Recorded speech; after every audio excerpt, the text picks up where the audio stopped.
Every morning, I wake up to hundreds of comments about how the Grim Face channel has changed their lives for the better. We set out to create this channel to give a voice to the silent misfits and renegades of the world. We value this community as much as the air we breathe. It is the self-disciplined and honorable humans that have what it takes to change the world for the better. The ones working in the silent darkness day in and day out. Those abstaining from the quick fixes and dopamine rushes of the moment to build a foundation that is indestructible. The truth is grim, but we have the courage to choose happiness. The courage to look at life with all of its ugliness and beauty and see it for what it truly is. I thank you all for restoring our hope in humanity. By doing the inner work and facing ourselves, we will start a wave that cannot be stopped. An evolution of mind, body, and spirit. Now time for today's lesson.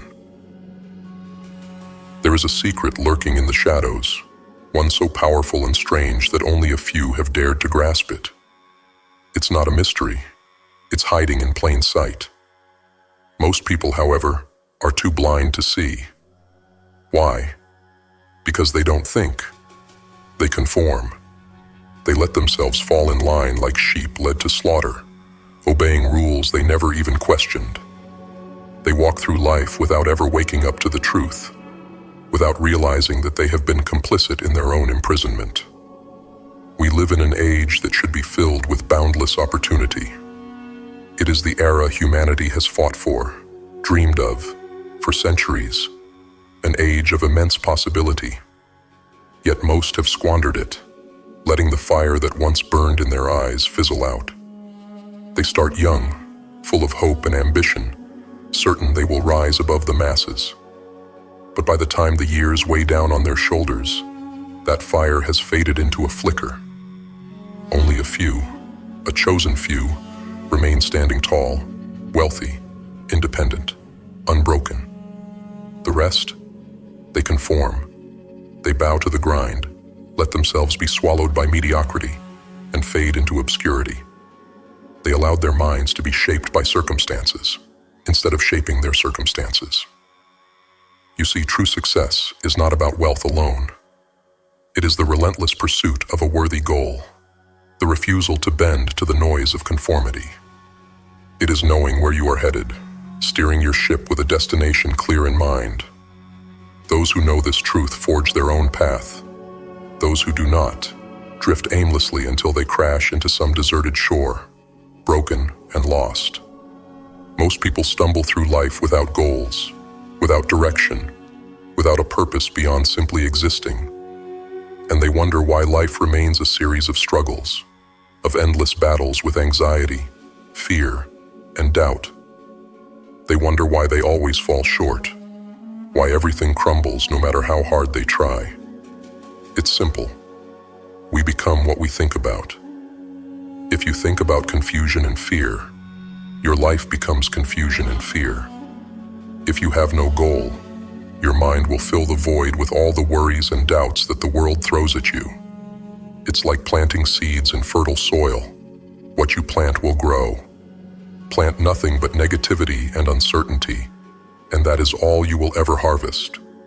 Plant a goal, a vision, and nurture it, and watch it grow into something unstoppable. Too many people never dare to dream big because they fear failure. They want security, an illusion that keeps them shackled. They fail to see that the real security lies in taking control of their own minds, in grabbing life by the throat and forcing it to give them what they want. The truth is harsh, but clear. You are where you are because that is where you have chosen to be, consciously or unconsciously. No one has forced you to accept less. You chose it, and you have allowed yourself to stay there. But that can change, right now.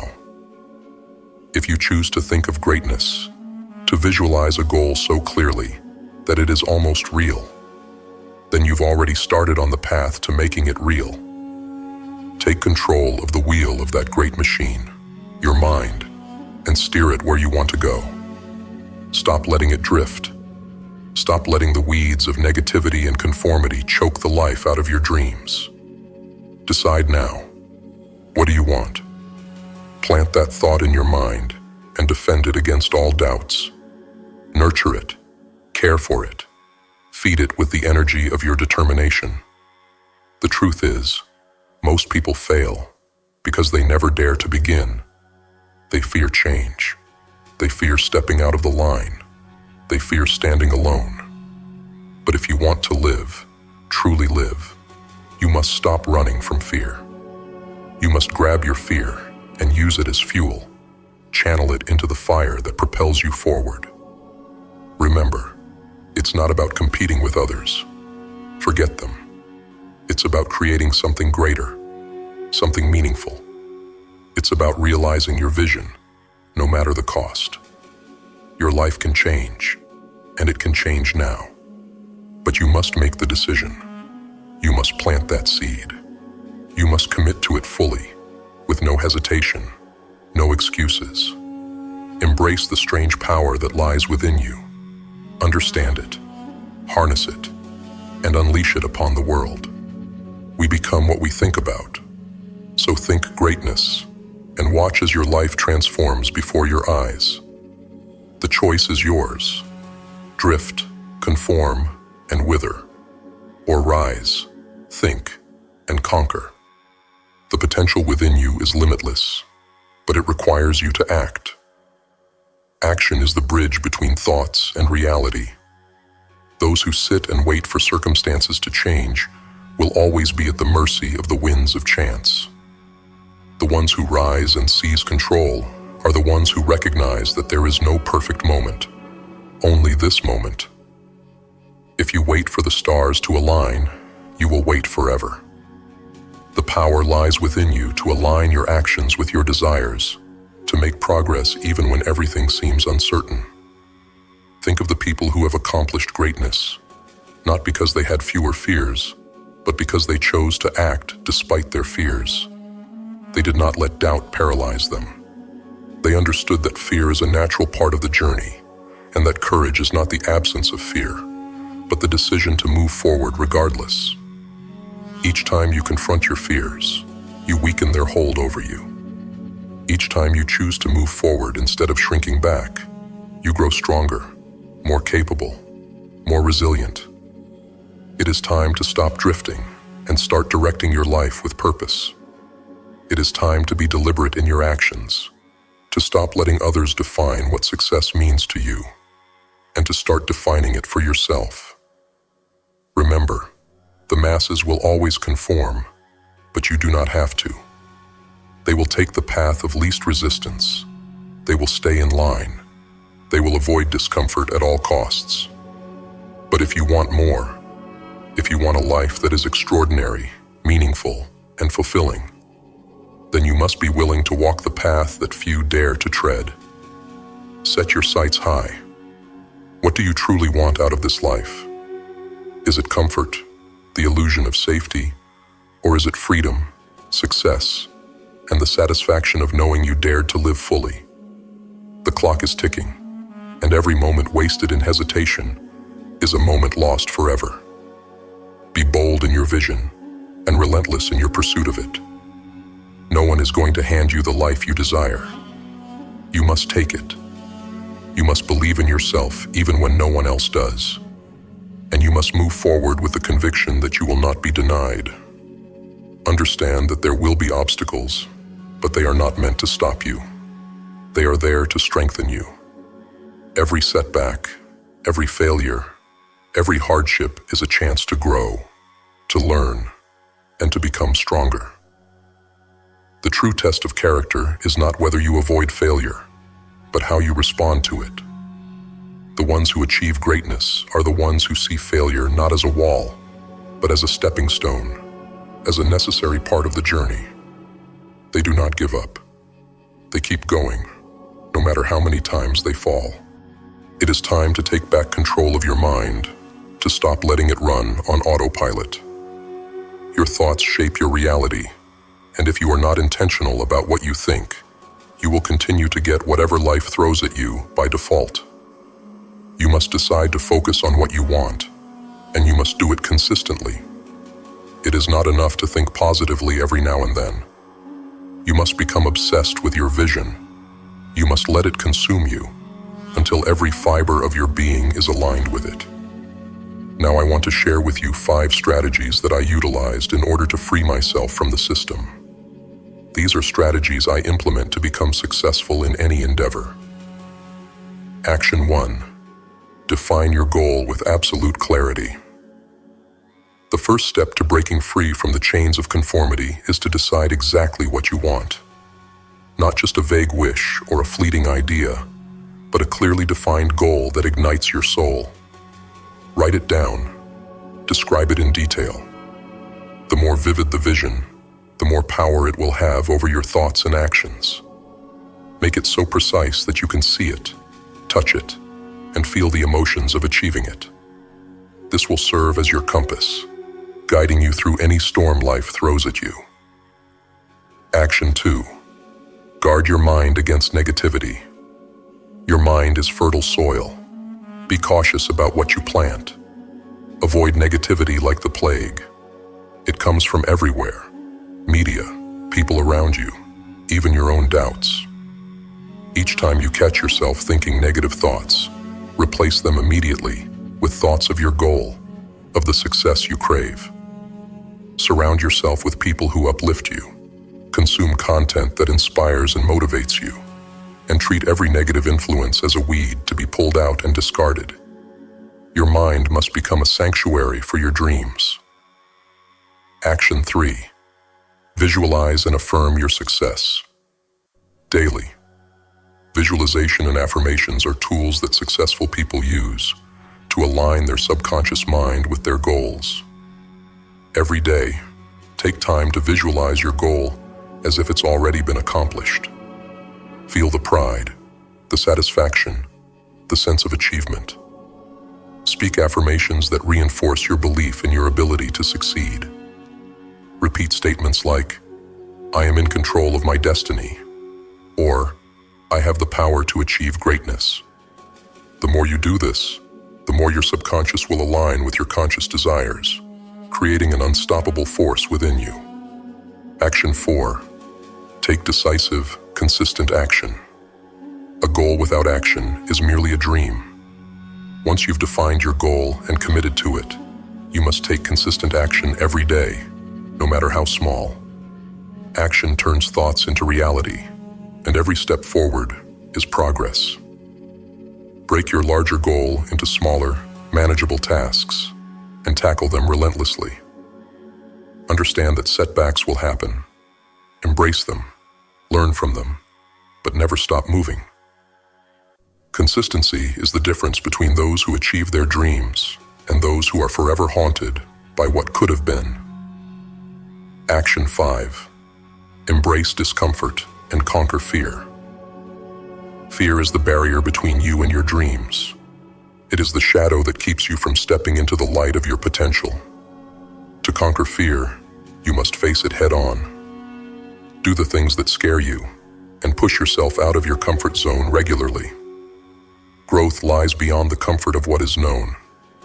Treat discomfort as a sign that you are on the right path, that you are growing, and that you are evolving. Each time you push through fear, it will lose its power over you, until eventually, nothing can stand in your way. The truth is simple but powerful. We become what we think about. It's a law, as immutable as gravity. If you take control of your thoughts, if you plant the seeds of your vision and guard them fiercely, there is nothing that can stop you. Life will change for you when you decide to change your mind.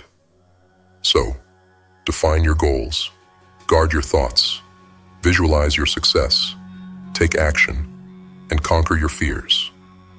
The world is waiting for those who dare to rise, who dare to think, who dare to conquer. The choice is yours. Will you continue to drift, to conform, to let life happen to you? Or will you seize the reins, think boldly, and carve your own path through the world? Rise up, decide now, and become the master of your fate. The power has always been within you.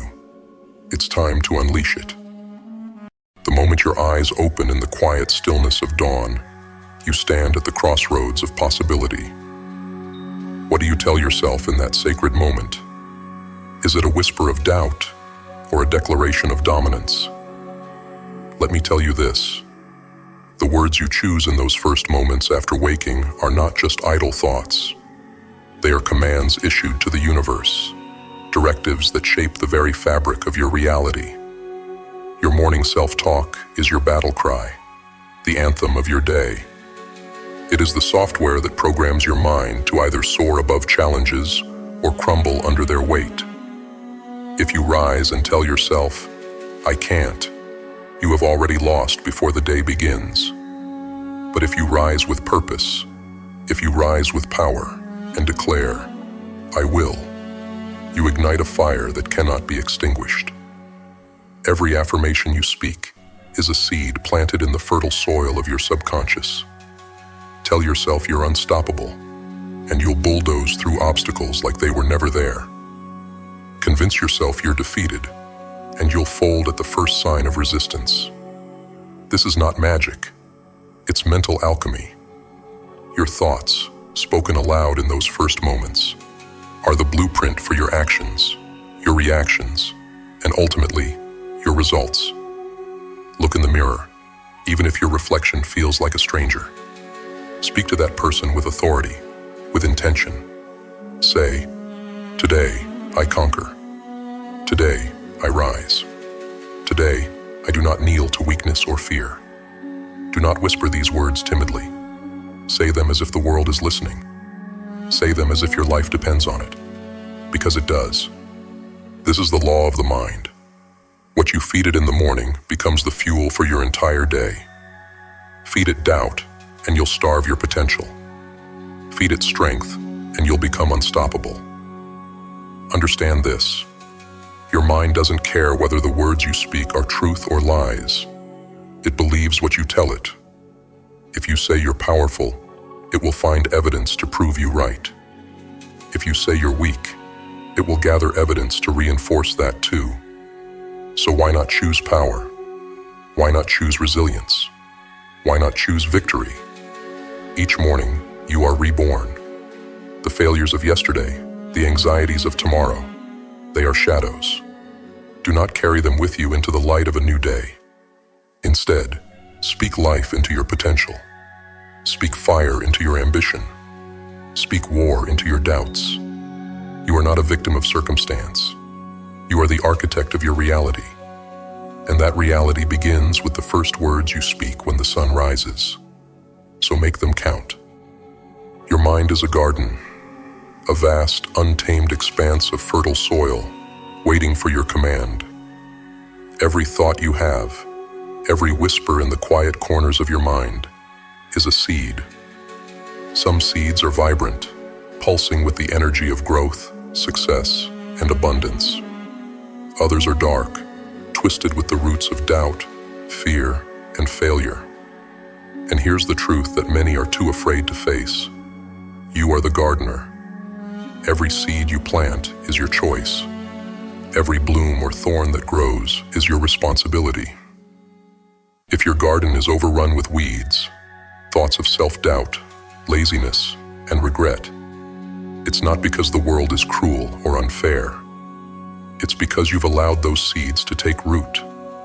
You've let them grow unchecked, feeding them with your energy and watering them with your attention. But listen carefully. The same soil that grows weeds can grow greatness. The power has always been within you to rip out the unwanted, to burn it to ash, and to plant something extraordinary in its place.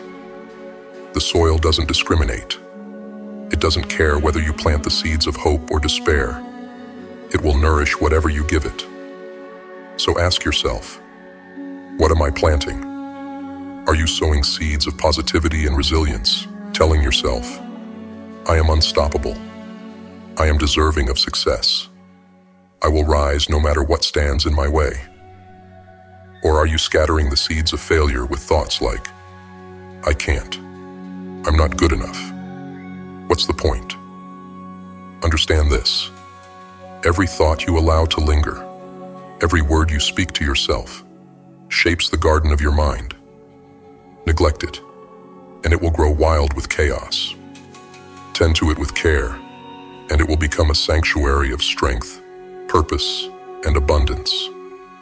Intentionality is the key. You cannot casually toss seeds into the soil and hope for the best. You must be deliberate, ruthless. Rip out the weeds as soon as they sprout.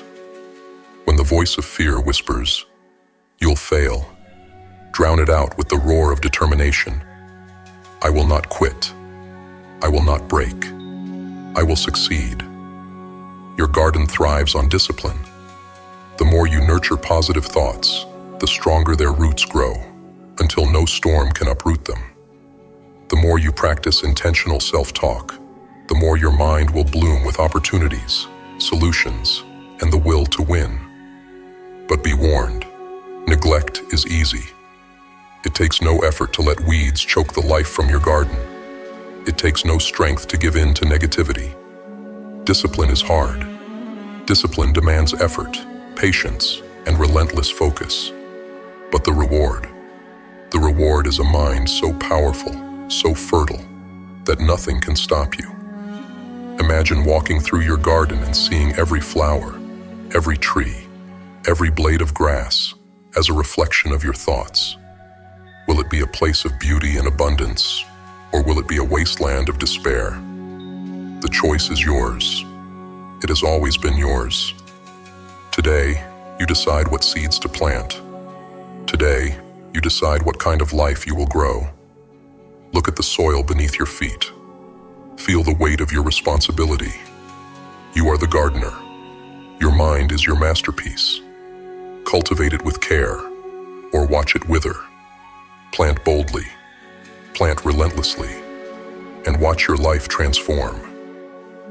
Every day begins as a blank slate, a canvas on which you paint the story of your life. But here's the hard truth.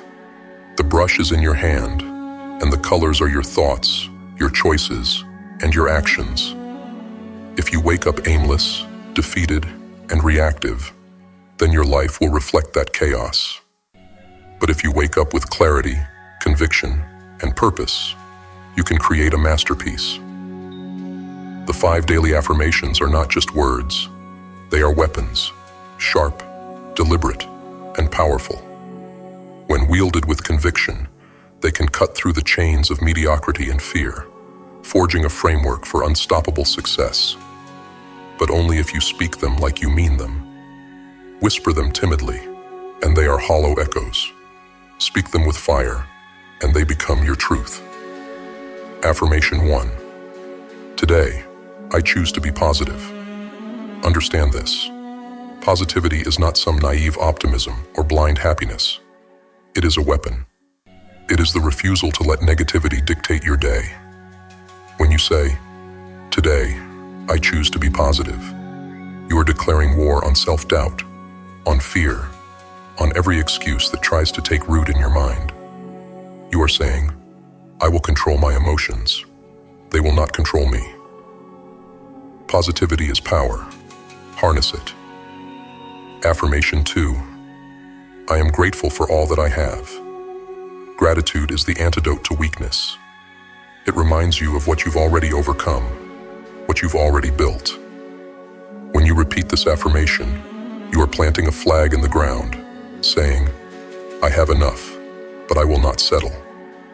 I am thankful, but I will strive for more." Gratitude shifts your focus from scarcity to abundance, from fear to strength. It reminds you that you've already proven your resilience, and you're ready for the next challenge. Affirmation 3. I am capable of achieving great things. Say this with fire. Say it until you believe it, because if you don't, no one else will. I am capable of achieving great things is not just a reminder. It's a command. It is a call to action, a refusal to accept mediocrity. You were not born to be average. Every breath you take is proof of your potential. But potential means nothing without effort. Declare your capability, Then back it up with relentless action. Affirmation 4. I embrace challenges as opportunities for growth. This is the line that separates the strong from the weak.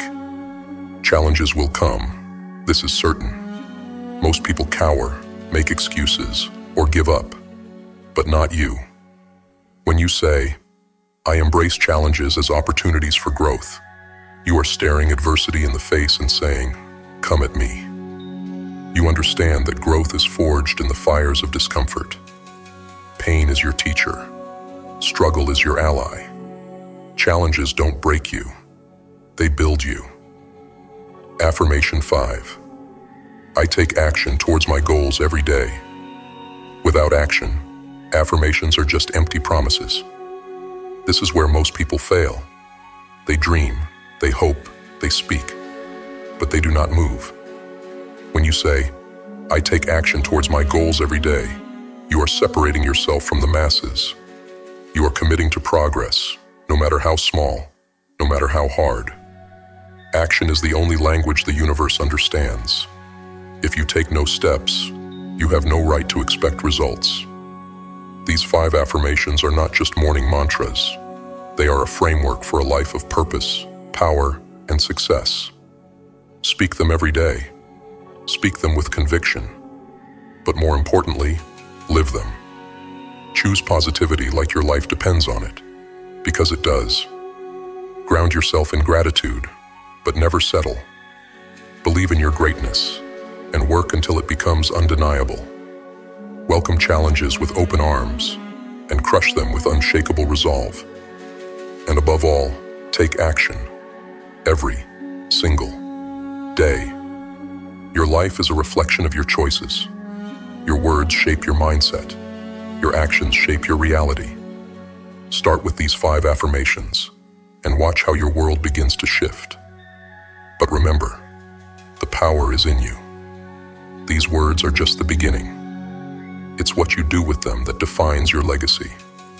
Today, you rise. Today, you conquer. Today, you make your life your own.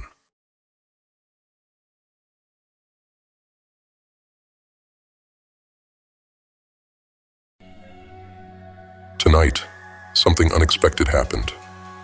After an intense workout, the shadows of doubt crept in. That sly, insidious voice whispered, "You've done enough.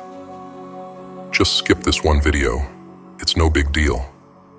It tempted us, lured us with the promise of comfort, trying to drag us into the pit of excuses. But that's not who we are, is it? We're not here to surrender to fleeting weaknesses or give power to those whispers of failure. We're here to fight. We're here to conquer. So, we crushed those thoughts beneath our resolve. We showed up, not for the applause, not for recognition, but because we are warriors, and this is what warriors do. And tonight, we're going to share 5 powerful lessons we've learned about what it takes to push through when quitting seems so easy. These lessons aren't just words. They're weapons forged in the crucible of struggle, honed to help you crush the barriers standing in your way. So, Grimface family, let's lock in. Let's embrace the challenge. Because this isn't just a video. This is a reminder of who we are. Let's get to work. We will start with lesson number 1. Motivation is a result, not a cause. Do you think warriors wait for courage before stepping into battle? Do you believe the fire in their hearts is sparked before they've faced the storm? No. That fire is built during the fight. Motivation doesn't arrive to save you. It's a shadow that follows you, but only if you're moving forward. We've been lied to, haven't we? Told that we need to feel ready before we begin. That we must wait for some divine spark to ignite within us before we take that first step. But here's the truth. Motivation is not a cause. It's not the seed that grows your ambition. It's the fruit of the action you take. Let me ask you this. How many dreams have you buried while waiting for the right moment? How many opportunities have slipped through your fingers while you stood paralyzed? waiting for inspiration to strike. The secret they won't tell you is this: motivation doesn't come before action. It's a result of it. Think of the mountain climber. Their legs ache, their lungs burn with every breath. Do you think they feel motivated as they stare at the peak towering above them? No. What keeps them climbing is the pull of progress, the knowledge that every step brings them closer. The same is true for you. Stop waiting for motivation to appear like some mythical savior. Start moving. Take a single step, even if your legs tremble. That step leads to another. Momentum grows, and soon the shadow of motivation will chase after you, urging you to keep going. But it won't come until you act. Progress, no matter how small, is the spark that fuels the fire. Write the first sentence. Make the first call. Put on your running shoes and step outside. It doesn't matter how insignificant it feels. It matters that you move. You don't need to feel unstoppable to start. You only need to be willing to crawl. Each action, no matter how small, is a declaration of war against the inertia holding you captive. And with each small victory, you'll feel it. The quiet whisper of motivation rising behind you, growing louder with every step forward. Stop asking yourself, what if I fail? Start asking, what if I never try? Success doesn't wait for the perfect conditions, and neither should you. Build momentum with action, and let motivation be the reward that keeps you going. Remember this: the path to greatness doesn't begin with the roar of a lion. It begins with the quiet, resolute shuffle of feet, unwilling to remain still. Move now, and let the fire of motivation catch up to you later. Lesson number 2. Focus on habits, not inspiration.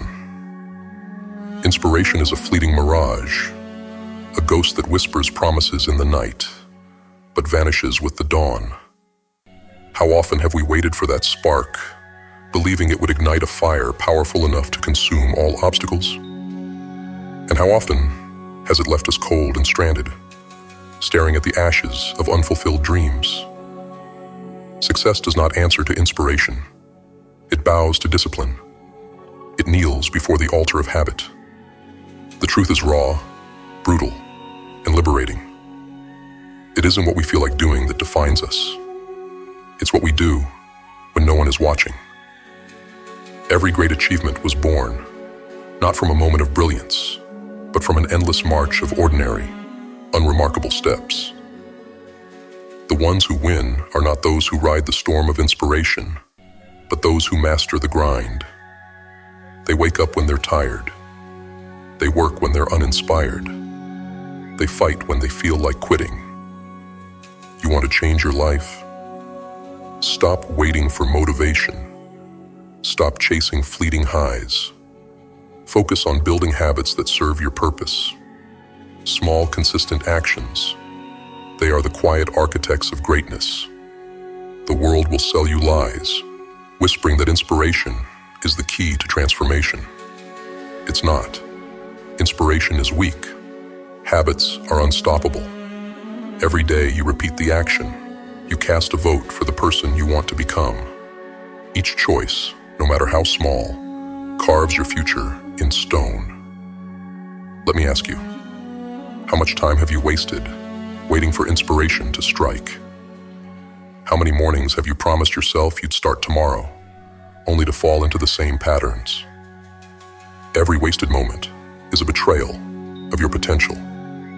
Success is a battlefield, and discipline is your sword. Habits are the armor that shields you from failure. Build them ruthlessly. When you wake up, choose the habit. When you're tired, choose the habit. When you're broken, crawling, and desperate, choose the habit. There is no shortcut, no magic burst of inspiration to save you. You are your savior. Every repetition is a step forward. Every small victory compounds into unstoppable momentum. Ask yourself, who do you want to be a year from now? 5 years, 10, that person isn't forged in the fires of inspiration. They're built brick by brick, habit by habit, through relentless consistency. So stop waiting. Start building. The path is steep, but it's yours to conquer. Habits will lead you to the summit, not fleeting bursts of passion. And when you stand at the peak, you'll realize it wasn't inspiration that got you there. It was the unyielding power of your daily discipline. Lesson number 3. Goals are important, but systems matter more. We've all been told to set goals, write them down, visualize them, chase them relentlessly. But how often have we reached the end of that road, only to feel hollow, unfulfilled, or worse, lost? Because while goals shine like distant stars, systems are the dark gravity that keeps your universe in order. Let's start with a question. Have you ever wondered why some people fail, even with the clearest of goals? It's not because they lacked vision. It's because they lacked a foundation. A goal is nothing more than a wish if it isn't tethered to a system, a daily discipline that grounds you, molds you, transforms you. Think of your life as a labyrinth. The goal is the exit, but the system is the map.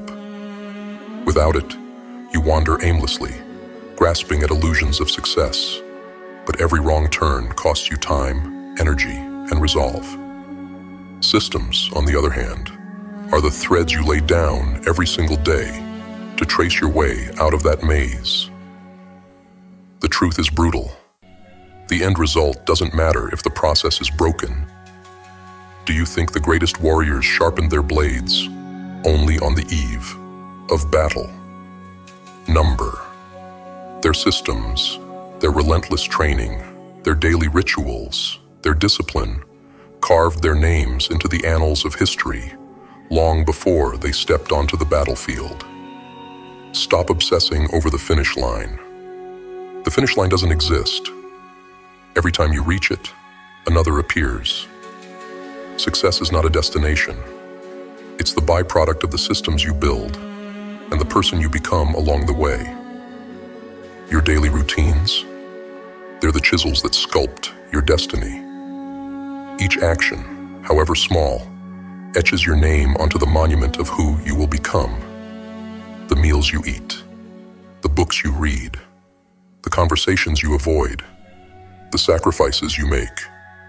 They whisper to the subconscious, teaching it to obey your command, to march toward mastery. But systems are merciless. If you ignore them, they will still shape you. Neglect breeds mediocrity. Indulgence feeds weakness. Chaos thrives in the absence of order. The system is always at work, whether you build it or not. Will you let it enslave you, or will you take control? Ask yourself this: what are your systems teaching you? Are they building the version of you that can conquer mountains? Or are they quietly dragging you into the abyss? Because the truth is, the abyss is patient. It waits. Every skipped step, every ignored discipline, every whispered excuse, it all feeds the darkness. This is your moment to choose. Build systems so powerful that they eclipse the need for motivation. Design routines so relentless that success becomes inevitable. Let your actions, not your dreams, dictate your future. Remember, goals are a flicker in the dark, but systems, they are the inferno that burns long after the world has turned its gaze away. Focus on the fire. Stoke it daily. Let it consume everything that stands in your way. Because when the echoes of greatness are heard, they are not the cries of those who reached the end. They are the steady drumbeat of those who mastered the process. Rise, build your system, and let the world witness the inferno you become. Lesson 4. The compound effect of small wins. Have you ever stared at the enormity of your goals and felt the crushing weight of doubt? The mountain looms high, the path obscured by shadows, and the summit feels like an impossible dream. But let me tell you something. They don't build empires overnight. They're carved stone by stone, day by day, with relentless, ruthless precision. You see, we all crave that moment of glory, that big victory that sets the world ablaze. But here's the harsh truth. Those grand victories are nothing more than the sum of countless small wins. The towering mountain, it's just a collection of tiny, forgettable rocks stacked over time. We live in a world of illusions, where success stories are painted as instant triumphs. But what they don't show you are the scars of repetition, the hours of grinding in the dark, and the small victories that fueled the fire. Each small win is a spark, a flicker of light in the void, reminding you that progress is real. Ignore them, and you risk letting the darkness consume you. The secret: you don't conquer the mountain all at once. You break it down. You shatter the beast into manageable pieces, tasks so small they almost feel beneath you. But don't mistake their size for insignificance.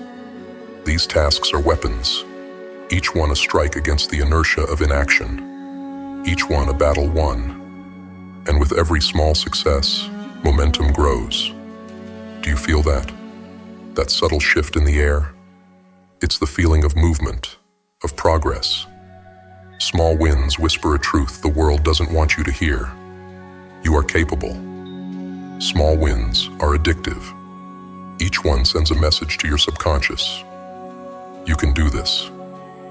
The belief grows stronger, and with belief comes power.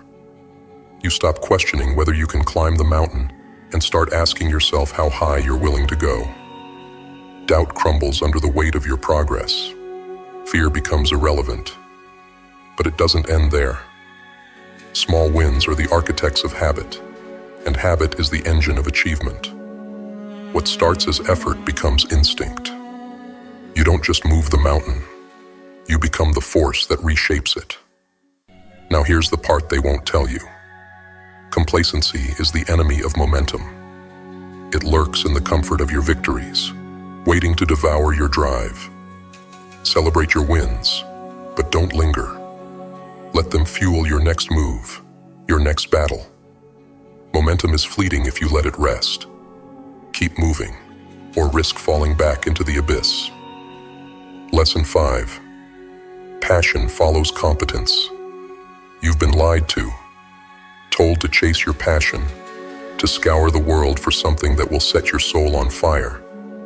But what they didn't tell you, what they hid from you, is that passion isn't something you find.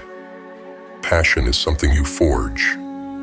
Passion is the byproduct of struggle, sweat, and relentless discipline. It doesn't arrive on a silver platter.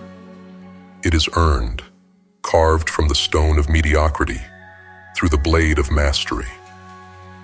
You will not love the process in the beginning. You may even despise it. But greatness demands sacrifice, and passion follows competence. Think about it. The athlete who trains until their body screams for mercy. The artist who paints through the agony of failure. The entrepreneur who fights for their vision in the dead of night. Did they begin with passion? Number. They began with grit, with effort, with the bitter taste of imperfection. Passion blooms only when you've endured the pain of becoming exceptional. You want to feel alive? Get good at something. Not average, not competent, exceptional. Because mastery is addictive. It feeds the soul. Every small victory, every skill refined, every moment when you realize you're better than yesterday, that's when passion begins to ignite. But here's the truth you won't hear from those who preach blind passion. In the beginning, you will hate it. You will doubt yourself. You will question whether this path is worth the suffering. You will want to quit when the weight of mediocrity crushes your spirit. That's where most people falter. They sit in the mud, waiting for passion to find them. never realizing they must climb through the dirt to uncover it. You see, passion is a reward. It is the light at the end of the tunnel that you can only see once you've walked the dark path of skill and effort. And this is why passion cannot be your guide. It must be your prize. So stop searching for a spark. Create one. Stop waiting for passion to fuel your journey. Use discipline, focus, and resilience to ignite the fire. Learn, fail, refine, repeat. This is the grind that separates the mediocre from the great. Ask yourself, are you willing to endure the discomfort of mastery? Are you willing to sacrifice your comfort, your excuses, your fleeting desires to become something more? Or will you be like the countless others who sit idle, waiting for passion to knock on their door while life passes them by? Your passion is waiting for you on the other side of competence. But the road is steep, and it is unforgiving. Few make it. Most will crumble under the weight of their own weakness. But not you. You are not here for easy victories. You are here to conquer, to become unstoppable, to master the craft that will one day set your soul ablaze. Passion follows competence. So, stop waiting and start building. Mastery is the only path forward. And when you stand at the peak, looking back at the blood, sweat, and tears you've left behind, you'll know that the fire within you was not found. It was forged. Our community is growing stronger every day. Almost 1,000 new warriors join us daily. That's 1,000 more individuals choosing to rise above mediocrity, choosing to fight for a better version of themselves. But this isn't just about personal growth. It's about creating a ripple effect. Every step we take to better ourselves impacts the world around us. Our discipline inspires others. Our resilience creates change. Together, we're not just setting higher standards for ourselves. We're raising the bar for everyone who crosses our path. We're not here to settle. We're not here to talk about dreams without execution. We're here to set the standard, to plan, and to execute every single day. This is the Grimface way. To every warrior in this community, keep pushing, keep striving, and keep conquering. You are the proof that change is possible, and together, we are unstoppable. Until next time, stay relentless, stay grim-faced.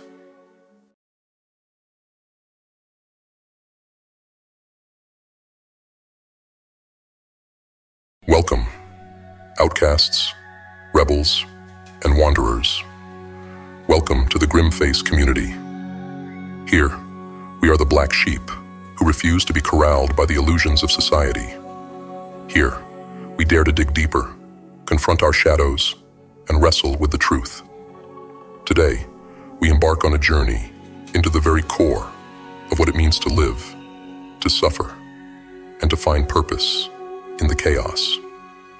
In the silence of the darkest nights, when the weight of the world crushes your chest, a question echoes louder than any scream. Why?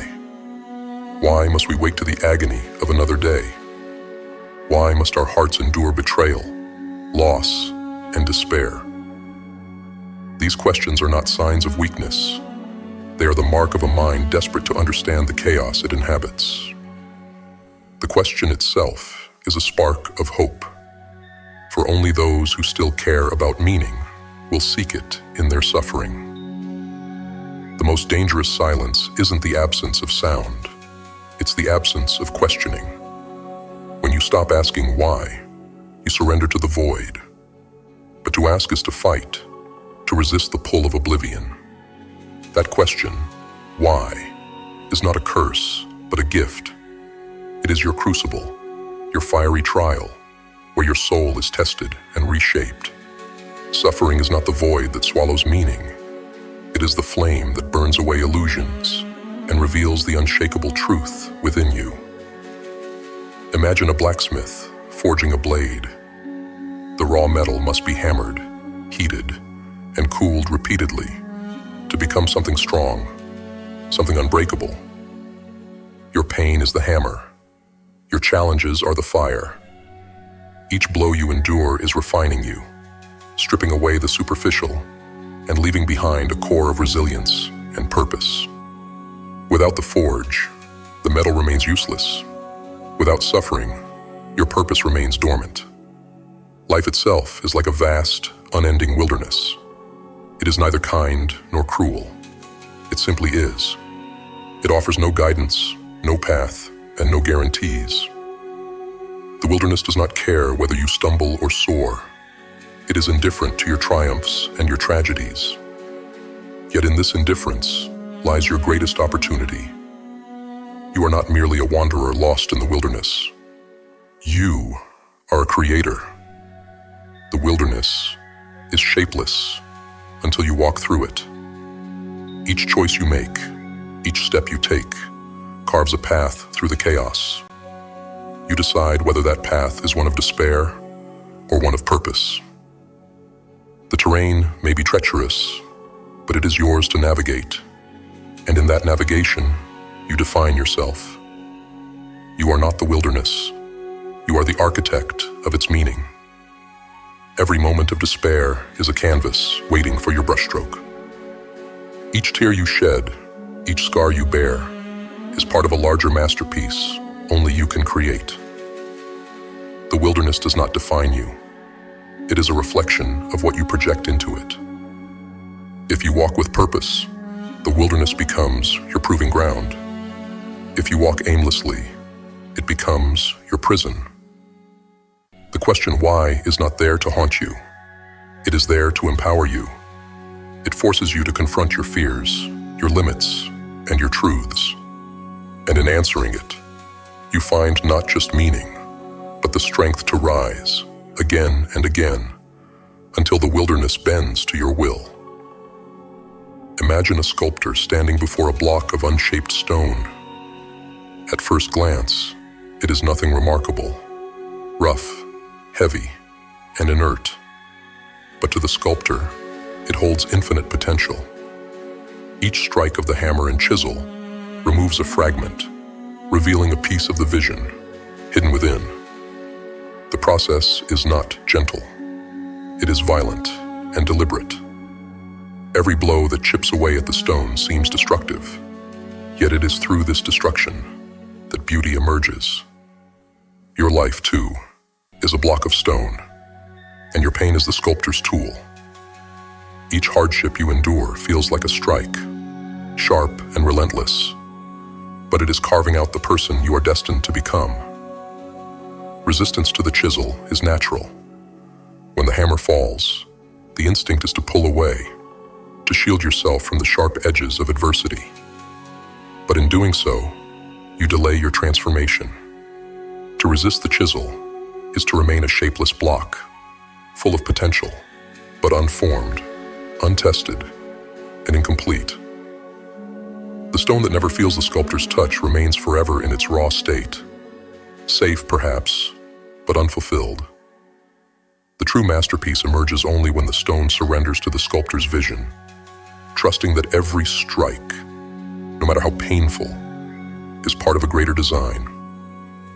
Now think of the masterpiece being revealed as your truest self, the version of you that lies dormant beneath layers of fear, doubt, and limitation. Each trial, each loss, each heartbreak is a piece of the outer layer being chipped away. In the moment, the strikes feel random, purposeless, even cruel. But with time and reflection, you see that they are shaping something precise and intentional. The lines that once seemed harsh become the contours of your strength. The jagged edges become the sharpness of your wisdom. The figure that emerges is not the product of a single strike, but of countless blows, each one necessary for the unveiling. Transformation is not a passive process. It demands your courage, your trust, and your willingness to endure. A block of stone does not complain or question the sculptor's intention, but you, as the living material, have the unique burden of awareness. You must decide whether to view the chisel as your enemy or your ally. Lean into the process, and you become a masterpiece forged by suffering and resilience. Resist it, and you remain untouched, but unfulfilled. The choice is yours. Will you fear the hammer, or will you trust that each strike is carving you into something extraordinary? Even in the most oppressive circumstances, where the walls of life seem to close in, and the weight of your struggles presses relentlessly against your spirit, there is one truth that cannot be taken from you: the freedom of your mind. No matter how tightly the chains of external forces bind you, no matter how cruelly fate seems to pull the strings, your thoughts remain untouchable. You may feel like a puppet, your actions dictated by forces beyond your control, but the strings only hold power if you believe they do. The moment you recognize that your mind is a fortress, impenetrable to the assaults of the world, is the moment you reclaim your sovereignty. Picture a storm raging at sea, a tempest that tosses ships like toys and tears the sky with its fury. On the surface, chaos reigns. Waves crash with deafening force, and the winds howl like a relentless predator. But deep beneath the surface lies a stillness so profound that the storm's violence cannot reach it. This stillness is not the absence of motion. It is the presence of an unyielding peace. That stillness resides within you, an anchor of serenity beneath the turbulence of your circumstances.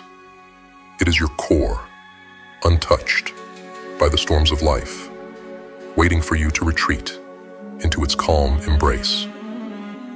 In moments of despair, when the storm is at its fiercest, and every instinct tells you to surrender, remember this: you have a choice.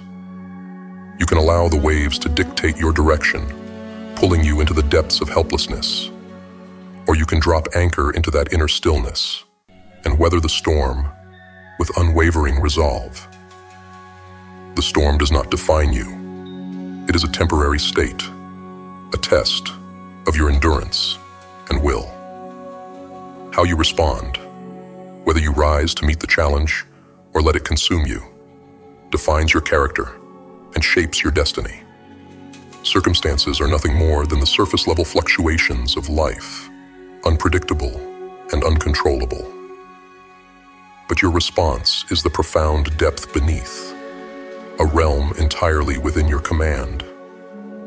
By anchoring yourself in your unshakable inner stillness, you become more than a survivor. You become a master of the storm.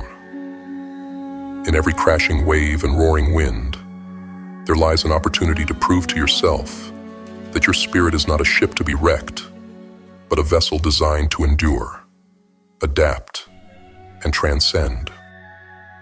Freedom is not the absence of hardship. It is the power to determine your response to it. When the chains of adversity grip your body, your mind remains untouched, a sacred refuge no external force can penetrate. This truth is often overlooked because we equate freedom with control over our circumstances. But true freedom lies not in altering the world around us, but in mastering the world within. The moment you accept that your thoughts, beliefs, and choices are yours alone, the chains lose their power. The more you cultivate this inner sovereignty, the more unshakable you become, even in the face of life's greatest trials. Imagine a storm at sea, the embodiment of chaos. The waves crash with relentless force, threatening to engulf everything in their path. Yet, beneath the surface, the ocean remains undisturbed, vast and serene. This duality mirrors your existence. The chaos of the external world may batter your life with trials and challenges, but deep within you lies a stillness that no storm can reach. It is a sanctuary of calm, a core of strength that exists independent of your external reality. That depth is your true self, your unbroken essence. It is the part of you that observes the storm, but is never consumed by it. The storms of life are inevitable, but your reaction to them is a choice. Every moment of despair, every challenge, every seeming defeat is an opportunity to decide. Will you let the storm define you, or will you anchor yourself in your inner stillness? Choosing the latter does not mean ignoring the storm. It means facing it with the understanding that it cannot touch the core of who you are. You are not the storm, nor the ship that it batters. You are the navigator, the one who decides whether to be swept away or to chart a course through the chaos. Circumstances are fleeting. They come and go like the tides. But the way you respond to them carves the essence of your character. In moments of despair, remember that the storm is temporary, but your stillness is eternal.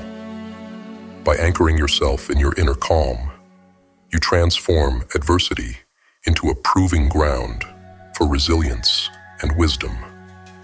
You become more than a victim of circumstances. You become the master of your fate. And in that mastery lies the ultimate freedom, the realization that, even in chains, you hold the key to your liberation. Purpose is not a gift bestowed upon you by fate. It is a decision you make, an intention you claim for yourself. Many wander through life believing that purpose is something external, something hidden in the approval of others, in wealth, or in societal validation. But purpose is not out there. It is within you. It is not something you stumble upon, but something you choose to embody. Think of it as a North Star, always present, always guiding, but only visible to those who look for it. The darkness of life may obscure your vision at times, but the star remains unwavering, waiting for you to align your steps with its light. Having a purpose does not eliminate suffering. It redefines it. Without purpose, every challenge feels like a senseless burden, an endless mountain blocking your path. But with purpose, that same mountain transforms. It is no longer an obstacle, but a summit to conquer, a proving ground for your strength and determination. The climb is no less steep, the air no less thin, but the effort becomes meaningful. Purpose turns the sting of struggle into the fuel for progress. It whispers in your ear that every bruise, every setback, is not a punishment, but a step towards something greater.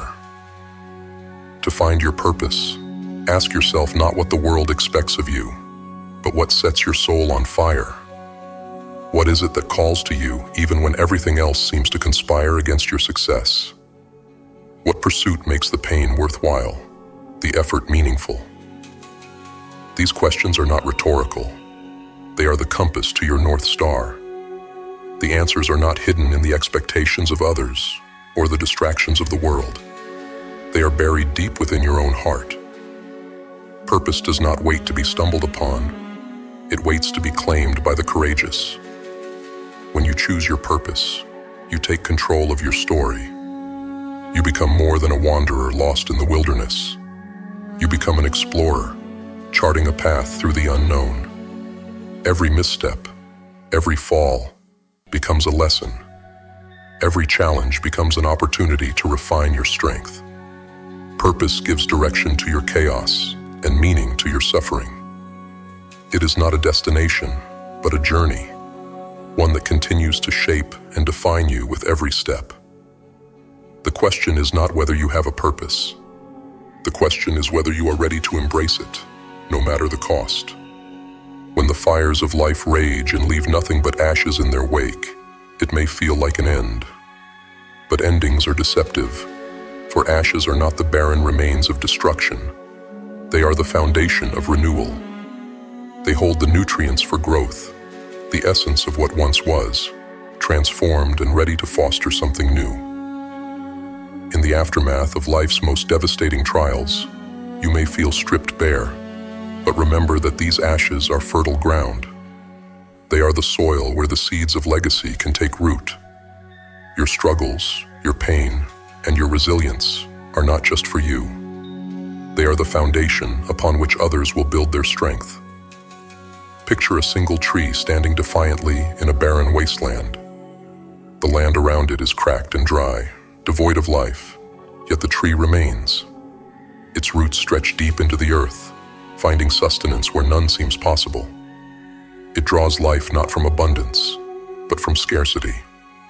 That tree is a symbol of resilience, a testament to the power of standing tall in the face of desolation. Its presence offers shade to the weary and hope to those who pass by. You too have the capacity to be that tree, to be a source of strength and inspiration for others, even when your surroundings offer no comfort. To stand tall in the wasteland is not to deny its desolation, but to rise despite it. The fires of life may have reduced your world to ashes, but those ashes carry the memory of what was and the promise of what can be. Each new leaf that unfurls, each branch that reaches for the sky, is a testament to your refusal to be broken. The tree does not grow for itself alone. It becomes a shelter, a symbol, a lifeline for others who find themselves lost in the same barren landscape. By standing tall, you show them that survival is not just possible, it is transformative. Your suffering is not meaningless.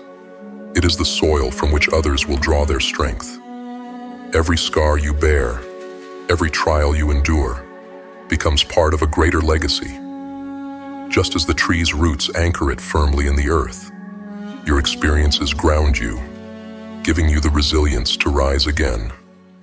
And in rising, you create a beacon for others to follow. Be that tree in the wasteland. Let your strength and endurance become a testament to the power of renewal. Stand tall, not because the world is kind, but because your roots run deep and your spirit refuses to bow. From ashes, you grow. From desolation, you thrive. So I challenge you, Grimface community, to rise, to see your suffering not as punishment, but as preparation, to wield your pain as a weapon, your purpose as a shield, and your choices as your sword. You are not defined by what happens to you. You are defined by how you rise from it. Life will never hand you meaning on a silver platter. It's not a gift, it's a battle. But battles are where legends are born. So fight, not for the approval of the world, but for the honor of standing tall in your truth. Let the wilderness tremble, for you are not merely wandering. You are carving a path, and in that path lies your meaning.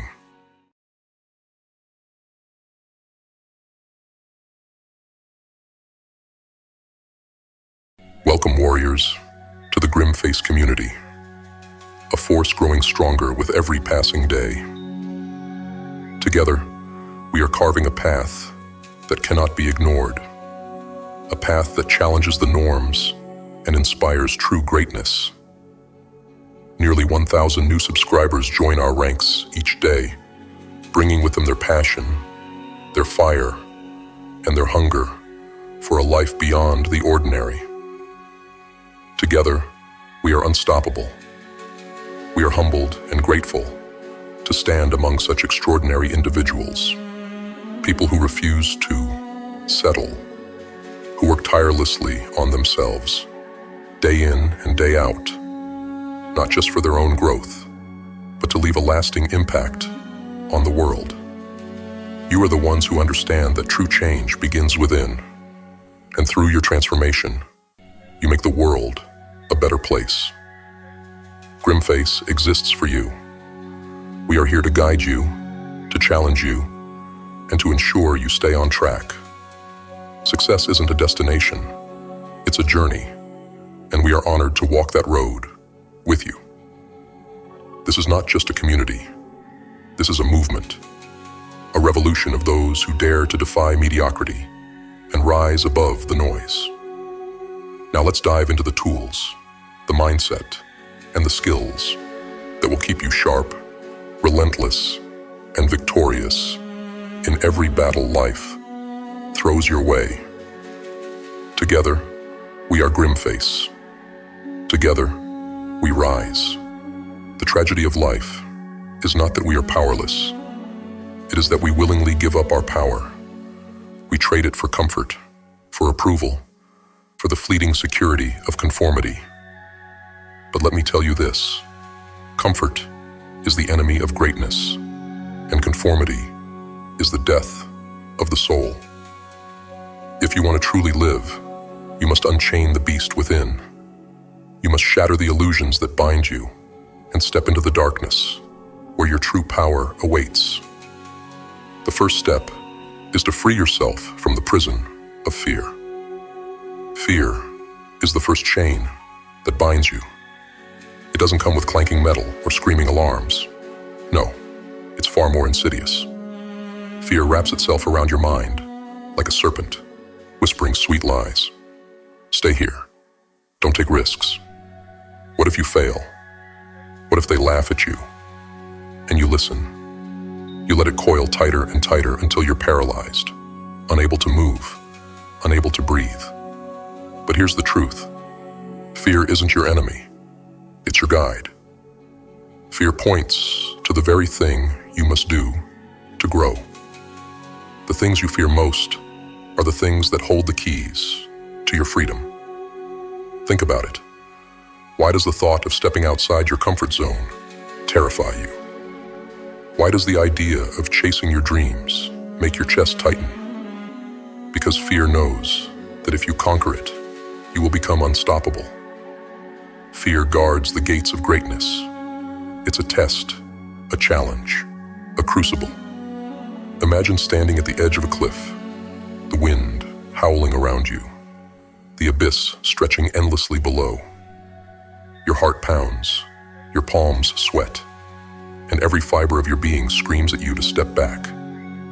But what if, instead of retreating, you leapt? What if you trusted yourself enough to take that plunge? The fall may terrify you, but it is the only way to learn to fly. Next, you must free yourself from the second prison, the cage of limiting beliefs.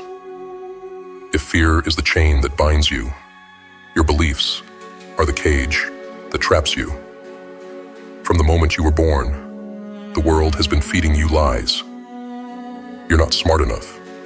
You're not strong enough. You're not good enough.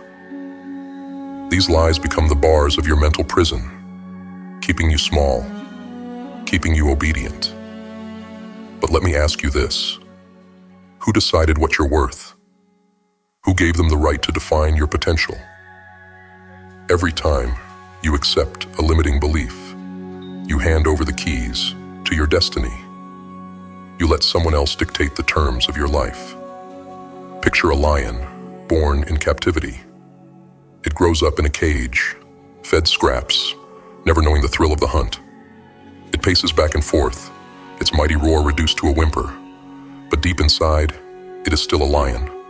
Its instincts remain, dormant, but not dead. One day, the cage door is left open.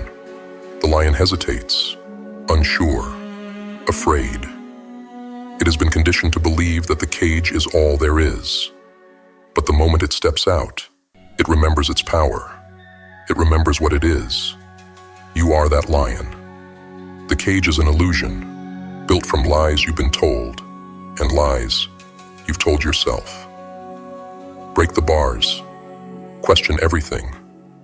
Challenge every belief that tells you what you can't do, and replace it with one that reminds you of what you can, in order to free yourself from the chains of fear and the cage of limiting beliefs. You will need to sharpen your weapons. Power is not something the world hands out freely. It is something you must earn, something you must take.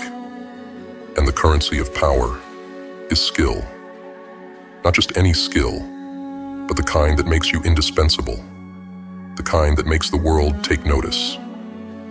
Think of yourself as a warrior in a battle for your life. Would you go to war unarmed? Of course not. You would forge weapons, blades so sharp they could cut through steel, shields so strong they could withstand any blow. Your skills are those weapons. They are the tools you use to carve out your place in the world. But mastery requires sacrifice. While others waste their time on distractions, you must focus. While others settle for mediocrity, you must strive for excellence. Mastery is not about being better than others. It's about being the best version of yourself. It's about becoming so good that no one can ignore you. So, what weapons will you forge? What skills will you master? And how will you use them to claim your freedom? Let me be brutally honest. Mastery is not for the weak-willed. It demands sacrifice. While others scroll mindlessly through social media, binge-watch television, or waste hours chasing fleeting pleasures, you will be grinding. You will be failing, learning, refining, and failing again. It's not glamorous, it's not fun, but it's necessary. Consider the samurai who dedicated their entire lives to the art of the sword. Every cut, every stance, every movement was practiced relentlessly until it became second nature. That's the level of dedication mastery requires. You don't dabble in high-income skills. You immerse yourself in them. You study them until they are etched into your very being. But the process doesn't stop there. True mastery is about evolution. It's about staying ahead of the curve, constantly sharpening your edge. The moment you stop learning, you start dying. In a world that changes at breakneck speed, the only way to remain powerful is to remain adaptable. So ask yourself, are you willing to outwork, outlearn, and outlast everyone else? Skills are not just tools, they are currency. With the right skills, you can buy your freedom. You can negotiate your terms, control your time, and dictate your future. Without them, you are at the mercy of others, chained to their rules, their timelines, their expectations. Think of this. A person with no skills is a beggar, relying on the crumbs of opportunity thrown their way. A person with average skills is a worker, trading hours for dollars in a system that sees them as replaceable. But a person with high-income skills, they are a creator, a builder, a force to be reckoned with. They don't beg for opportunities, they create them. They don't work for the system, they shape it. High-income skills give you leverage. They allow you to say no to what doesn't serve you, and yes to what propels you forward. They put you in control. Isn't that what we all want? Control over our lives, our time, our destiny. Not all skills are created equal. Some are swords, sharp, precise, and deadly. These are the skills that strike fast, like negotiation, sales, or persuasion. They allow you to close deals, win opportunities, and turn no into yes. Others are shields, defensive yet equally essential. These are the skills that protect you, like financial literacy, strategic thinking, or risk management. Then there are the skills that are both sword and shield, the ones that elevate you to another plane. Communication, for example, is a weapon that can inspire nations, and a shield that deflects misunderstandings and conflict. Leadership is another, a force that drives teams forward and safeguards your vision. The question is, what weapons will you forge? Will you become the master negotiator who bends the rules of commerce in your favor? The visionary leader who inspires others to build empires? The strategist who sees, moves ahead of everyone else? Choose wisely, for your arsenal will determine your success. Skills aren't just forged in the external world. They are crafted in the mind.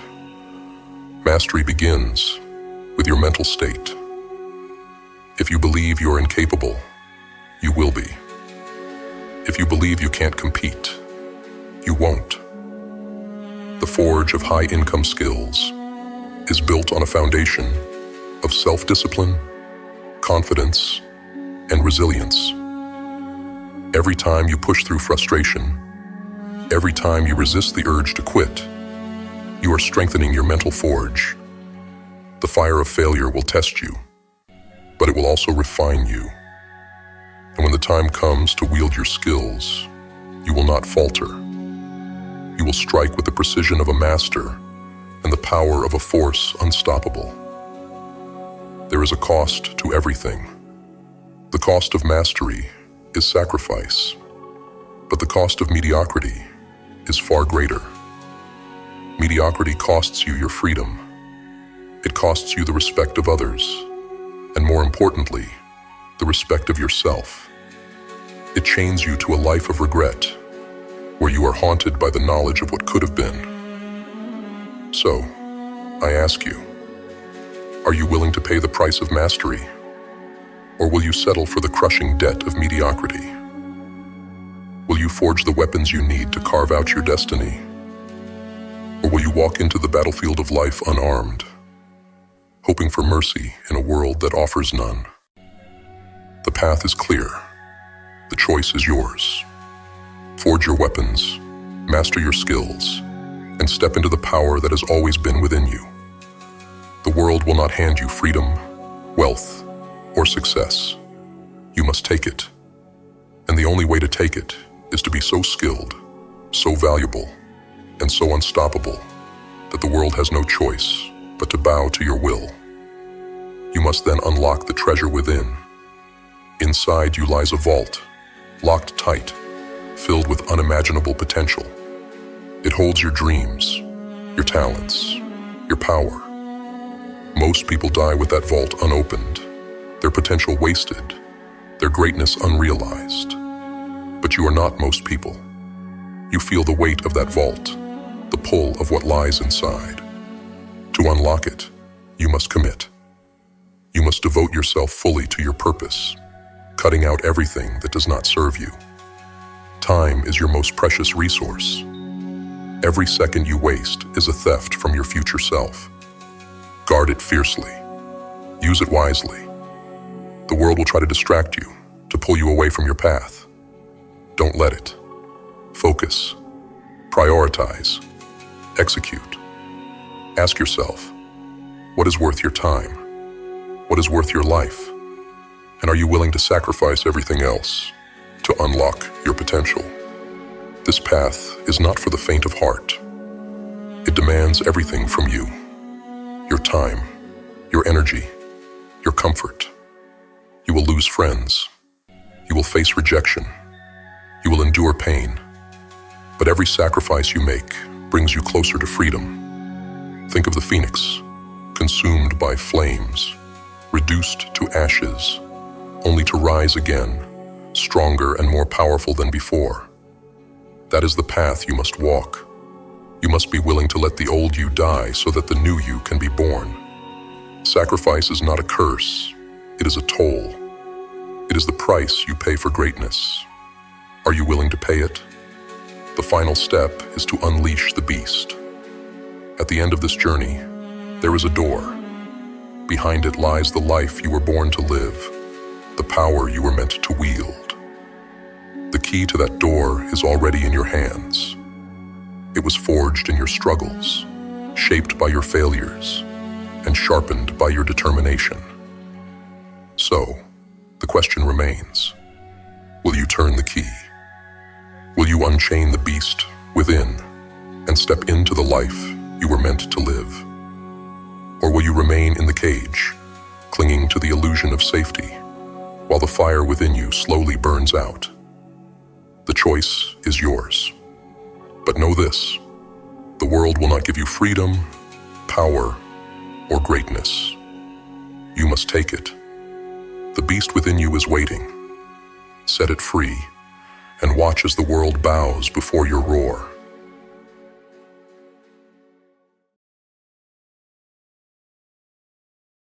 Welcome to the Grimface community, a rising force for those who refuse to blend into the background, who reject the status quo, and who dare to rewrite the rules of life.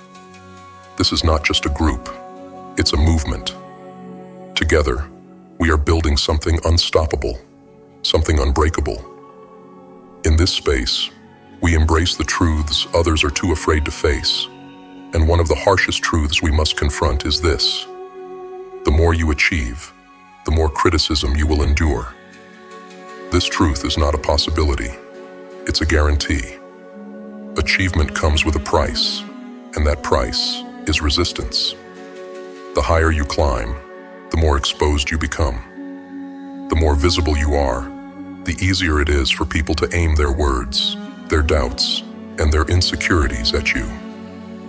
But let me ask you, are you here to be invisible? Are you here to live a life so quiet, so unremarkable, that no one ever questions it? Or are you here to rise above, to face the noise, and to claim the greatness that is your birthright? Picture this: a tall, ancient tree standing alone in an open field. When it's small, when it's just a sapling, no one notices it. It grows in silence, ignored and untouched. But as it grows taller, as its branches stretch toward the heavens, it becomes a target. The wind challenges it, storms test its strength, and people take notice. Some admire it, others see it as something to conquer, to cut down, to use. The tree never asks for this attention, but it comes anyway. You are that tree. The moment you decide to grow, to stretch beyond the limits of those around you, you become a target. Not because you've done something wrong, but because you remind others of everything they are not. Your growth exposes their stagnation. Your success makes them question their choices, their comforts, their mediocrity. And people will do anything to avoid facing their own shortcomings, even if it means tearing you down. Let's be real for a moment. People fear what they don't understand. They fear change, they fear ambition, and they fear greatness, because it highlights their lack of it. The more you shine, the more they'll try to dim your light. It's not about you, it's about them. But the weak will always disguise their insecurities as judgment. They'll call you arrogant, selfish, or ungrateful, not because you are, but because they cannot bear to see someone live a life they've only dreamed of. Imagine walking into a room with a blazing torch in hand. The room has been dark for years. The people inside have grown comfortable in the shadows. Your torch illuminates everything: the corners they've ignored, the cobwebs they've let grow, the truth they've hidden from. Some will thank you for the light, but many will curse you for it. Why? Because your light reveals what they've refused to see. That's what achievement does. It's a torch that lights up the world around you. It inspires some and threatens others. And the more you achieve, the brighter that torch burns. Criticism, then, is not a punishment. It's a signal. It's the universe's way of telling you that you're on the right path. Let's think about this. Do people throw rocks at a fruitless tree? No. They throw rocks at the one bearing fruit. Criticism is proof that you're producing something of value, something that matters. And yes, it will hurt. Criticism cuts deep, especially when it comes from those closest to you. Friends, family, co-workers. They'll tell you to slow down, to play it safe, to be realistic. But what they're really saying is, don't make me feel uncomfortable. Their advice isn't about protecting you. It's about protecting themselves. Remember this: airplanes take off against the wind, not with it. Resistance is not a sign of failure. It's a sign of movement. The winds of criticism aren't there to stop you. They're there to test you, to make sure you're strong enough to soar.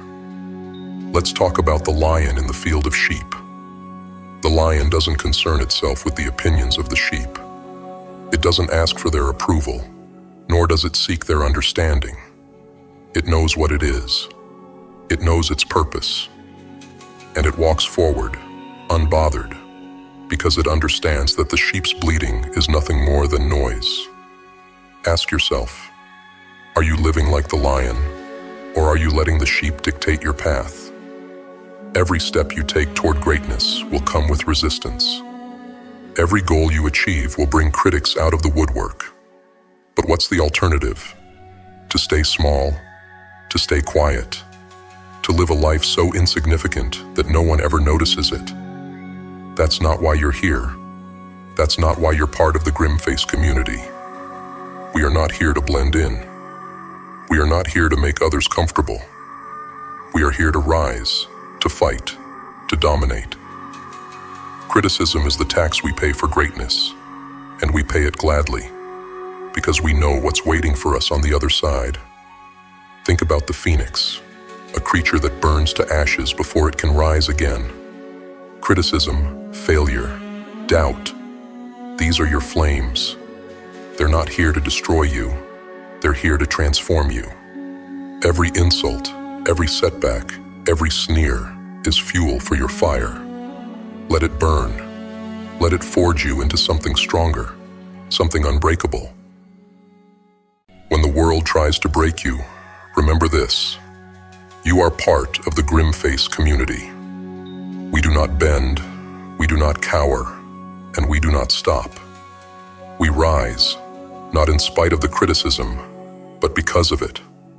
Criticism is our proof that we are alive, that we are moving, that we are making waves.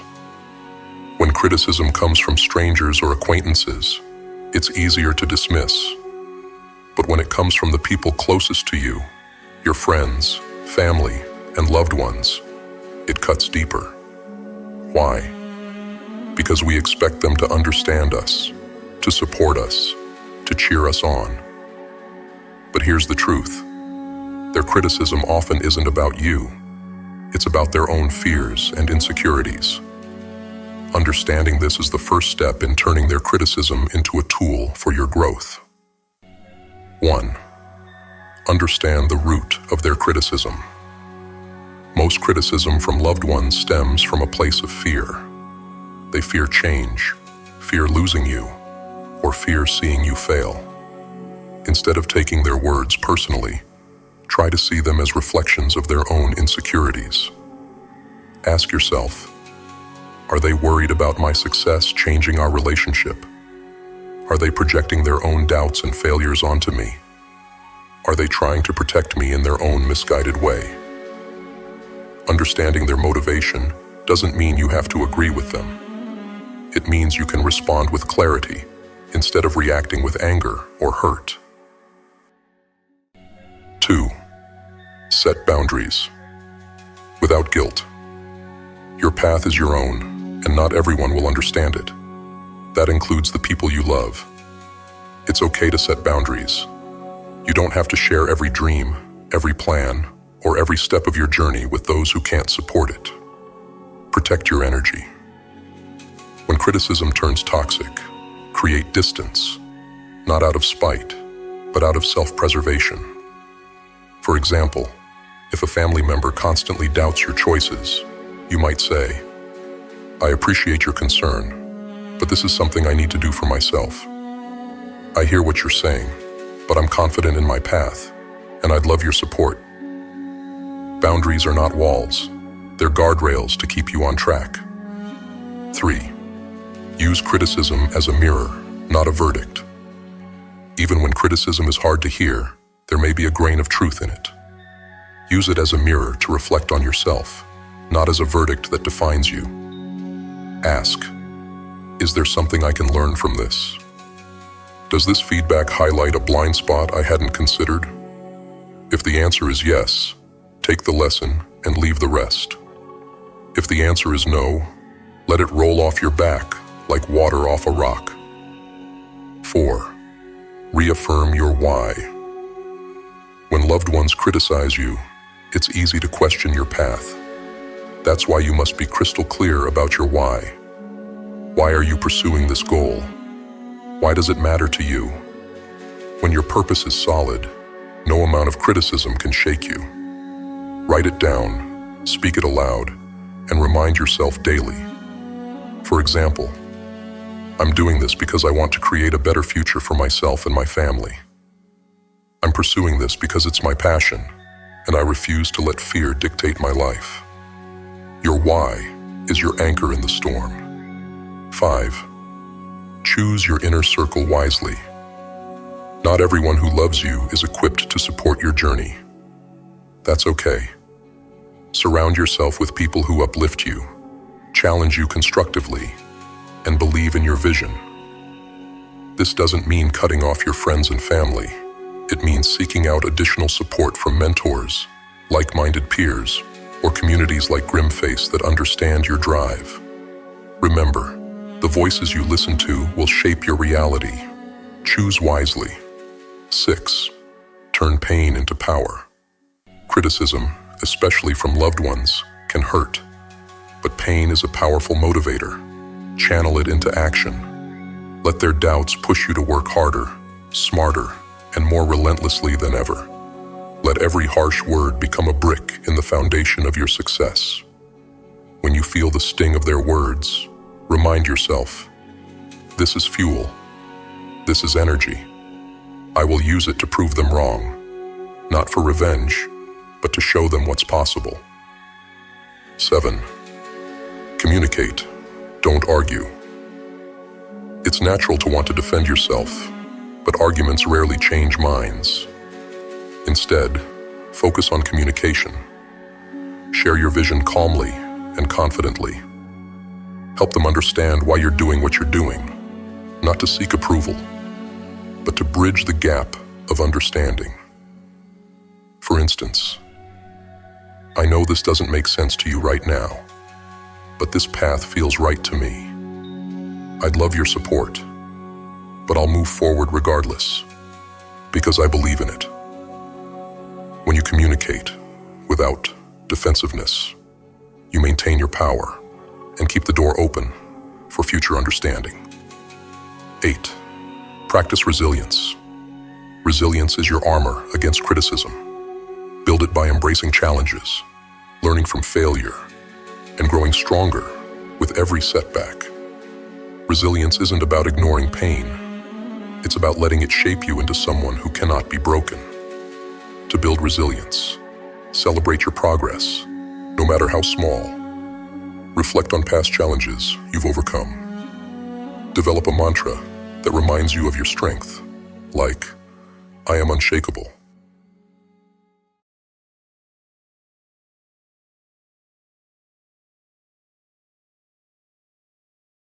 This is Grimface, checking in with our tribe of outliers, rebels, and black sheep. You, the ones who dare to be different, who refuse to conform, and who are tirelessly working to become the best version of yourselves. First and foremost, we want to express our gratitude.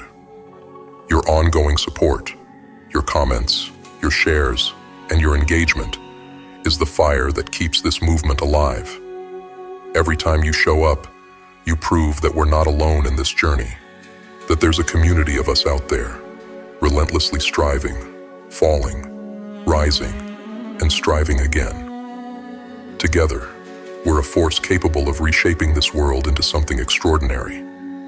But this channel isn't just about us, it's about you. Your voice matters here. So tell us, what resonates most with you about Grimface? What do you connect with the most? Is it the raw motivation, the unflinching life advice, the call to action that challenges you to rise above? And what do you want to hear more about? Are there specific struggles or triumphs you want us to dissect? Let us loosen, a crucible where ideas, ambition, and action are forged into something unstoppable. And that's all thanks to this incredible community. We will be launching an official Grimface website filled with organized coursework, merch, books, music, and more.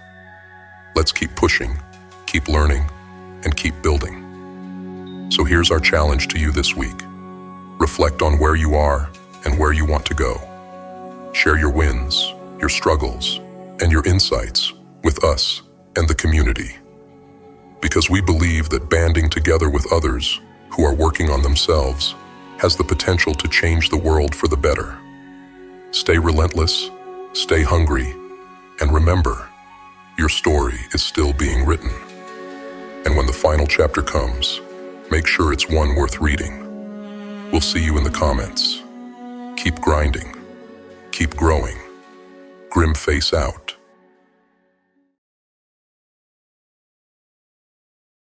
Take a deep breath.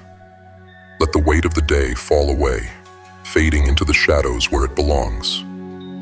Right now, in this moment, it's just you, alive, aware, and present. Take a second to honor that. You've made it through another 24 hours in this complex, chaotic world. That alone is a victory. We're here because we care, not about the loud voices or the herd mentality, but about you, the quiet ones, the outliers, the misfits, the renegades who walk their own paths. To truly live, to carve out a fulfilling life, demands more than just existing.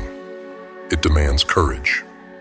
It takes courage to seek happiness in a universe that's both masterpiece and minefield, a labyrinth of triumph and tragedy, joy and pain. You're here for a reason. Something in you, an itch of curiosity, a spark of longing, drew you to this moment. You don't just want more for yourself. You want to be better for those around you. We are Grimface, saints in a world full of demons. We don't shout to be seen. We move in silence, knowing that the quietest footsteps often leave the deepest impressions. So pause, clear out the static, silence the noise, and prepare yourself. Together, we're about to uncover truths that will shake the foundations of your soul. There will be days when you wake up with the weight of the world pressing down on your chest. Days when the whispers in your mind tell you to stay in bed, to let life pass you by. Those whispers are liars. They are thieves of your potential. And if you listen to them, they will steal not just your days, but your destiny. Action is not a choice. It is survival. It is the bridge between the person you are and the person you are meant to become. But that bridge is not built with comfort or convenience.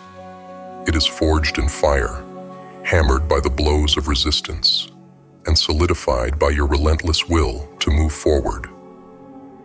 You think you need motivation. You think you need to feel good to act. That's the biggest lie you've been sold. Motivation is fleeting. It's a spark, not a flame. It will abandon you the moment things get hard. Discipline, that is your weapon. Discipline is what drags you out of bed when your mind screams to stay. Discipline is what forces you to take the next step, even when the ground beneath you feels like quicksand. Feelings are traitors.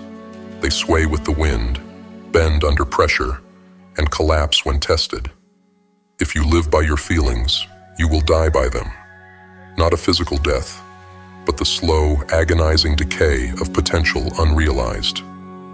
You will watch your dreams wither, not because they were unattainable, but because you refused to fight for them. Do you want to know the secret to winning? It's not talent. It's not luck. It's not the perfect plan or the perfect moment. It's showing up every single day. It's putting one foot in front of the other when your legs feel like lead. It's taking the next breath when your lungs burn. It's doing the work, even when the work feels meaningless. Because here's the truth.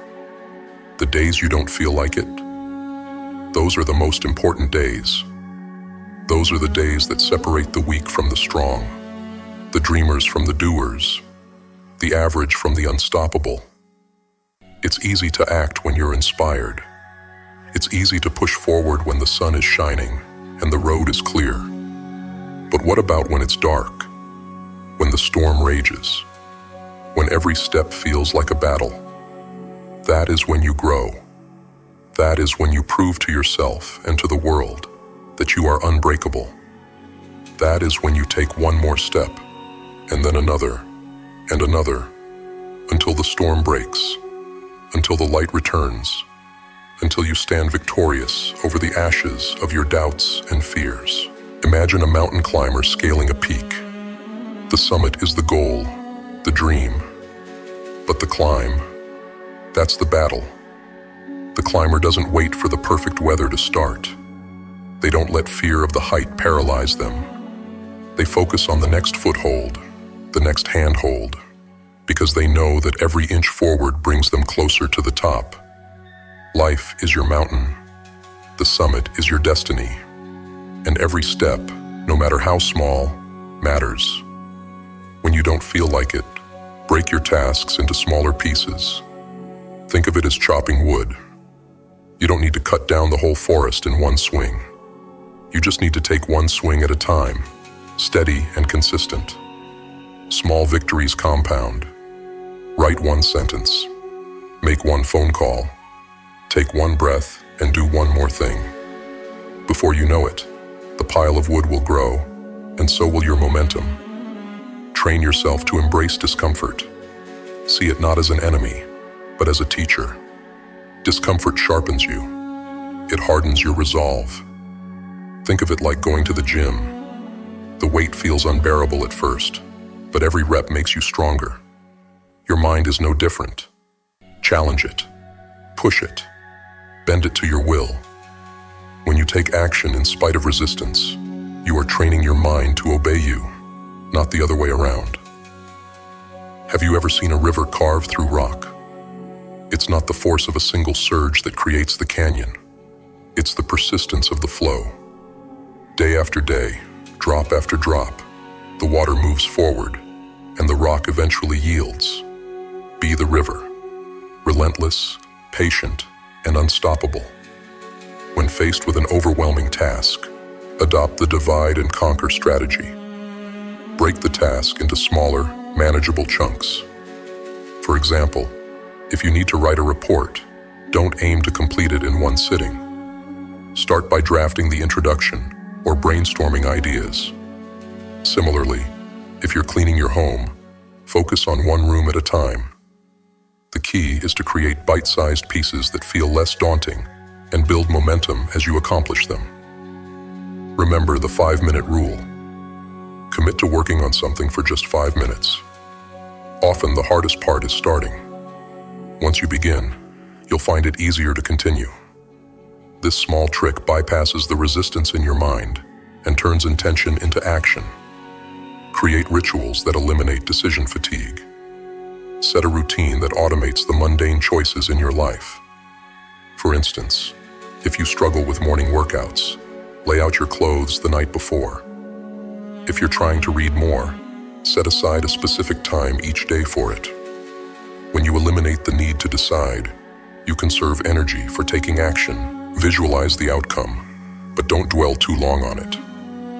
Use visualization to remind yourself of why you're doing what you're doing.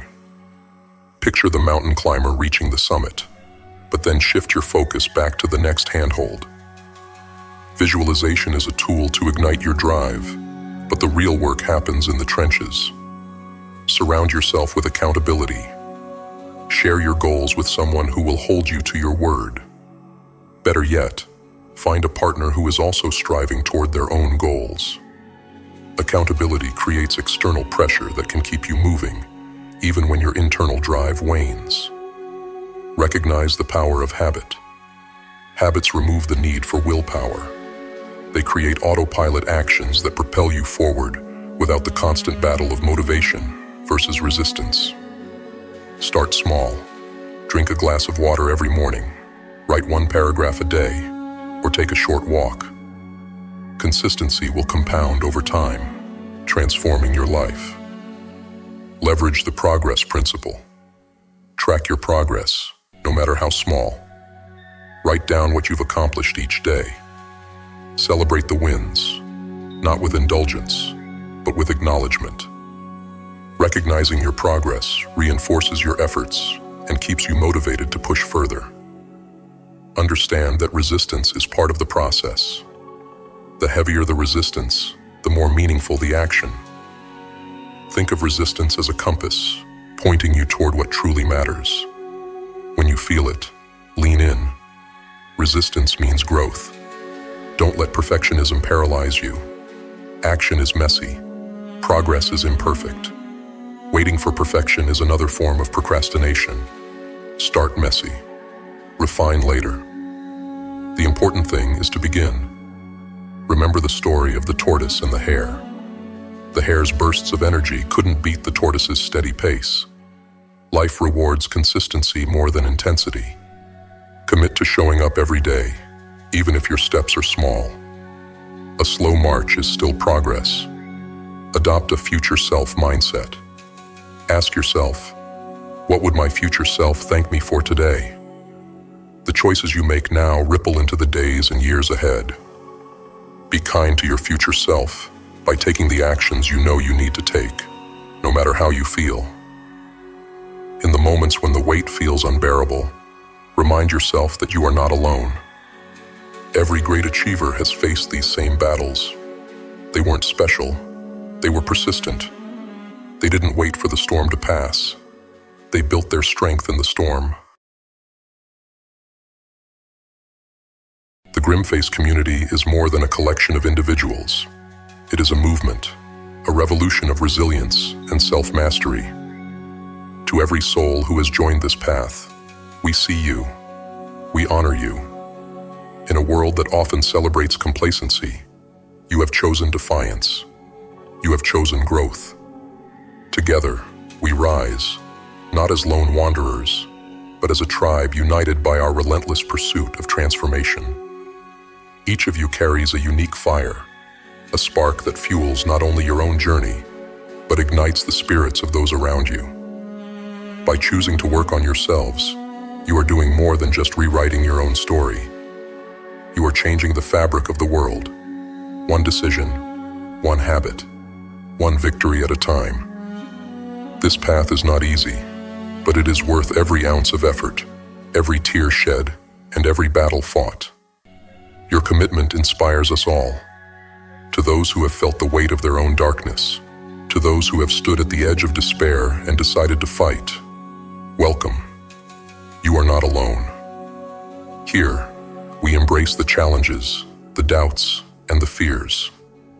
We turn them into tools, into weapons, into fuel for the unstoppable force that is the Grimface community. Together, we carve a path through the chaos and emerge stronger, bolder, and unbreakable. Pain is a familiar companion, a silent adversary that shadows our every move. For some, it crushes. For others, it carves pathways to greatness. The difference? Habits. Today we confront the darkness within us, not to extinguish it, but to channel it. These are not just habits. They are weapons forged to transform pain into power, suffering into strength, and problems into puzzles we hunger to solve. Embrace them, and the world will no longer confine you. It will kneel before you. Habit 1. Start on hard mode. Weakness whispers, start small, build momentum. But greatness demands defiance. Begin with the hardest thing, the task that haunts you. Why? Because the first battle of the day sets the tone for every battle that follows. The world will tell you to chase easy wins, to dip your toes into the shallow waters of effort. Reject it. Dive into the storm. When you wake, face the chaos head on. Do not wait for courage. Summon it. By doing the hardest thing first, you sharpen your mind and fortify your spirit. Confidence grows not from applause, but from the silent victories you achieve when no one is watching. Think about this. When was the last time you kept a promise to yourself? Not to anyone else, just to you. Confidence is not a gift, it's a muscle. Every time you choose hard mode and win, you keep that promise. The next time you face a mountain, you'll scale it without hesitation. Start hard. Stay hard. The rest will crumble before you. There's a primal satisfaction in tackling the hardest tasks head on. It's not just about the task itself, but about who you become in the process. Each time you defeat the hardest challenge first, you create a new version of yourself. Stronger, more resilient, and prepared to face the next battle. Hard mode isn't just a choice, it's a lifestyle, a declaration of war against mediocrity. Habit 2. Sweat. Every day. There's a reason warriors train before they fight. The body is the forge of the mind. Without discipline in the flesh, discipline in thought is an illusion. Every drop of sweat you spill is a testament to your commitment to strength, physical and mental. Small problems seem insurmountable when your body is weak and your energy is depleted. The solution? Move, push, exhaust the body to tame the mind. Because in exhaustion, you will find clarity. For those who say, "I'm too tired to work out," consider this. You are not tired from life. You are tired because you've let the soft voice of comfort rule you. Comfort will keep you alive, but never let you thrive. You need energy to conquer, and energy comes from movement. If you struggle to commit, bind yourself to others. A training partner is not just a companion. They are your accountability, your mirror, your competition. Together, you will rise, or together, you will fall. But you will never stay stagnant. Sweat daily, not for vanity, but for victory. The sweat you pour out is the price of clarity. When the body moves, the mind follows. It isn't about the six-pack or the aesthetics, though they may come. It's about owning your energy, your drive, and your focus. Each workout is a battle won, a testament to your discipline. Make no mistake, this is war, and the battlefield is your own flesh and willpower. Habit 3. Measure daily. What you cannot measure, you cannot control. And what you cannot control will control you. Stop walking blindly through life. Measure everything that matters. Your goals, your health, your wealth, your progress. Clarity comes from knowing. You feel lost because you don't see the path. But the path reveals itself when you start looking at the map. Track your finances and you'll lose. Master them, and you'll win. Here's the truth. Most people avoid measuring because it's uncomfortable. It reveals weaknesses they'd rather ignore. But strength comes from confrontation. Look at your flaws, your failures, and your progress. Write them down. Analyze them. Gamify them. Beat your best score every day. Measuring isn't effort, it's empowerment. The act of measurement transforms chaos into order. You may think it's tedious, but every detail matters. Each number you record is a stepping stone to mastery. Progress demands precision. Without it, you wander aimlessly. With it, you create your destiny, one metric at a time. Habit 5. Teach daily. We learn best not by listening, but by teaching. Every time you teach, you deepen your mastery. Make it a habit. Share your knowledge with anyone willing to listen. Your colleagues, your family, your audience. Pull out your phone. Record a lesson. Post it. Not for likes, not for applause, but for you. To teach is to commit, to reinforce, to embody. You become what you teach. And when you teach, you open yourself to growth. Every teacher learns more than their students. Start teaching. You'll never stop learning. Teaching is the ultimate act of accountability. When you share knowledge, you claim it as your own. Each lesson you impart solidifies your foundation. The more you teach, the more you evolve. Let teaching be the flame that forges your legacy. Habit 6. Prepare for tomorrow. You are not the sum of your ambitions. You are the sum of your systems. Dreams without preparation are illusions. At the end of every day, review it. Write down what's left undone. Plan for tomorrow. Preparation is not glamorous, but it's powerful. When the morning comes, you won't waste time deciding. You'll act. Shutdown rituals matter. They mark the end of chaos and the beginning of clarity. Close your laptop. Put away your distractions Sleep early. Wake early. The world is quietest before dawn. That silence is yours to conquer. Do not waste it. Preparation is an investment in yourself.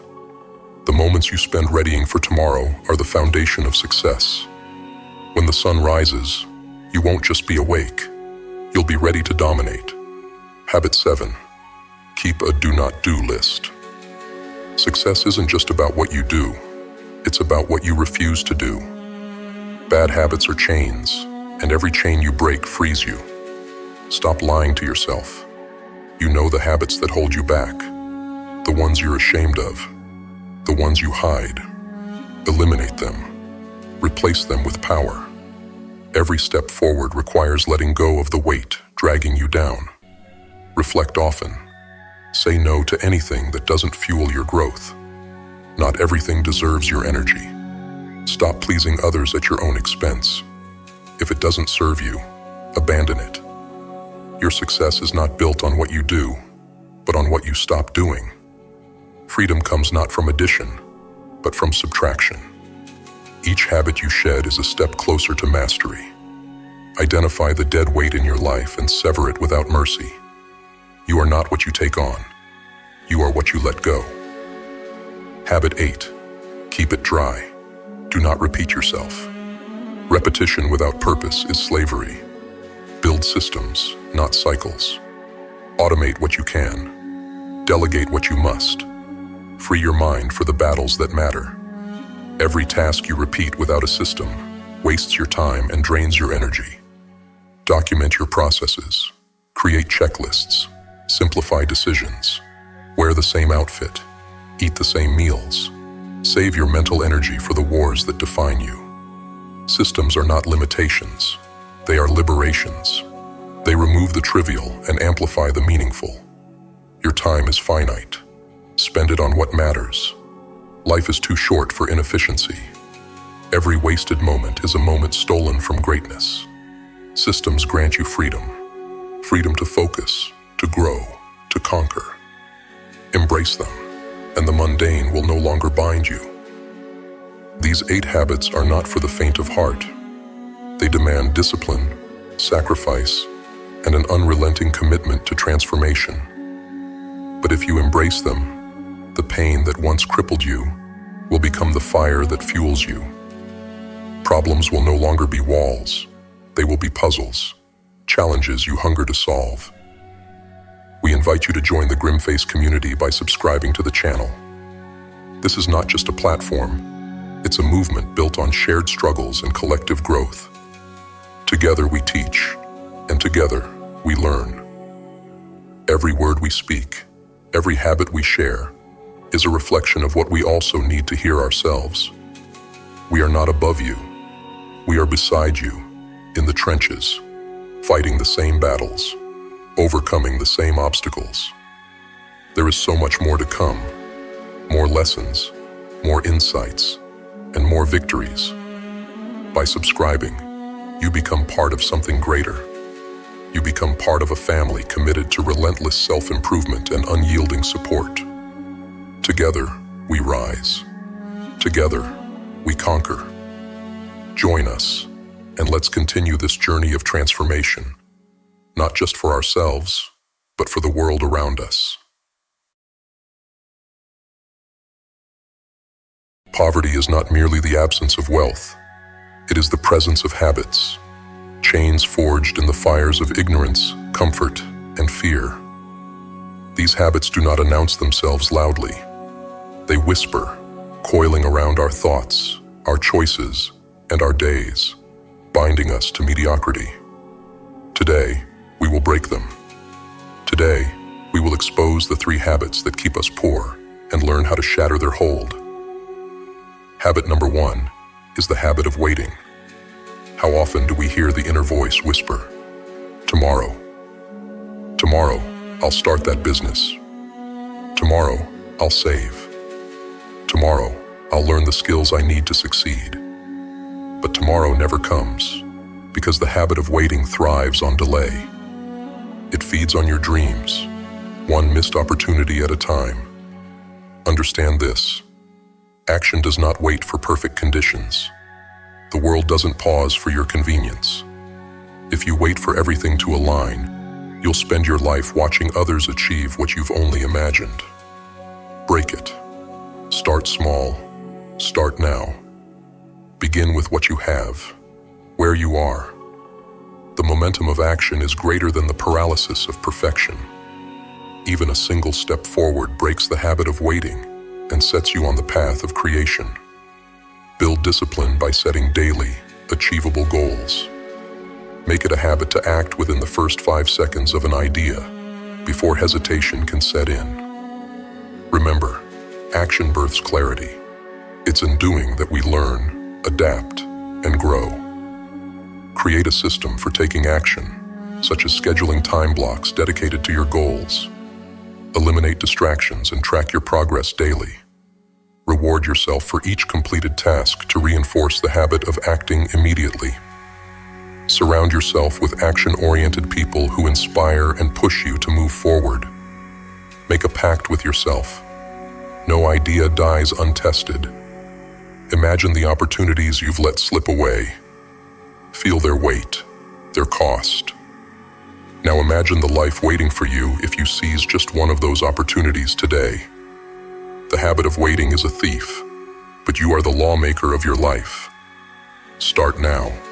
Habit number 2 is the habit of excuses. I can't because... These words are the anthem of the impoverished mind. Excuses mask fear and justify stagnation. They place blame on the world, on circumstances, on others, and absolve you of responsibility. But the truth is harsh. As long as you cling to excuses, you surrender your power. Every excuse you make is a brick in the wall that separates you from wealth, from opportunity, and from freedom. It's time to tear it down. Break it. Replace excuses with accountability. When you're faced with a challenge, ask yourself, how can I overcome this?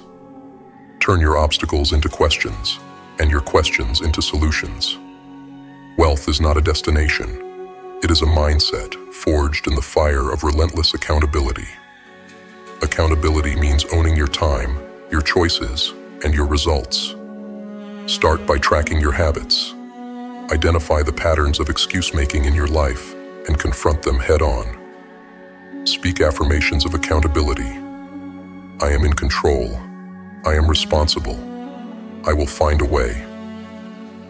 Let these words replace the poisonous refrain of I can't. Set up systems to hold yourself accountable. Find a mentor or accountability partner who will challenge you and keep you honest. Use tools like apps or calendars to track your commitments and progress. Reflect daily on what you achieved and where you fell short. Take ownership of every failure and success, and use them as stepping stones rather than stumbling blocks. Picture the opportunities lost to excuses. Regret is heavier than any responsibility you fear to shoulder. Take control by framing challenges as chances to grow, learn, and conquer. Success comes to those who say, despite this, I will. Habit number 3 is the habit of comfort. Comfort is the silent thief of ambition. It whispers that it's okay to stay where you are, to avoid risk, to settle for less because it's safe. But comfort is a cage, and its bars grow thicker with every passing day. Those who crave comfort over growth pay a high price, their dreams. The pursuit of comfort keeps you poor because it blinds you to opportunities that demand effort, risk, and sacrifice. Break it. Seek discomfort. Push your boundaries daily. Whether it's learning something new, challenging your beliefs, or stepping into unfamiliar territory, discomfort is the price of growth. Embrace it. Wealth does not reside in safety. It thrives in calculated risk and bold action. Begin by identifying your comfort zones, those routines and habits that keep you stagnant. Commit to stepping outside of them every single day. Take cold showers to build resilience. Speak up in situations where you'd normally stay silent. Pursue conversations and opportunities that make your heart race with anxiety. Set goals that scare you, ones that seem just out of reach. Break them down into actionable steps and commit to executing them relentlessly. Celebrate small victories along the way to build confidence in navigating discomfort. Remember, the more you embrace discomfort, the more it becomes your ally in the pursuit of greatness. Understand that discomfort is a compass. It points to the areas where growth is waiting. Picture yourself on the edge of a cliff, the ground beneath you representing stagnation. The leap forward is terrifying, but it is also the only way to fly. Trust in your ability to adapt and embrace the unknown as an ally. Here is the path forward. These 3 habits, waiting, excuses, and comfort, are chains that keep the mind enslaved to poverty. But chains can be broken. When you stop waiting, you reclaim your time. When you stop making excuses, you reclaim your power.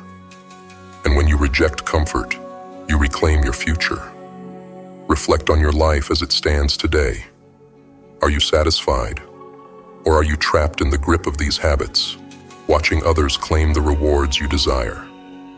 The time to act is now, not tomorrow. The time to take responsibility is today, not later. The time to embrace discomfort is this very moment. Strategies to remedy these habits, to combat. Waiting. Use the 2-minute rule for tackling tasks. If it takes less than 2 minutes, do it immediately. Create deadlines for your goals and share them with someone who will hold you accountable. Use tools like habit trackers to ensure consistent progress. Remember, starting is often the hardest part. Once you begin, momentum takes over. Break your larger goals into micro-tasks that can be accomplished in short bursts. Celebrate these small wins to maintain motivation.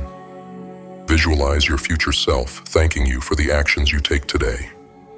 Each step you take now builds a bridge to the future you desire. To overcome excuses, reframe your language. Replace "I can't" with "how can I?" Practice radical self-honesty by identifying the fears underlying your excuses. Write them down and systematically address each one. Develop a growth mindset that sees obstacles as opportunities rather than barriers. Remind yourself that every excuse keeps you in the same place, while accountability propels you forward. Create a no-excuse policy for your daily life and challenge yourself to find solutions instead of barriers. Set specific, measurable, and time-bound goals and review them weekly to ensure progress. To escape comfort, set a discomfort quota for each week, listing activities that challenge you. Reflect on your achievements and how discomfort contributed to them. Surround yourself with people who inspire you to reach beyond your limits. Reward yourself for taking risks, regardless of the outcome, as long as you've learned and grown from the experience. Use discomfort as a teacher. When you face fear or resistance, lean into it rather than away from it.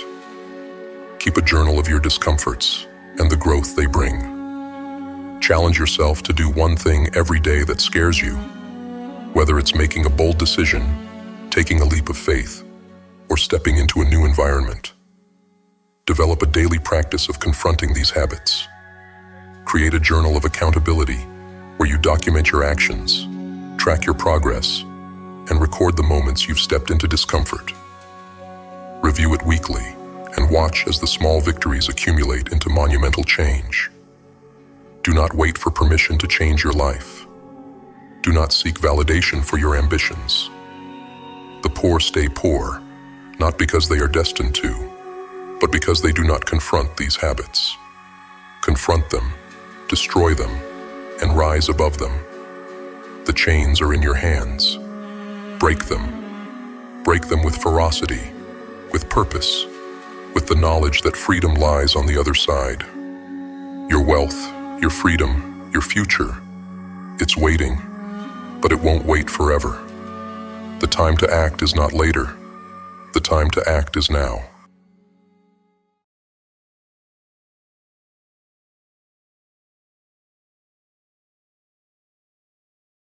life you dream of, the strength you crave, the success you imagine, does not arrive in grand gestures or sudden flashes of brilliance. No, it is built, brick by meticulous brick, through the quiet, unrelenting power of habits. Each day is a battlefield, and every choice you make is a weapon. The question is, are you wielding it with purpose, or are you blindly letting it strike against you? Step 1. Embrace the small but mighty. Consider the weight of a raindrop. Singularly, it is nothing. But repeated over time, these drops carve canyons, shape landscapes, and sculpt mountains. Your actions, the small, seemingly insignificant ones, hold the same power. It's not about massive leaps. It's about the relentless accumulation of tiny wins. Picture this: a single step on a staircase.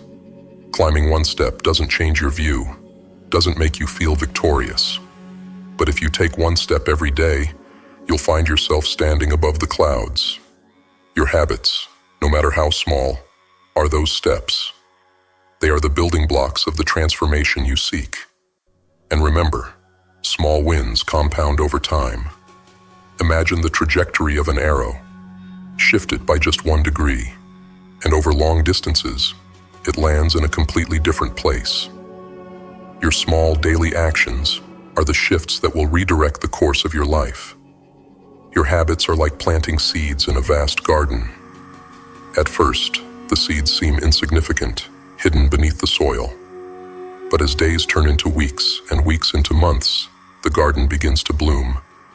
Each flower, each fruit, is a testament to the small actions you cultivated daily. Step 2. Shape the battlefield. You are the architect of your environment. Your surroundings dictate your choices more than sheer willpower ever could. Think of this. Would a predator surround itself with distractions, chaos, or clutter? Number.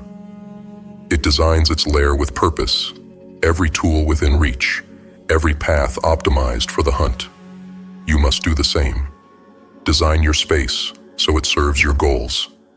If your ambition is to read, leave books where they beckon you. If you're chasing fitness, make your workout tools impossible to ignore. Stop living in a world that conspires against your progress. Shape it to kneel before your will. Think of your environment as an extension of your mind. Cluttered space, cluttered thoughts. Clear space, clear intent. Transform your surroundings into a reflection of the person you want to become. Don't merely react to your environment. Master it. Every object in your environment either pulls you toward your goals or pushes you away. Imagine an archer preparing for a hunt.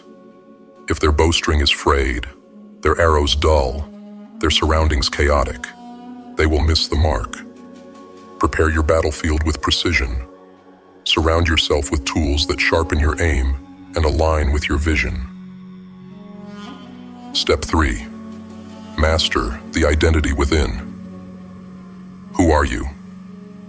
Not the name you were given, not the job you hold, but who are you in the marrow of your bones? Your habits are not just actions. They are declarations of identity.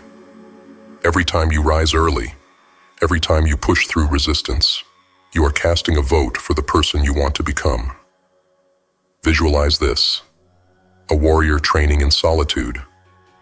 Every repetition is not just physical, it is mental. It is an act of saying, I am disciplined. I am strong. You are not simply building habits. You are building you. Decide the kind of person you want to be, and then let your habits become proof of that identity. Ask yourself this: what would the future version of me do right now? The one who has already achieved the goals, built the empire, lived the dream. Act as if you are already that person. Each action is a declaration, a vote for your future self. Imagine standing before a mirror, not seeing your reflection, but the person you aim to become. Every habit is like a chisel, carving away the untruths, the doubts, the limitations. With every action, You sculpt yourself into that ideal. Let your habits prove your evolution. Step 4. Make it easy. Make it inevitable. The mind craves simplicity, and the path to mastery is paved with ease. Why struggle against unnecessary friction when you can smooth the road? A hunter doesn't chase prey into a labyrinth. They guide it into a trap. You must lay traps for your success. Automate your actions. Prepare in advance. If you want to eat better, prepare your meals when your resolve is strongest. If you want to save money, set systems that remove temptation. Your future self will stumble if you leave the path rocky. Smooth it now. Think of water flowing downhill. It always finds the easiest path. Your habits should work the same way. Remove obstacles. Lower resistance. Make the path to your goals so easy that success becomes inevitable. Imagine life as a chessboard. Every move you make today sets up the game for tomorrow. Remove the unnecessary pawns that block your progress. Align your strategies so that each action leads you closer to the checkmate of your ambitions. Make winning inevitable. Step 5. The compound power of time. Imagine planting a seed. For days, weeks, even months, there is no visible change. You water it, you nurture it, and still, it appears as though nothing is happening. But beneath the surface, roots are digging deep. Foundations are forming. And then one day, it bursts forth, growing faster than you could have imagined. This is the power of habits over time. Results do not arrive on your schedule. They come when the work has been done. The most dangerous moment is when impatience whispers lies, urging you to quit. Resist. Understand that greatness is born not in the light of sudden success, but in the shadows of persistence. Think of the ice cube sitting in a cold room. The temperature rises slowly, 26 degrees, 27, 28. Nothing happens. Then, at 32 degrees, it begins to melt. Your habits are the rising temperature. Keep applying the heat. Time is the silent multiplier. Consider a drop of ink falling into a clear pool. At first, it seems like nothing, but given time, that ink spreads, coloring every part of the water. Your habits work the same way. Persist, and they will permeate every corner of your life. Step 6. Break the chains of neglect. Bad habits are shackles forged by neglect. Every time you skip, delay, or indulge, you reinforce those chains. Imagine a snowball rolling down a hill. At first, it's small and manageable, but left unchecked, it becomes an avalanche, impossible to stop. You must destroy these chains before they grow. Replace destructive habits with actions that align with your goals. If you fail, don't wallow. Recover quickly. The strongest warriors are not those who never fall, but those who rise the fastest. Think of it like resetting a compass. If you've veered off course, don't panic. Adjust, recalibrate, and keep moving forward. Each correction brings you closer to your true north. Breaking chains is not just about destruction, it's about replacement. Imagine uprooting a toxic plant. You must plant something healthy in its place, or the weeds will return. Replace every destructive habit with one that nourishes your purpose. Step 7.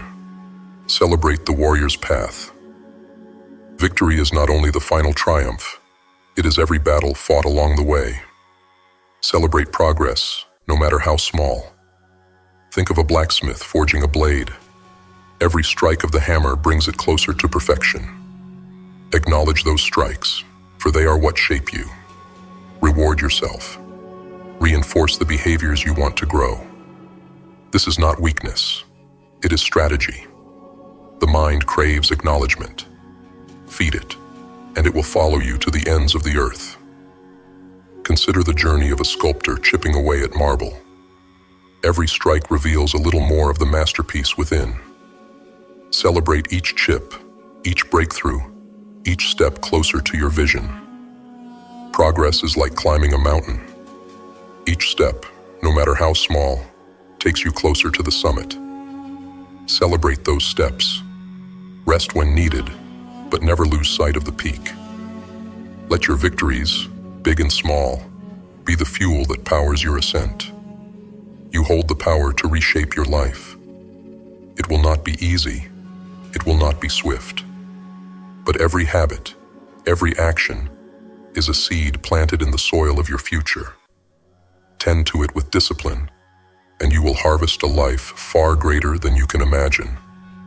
The choice is yours. Let your habits master you, or become the master of your destiny. Which will it be? And remember, the journey is not linear. There will be peaks and valleys, triumphs and trials. But through it all, your habits remain your compass. Stay steadfast, and the life you've envisioned will no longer be a dream. It will be your reality. Your habits are the echoes of your intentions. They are the silent builders of empires, the unseen architects of greatness. Treat them with reverence, for they are the tools with which you carve your destiny. Discipline is not something you do. It's something you become. It's an identity, not a checklist. And until you make this shift, you will remain trapped, locked in a cycle of fleeting motivation, broken promises, and unfinished dreams. If you want to succeed, you must embrace the reality that discipline requires a transformation of who you are at your very core. Think about the countless times you've said, "I'll start tomorrow," or the promises you've made to yourself only to break them when the moment got hard. That's not failure. That's identity conflict. You're trying to act disciplined while clinging to the identity of someone who isn't. You can't build a life of strength on the foundation of weakness. You can't achieve greatness while dragging along the chains of your excuses. Discipline demands that you face an uncomfortable truth. The person you are today is not the person you need to be. That's a hard pill to swallow, isn't it? But think about the moments in your life when you've truly succeeded. Was it when things were easy? When you had all the time in the world and everything fell into place? Or was it in the moments when you had to grind? When you felt the weight of the world on your shoulders, but you pushed through anyway? Maybe it was the time you stayed up all night studying for that exam, sacrificing sleep and comfort because failure wasn't an option. Or when you dragged yourself to the gym after a long day, fighting every urge to quit. In those moments, you weren't just doing disciplined things. You were becoming someone who doesn't quit, someone who refuses to back down. That's the identity shift. That's what it takes. The problem is, we've been conditioned to avoid discomfort. Society tells us to take the easy route, to chase quick rewards, to value convenience over commitment.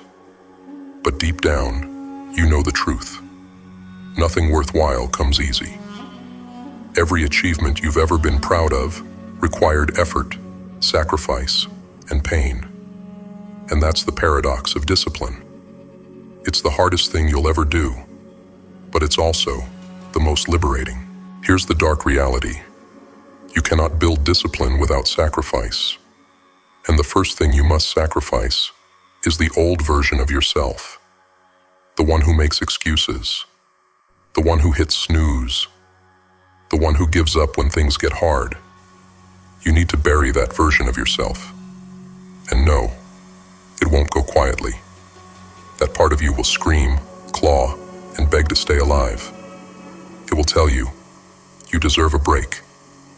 It will whisper lies like, you're not good enough, or why bother trying? But discipline demands that you silence that voice.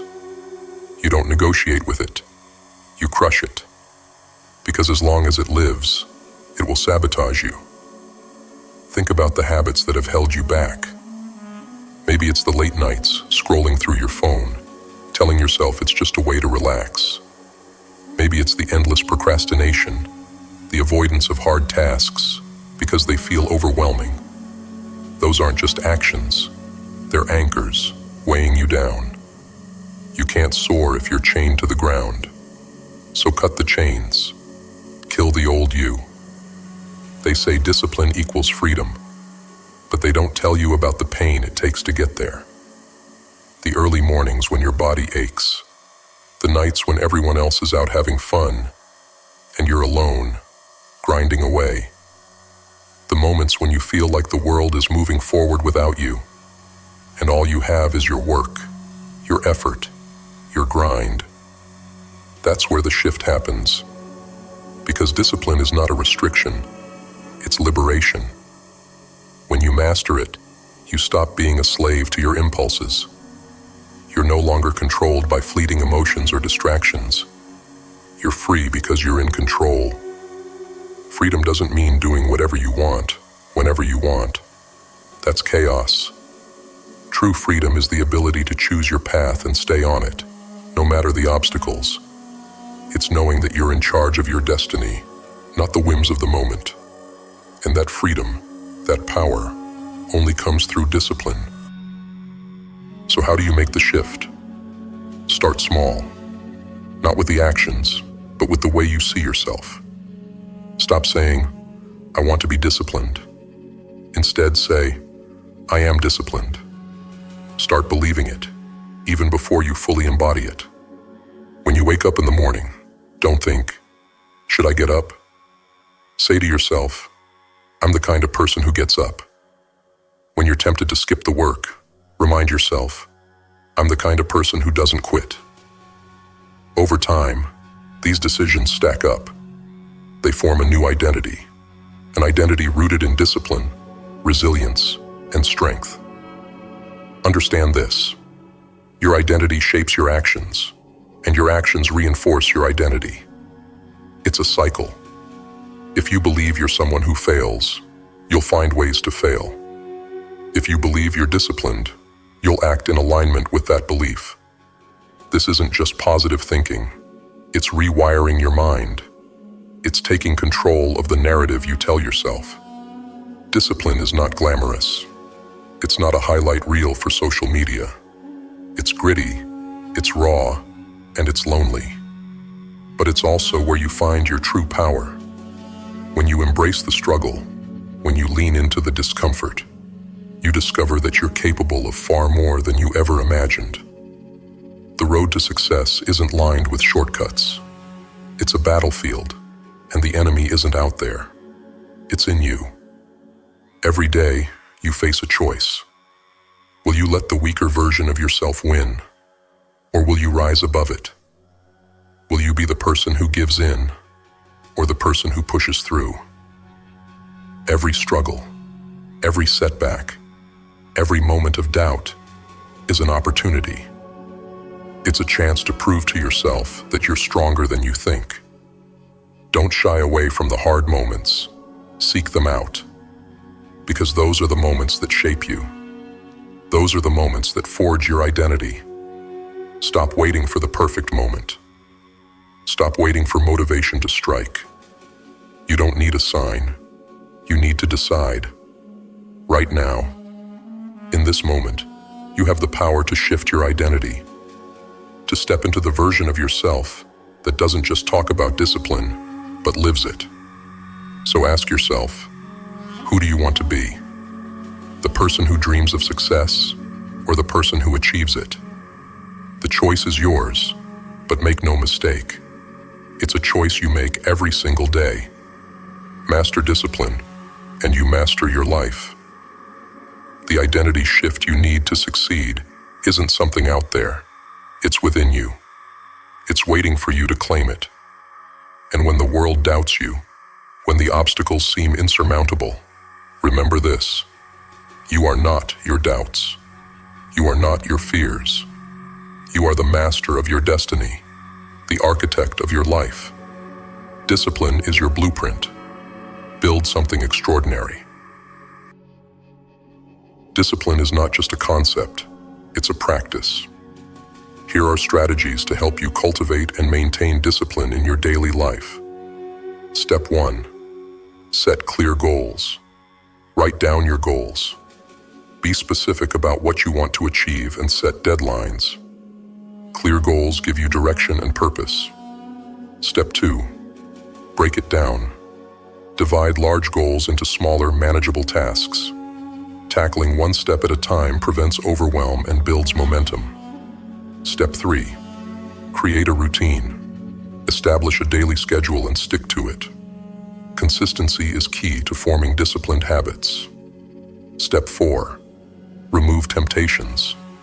Identify distractions and eliminate them from your environment. For example, if your phone hinders your focus, put it in another room while you work.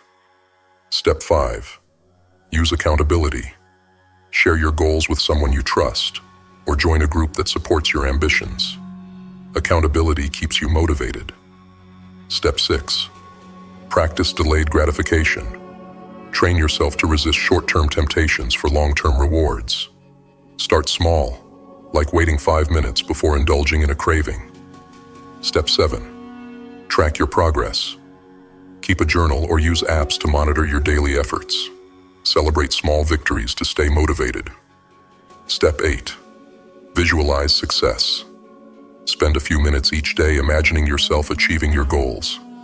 This reinforces your commitment and strengthens your discipline. Step 9. Build resilience. Embrace failures and setbacks as learning opportunities. Resilience is the backbone of discipline. Step 10. Start your day with a win. Begin each day with a simple accomplishment, like making your bed. This sets a tone of success for the rest of the day. Step 11. Learn to say no. Protect your time and energy by declining commitments that don't align with your goals. Step 12. Reward yourself. Give yourself small rewards for sticking to your commitments. This reinforces positive behavior. Step 13. Practice self-reflection. Spend time each week reviewing your progress. Reflect on what's working and where you can improve. Step 14. Adopt a growth mindset. Believe that discipline is a skill you can develop, not a fixed trait. Approach challenges with curiosity and determination. Start now. Don't wait for the perfect time to begin. Start with what you have, where you are, and grow from there.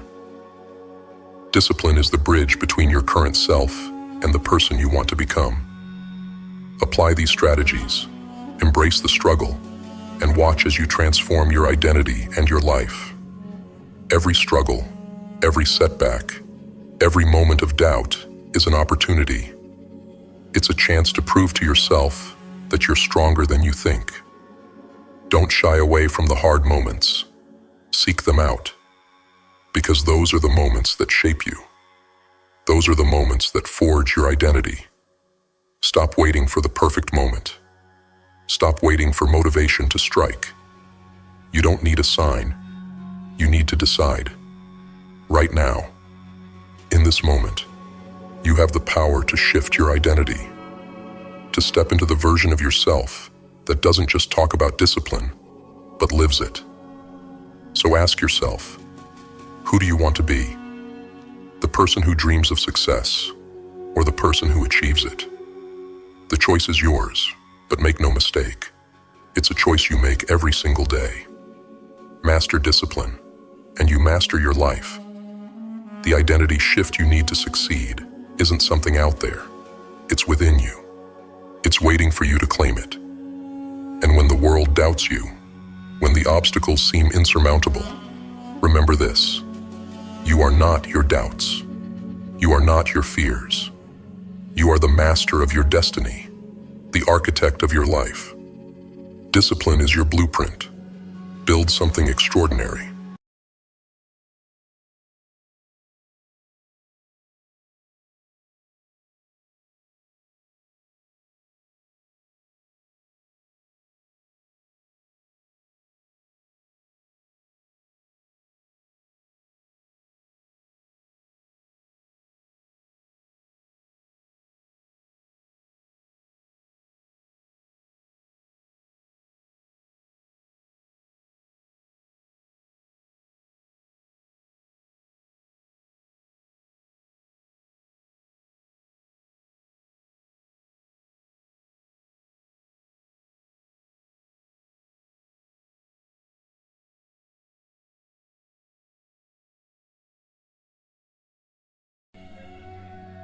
Welcome back to Grimface, the home of the relentless, the unshakable, the black sheep who refuse to conform. This is where we embrace the grind, destroy mediocrity, and rise above the noise.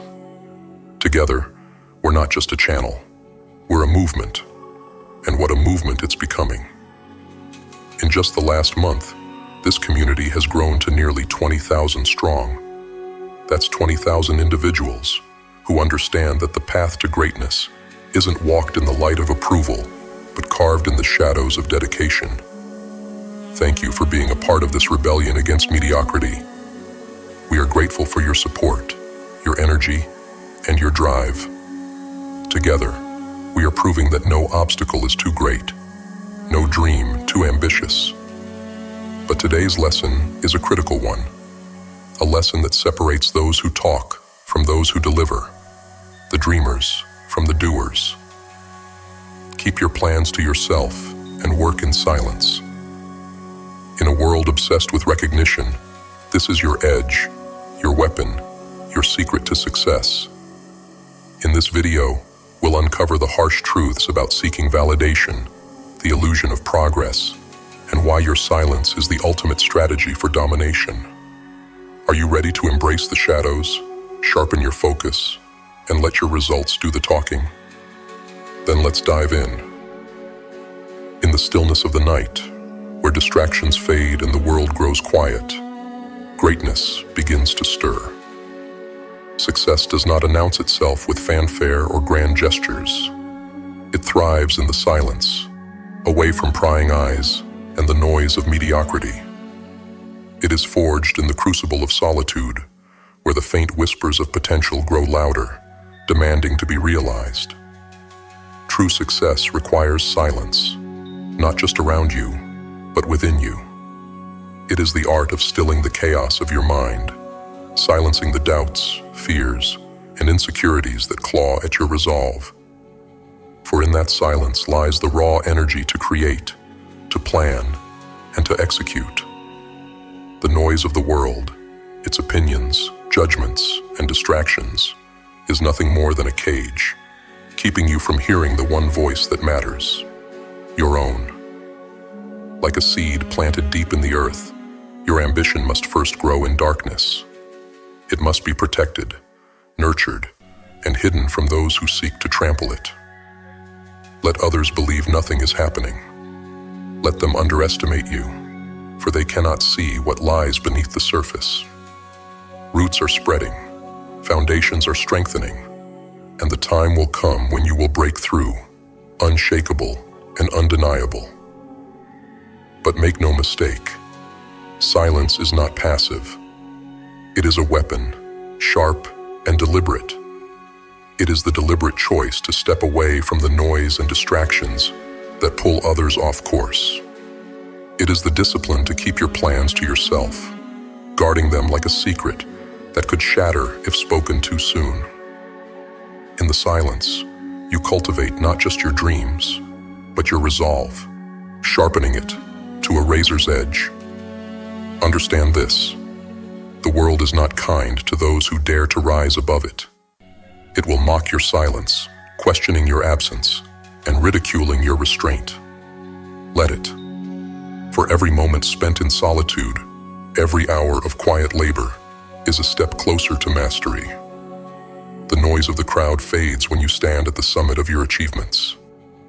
There is a silent trap that claims countless dreams before they even have a chance to breathe.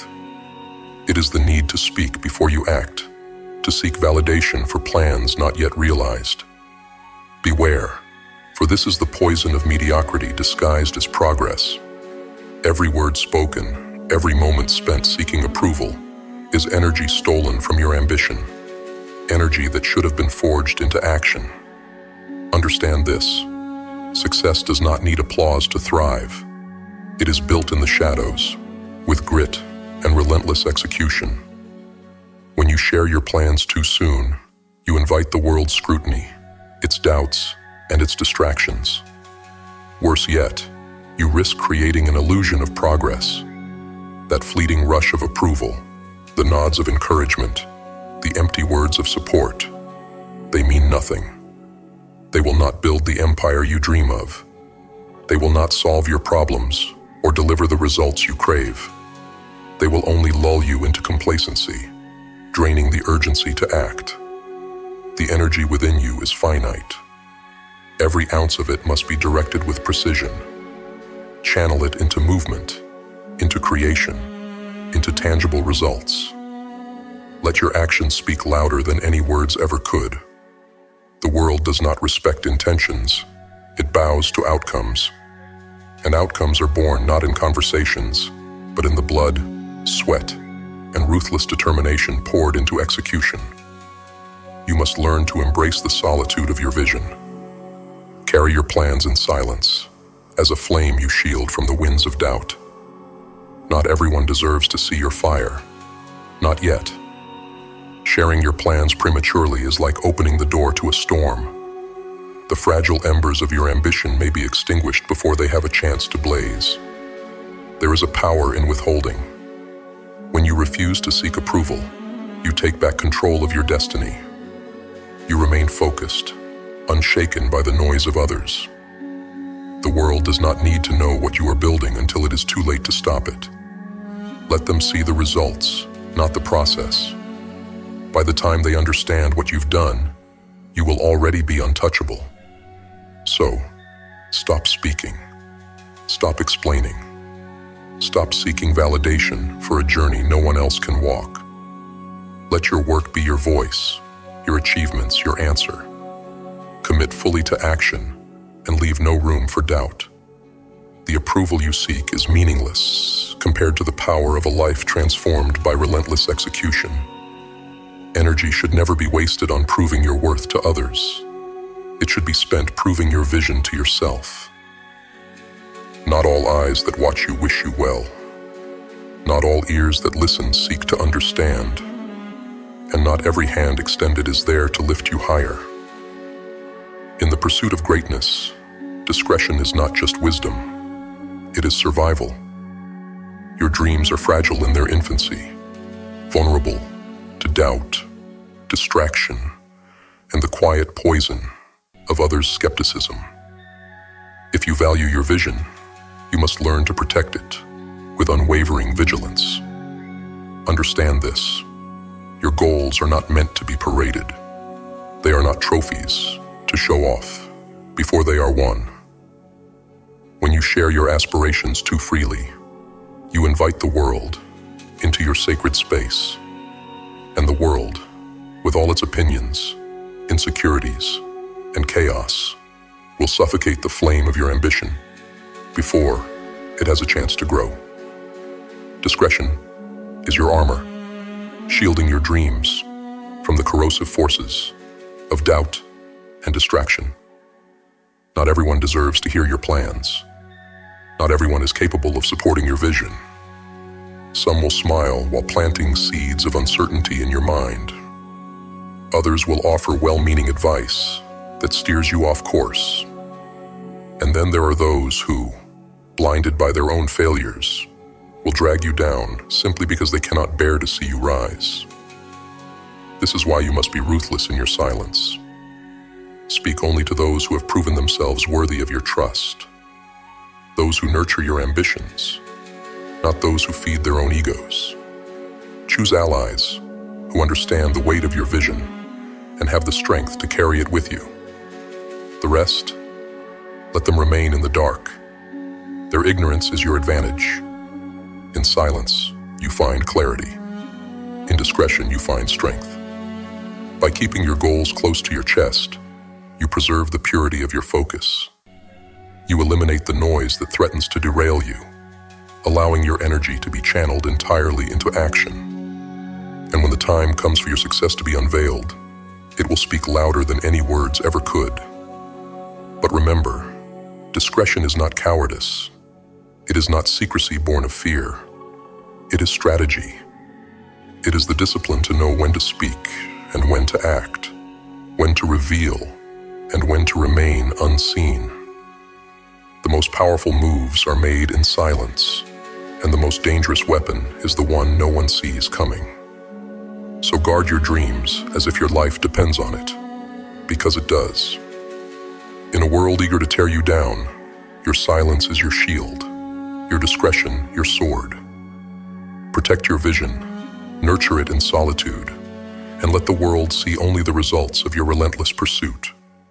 Speak less, act more, and when the time comes, let your success be the only thing they can talk about.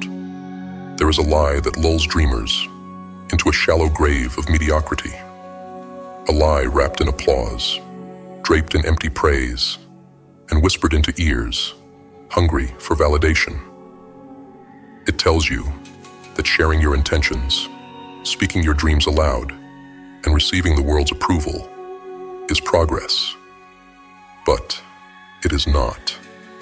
It is a mirage, an illusion, a thief cloaked in the guise of achievement. And if you are not careful, it will rob you of the fire you need to succeed. Validation is a drug. It floods your mind with a false sense of accomplishment, dulling the urgency that should drive you to action. When you speak of your plans and others nod in approval, your brain mistakes their applause for progress. The cheers feel like fuel, but they are nothing but fumes. The hard work remains undone, the real battle unfought. And while you bask in the glow of fleeting admiration, your dreams rot in the shadow of inaction. Understand this: intention is worthless without execution. 1,000,000 good ideas are buried every day because the minds that conceived them grew addicted to the shallow high of validation. The world does not care about what you intend to do. It cares only about what you prove through action. If you want to rise above the noise, you must starve yourself of the need for approval. Silence your intentions. Let your plans remain a secret, shared only with yourself. You do not need the world's validation to begin your journey. What you need is relentless, unforgiving action. Every moment you spend seeking recognition for your intentions is a moment stolen from the grind. Every conversation about what you might do is energy wasted on what isn't being done. Progress is not something you talk about. It's something you carve out of stone, with blood and sweat, one grueling step at a time. Let go of the need to be understood. Let go of the need to be admired. Validation is a distraction, a siren song that lures you away from the battlefield where your dreams will be won. Let others think you are doing nothing. Let them doubt you. Their opinions are irrelevant. What matters is the relentless, silent march forward, the grind that no one sees, the hours of labor that no one praises. The illusion of progress is a trap, but you are smarter than that. You are stronger than that. The only validation you need is the proof of your results. Speak less, work more, and watch as your actions crush the noise of empty words. This world rewards only one thing: outcomes. Stop chasing applause for ideas. Start earning respect through execution. And when your success finally stands tall, unshakable, and undeniable, let the world see the brutal truth. You never needed their validation in the first place. The time for talking is over. The time for action is now. Burn the illusion and get to work. In this world, power is not declared, it is demonstrated. True impact is not in the promises you make or the updates you give, but in the thunderous silence before the storm. The greatest power lies in surprise, in keeping your work unseen until the moment it is undeniable, unstoppable, and untouchable. There is a strength in silence that few will ever understand. It is the quiet focus, the relentless grind behind closed doors, where no applause can reach you, no distraction can penetrate. It is the discipline to labor in obscurity, to embrace the shadows, while others clamor for recognition in the light. They crave attention, but you crave results. Understand this: When you reveal your hand too soon, you weaken your position. When you share your progress before the finish line, you open yourself to doubt, criticism, and interference. Worse yet, you rob yourself of the energy that should have fueled your journey. Validation for unfinished work is like a thief, stealing the hunger that drives you forward. But when you hold your silence, when you allow your achievements to grow in the dark, you harness the element of surprise. The moment you step forward, not with promises, but with proof, the world has no choice but to take notice. Your results speak louder than any words ever could. They silence the doubters, crush the critics, and leave no room for debate. Surprise is your weapon, and it is forged in patience. While others scatter their energy seeking recognition, you focus it, sharpening your edge. Every hour spent in quiet dedication, every step taken in solitude, builds momentum. And when the moment comes to unveil your work, the impact is seismic. Think of the power in the unexpected. To appear out of nowhere, with achievements so undeniable, they demand respect. To bypass the noise, the opinions, and the distractions. Emerging only when your work is complete, your vision realized. That is the kind of power that cannot be ignored. But this requires discipline. It requires the strength to resist the urge to share, to boast, to seek validation for potential rather than proof. It requires faith in yourself, in your process, and in the inevitability of your success. Let others talk, you will act. Let them seek applause, you will seek mastery.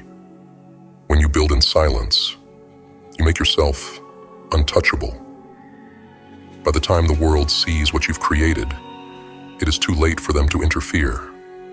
Too late for their doubts, their distractions, their attempts to stop you. Your success becomes an undeniable force, a testament to your dedication and focus. So keep your work hidden until it is ready to roar. Let your results speak, not your intentions. Embrace the power of surprise. And when the time comes, strike with such force that the world will never forget what you've achieved. Work in silence. Build in the shadows. And when you step into the light, make sure it blinds them. Confidence is not something you are given. It is something you earn.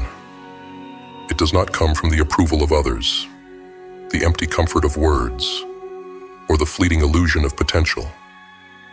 Confidence is forged in the fire of action, in the relentless pursuit of progress, one step at a time. Too many people drown in their own hesitation, paralyzed by overthinking and endless talking. They speak of their dreams as if words alone will bring them to life. They convince themselves that by announcing their intentions, they've already begun the journey. But this is a lie, a coward's excuse.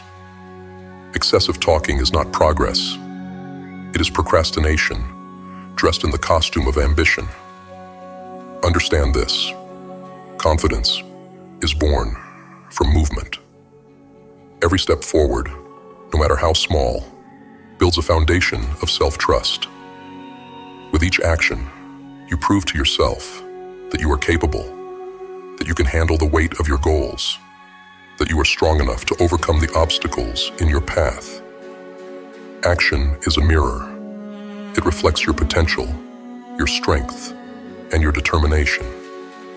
Hesitation, on the other hand, is poison. It breeds doubt, feeding the part of your mind that whispers, "What if you fail?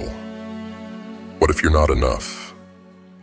The longer you wait, the louder those whispers grow, until they drown out every ounce of belief you have in yourself. Talking only amplifies this hesitation, scattering your focus and leaving you stranded in a sea of unrealized potential. But action silences the doubt. It replaces fear with momentum, hesitation with purpose, It doesn't matter if your steps are small or imperfect. What matters is that you move. With each act of courage, no matter how insignificant it seems, you are proving to yourself that you are capable of more. And as your actions compound, so too does your confidence. There is no shortcut. You cannot talk your way into self-belief. You cannot think your way into courage. You must act. You must take that first step, and then another, and then another, until the fear that once held you back is crushed beneath the weight of your progress. Let others waste their breath on empty words. Let them seek comfort in promises they will never fulfill. You are different. You understand that every word not backed by action is a betrayal of your potential. You will not betray yourself. Your confidence is waiting for you, but it demands a price. It demands sweat, effort, and persistence. It demands that you stop speaking and start doing. The path will not be easy, but with every step you take, you will grow stronger. With every step, you will silence the doubts that once controlled you. And with every step, you will become the person you were meant to be. So stop hesitating. Stop talking. Take the first step, and then another. Let your actions speak for you. Build your confidence brick by brick through effort and determination. Because in the end, it is not what you say that defines you. It is what you do. The time for hesitation is over. The time for action is now. Trust yourself, move forward, and watch as your confidence becomes unshakable.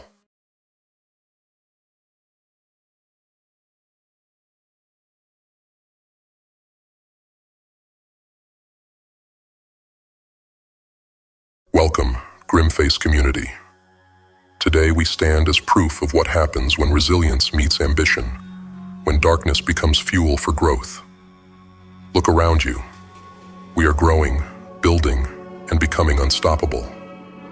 More than 13,000 of us are working together to create something that not only challenges the status quo, but also empowers each of us to break free from the mundane. This community is no longer just an idea. It's a movement, and it's making waves that others can no longer ignore. You see, hatred, criticism, and negativity, they're all just taxes we pay on the road to success. The higher we climb, the more those voices will come. It's inevitable. But the truth is, those same voices that want us to fail are the ultimate proof that we're on the right path. Success attracts hate because it disrupts the comfort of mediocrity, and that's exactly what we're here to do. When you start rising, people will try to bring you down. They'll call you crazy, delusional, reckless. But consider this. Those who make history are never the ones who play it safe. They're the ones who take risks, who step beyond what others consider possible, and push until the impossible becomes reality. The doubters, the haters, they're just spectators in the arena of life. They're not the ones who stand in the ring, facing their fears, embracing the unknown. They are the ones too afraid to step into the ring, too comfortable in their own limitations to ever dream of more.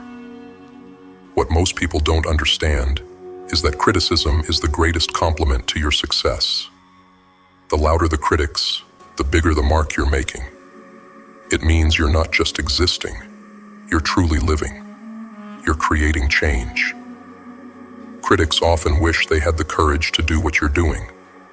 They are the ones that secretly wish they could take the leap, but are too afraid of the unknown.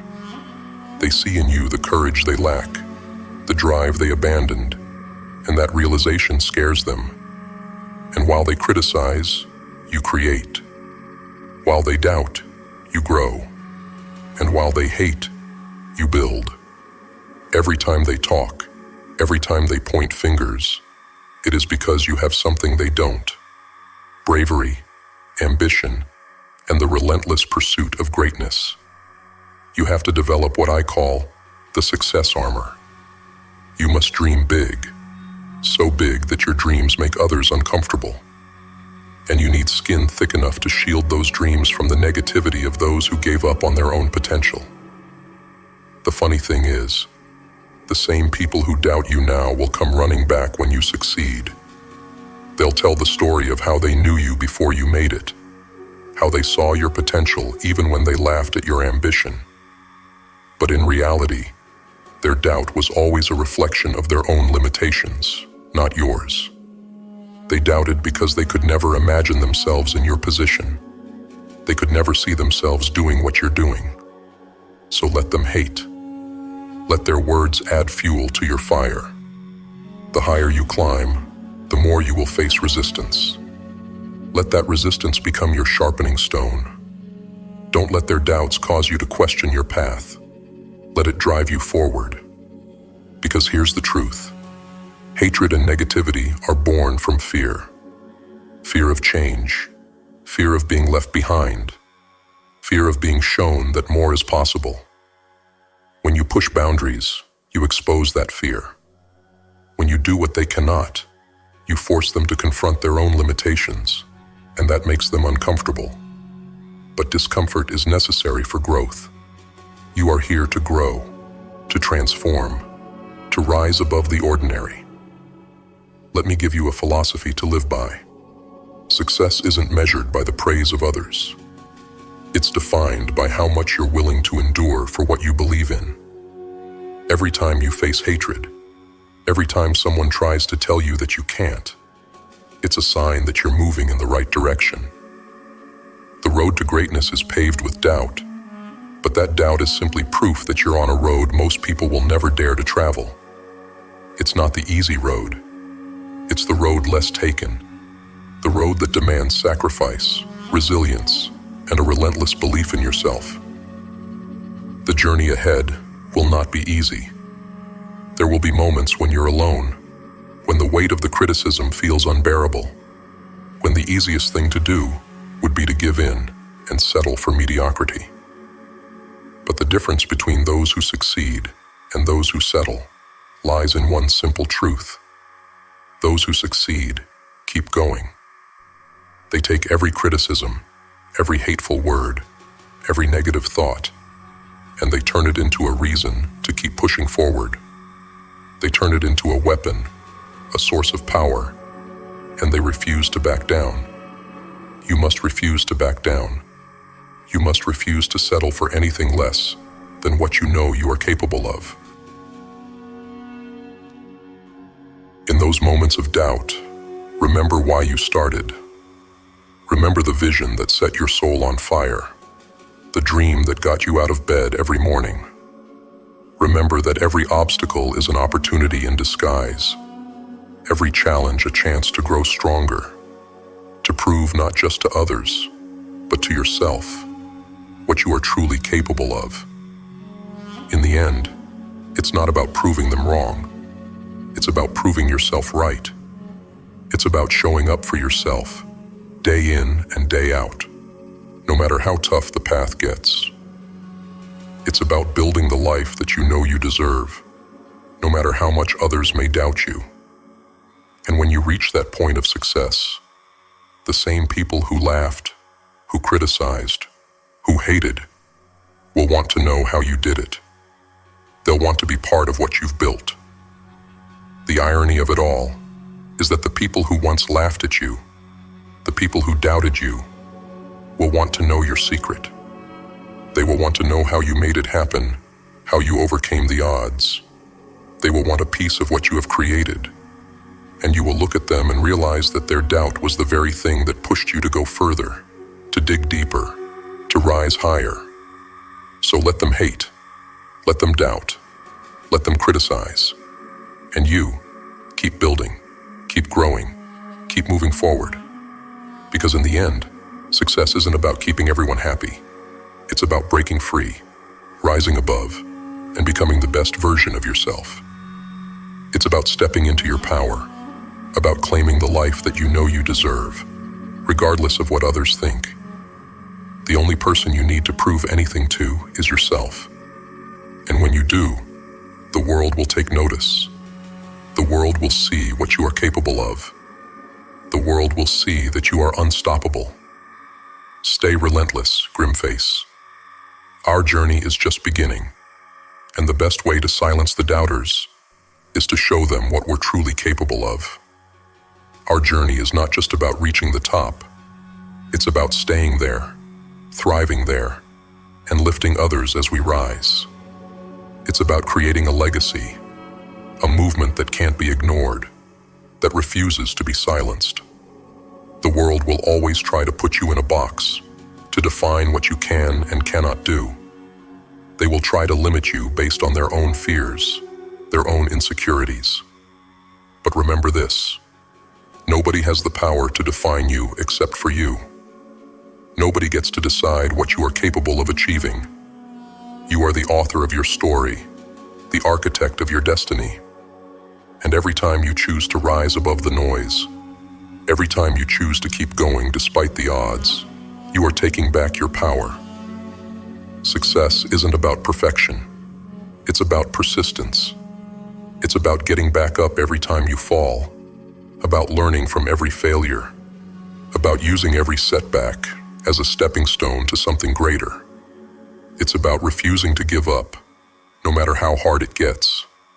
It's about believing in yourself when nobody else does, about trusting the process, about knowing that every challenge is a test of your strength, a test of your resolve. There will be times when you want to quit, times when the weight of it all feels like too much. But in those moments, remember this: you are not alone. We are in this together. The Grimface community is here to support you, to lift you up when you need it, to remind you of your power when you forget. We are here to remind you that you are capable of more than you could ever imagine, that the only limits that exist are the ones you place on yourself. The journey to success is not a straight line. It's filled with twists and turns, with highs and lows, with moments of triumph and moments of despair. But it is in those moments of despair that true growth happens. It is in those moments that you discover who you really are, that you find the strength you never knew you had. It is in those moments that you realize that you are capable of anything, that nothing is impossible if you are willing to put in the work. So let them hate, let them criticize, let them doubt, and you keep moving forward. Keep striving for greatness. Keep pushing the boundaries of what is possible. Keep believing in yourself, even when nobody else does. Because in the end, the only thing that matters is that you gave it your all, that you refused to settle, that you fought for the life you knew you deserved. Success is not a destination. It's a journey. It's a journey of growth, of self-discovery, of transformation. It's a journey that requires you to be relentless, to be fearless, to be unapologetically yourself. It's a journey that will test you, that will push you to your limits, that will demand everything you have to give. But it is also a journey that is worth every sacrifice, every tear, every moment of doubt. So let the world watch, let them judge, let them doubt, and you keep building, keep growing, keep moving forward. Because in the end, success isn't about proving them wrong. It's about proving yourself right. It's about becoming the person you were always meant to be. It's about rising above the noise, about standing tall in the face of adversity, about refusing to back down.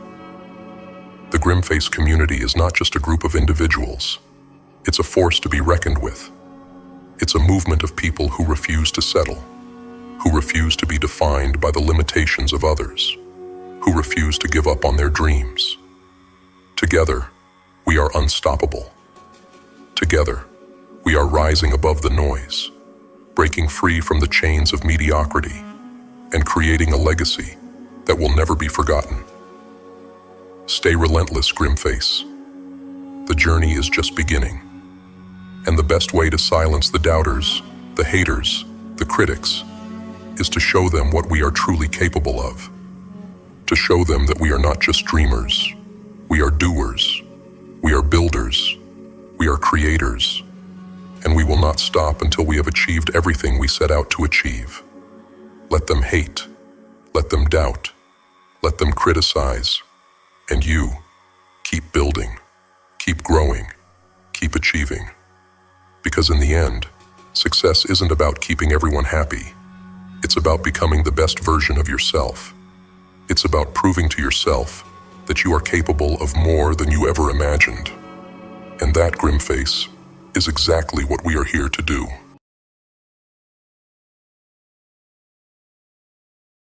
Mondays are not your enemy. They are not to be feared, loathed, or resisted. Mondays are a gateway, a blank canvas upon which you get to paint your masterpiece for the week. Every Monday that you wake up is a gift, a second chance to recalibrate, to charge forward. It is a new battleground, and every sunrise you see means you're still in the fight. Be grateful for that. Be grateful that you wake up and have another opportunity to prove who you are, to sharpen yourself against the grindstone of adversity. I wasn't always this way. I didn't always welcome Mondays with open arms. I learned. I trained myself to love them because I realized Mondays are the first step to seizing control, to rising above mediocrity. Every Monday marks the beginning of the hunt, the pursuit of purpose. And that's why I developed habits, everyday habits, to make each morning mine, to set my course before the chaos of the world tries to take hold. Mondays are like the beginning of a long journey. Each step you take is crucial. Each decision you make determines whether you will falter or rise. You must learn to face them with courage and conviction. They are not obstacles. They are opportunities to redefine yourself, to take charge, and to demonstrate that you are stronger than whatever the world throws at you. Mondays are when you set the tone, when you decide that this week will be yours. It is the time to awaken your warrior spirit. Take command of your day. Every morning we face a choice. We can let the day push and pull us, let circumstances dictate our moods, or we can set our direction. We can be the ones who decide what kind of day we're going to have. We can take a moment, just a moment, to command our thoughts, to speak words of power to ourselves, words that shape the reality ahead of us, not empty affirmations meant to make us feel good. No, I'm talking about words of fire, words grounded in hard truth, in steel intentions. This is where true strength lies. It lies in the moments before the day begins, before the noise, the chaos, the demands. When you have the clarity to look inward and decide who you are going to be. Every morning, say these 5 things to yourself. Each one is a tool, a weapon you wield to forge your day, to build a life that stands tall when others crumble. You are building, brick by brick, a fortress of resolve that will withstand the storms. This isn't about feeling good. It's about becoming unstoppable. It's about using the mornings to sharpen your mind and align yourself with the actions you're about to take. These words are not just idle phrases. They are the foundation upon which you will build an unshakable existence. They are the guiding principles that will see you through when the nights grow long, when the battles seem endless, and when the weight of the world tries to bring you down. It all starts in the morning, with your intention, your focus, and your unbreakable will. Today, I take responsibility. Responsibility is where it all starts. It's the cornerstone of strength, because without it, nothing else stands. You cannot control the winds that blow, but you can command your sails. Responsibility means owning every inch of your life, your decisions, your failures, your triumphs. No excuses, no blame. It's all on you. That is the gateway to real power. When you take responsibility, you take back control from a world that would rather keep you helpless. It's easy to point fingers, easy to say, "They did this to me," or "Life isn't fair." But when you give blame, you give away power. You tell yourself you have no say in your own fate. No more. Responsibility is yours to claim. It is your weapon against chaos. When you say, "Today, I take responsibility," you're telling yourself that you are the captain. You're at the helm, no matter how treacherous the sea. Responsibility is liberating.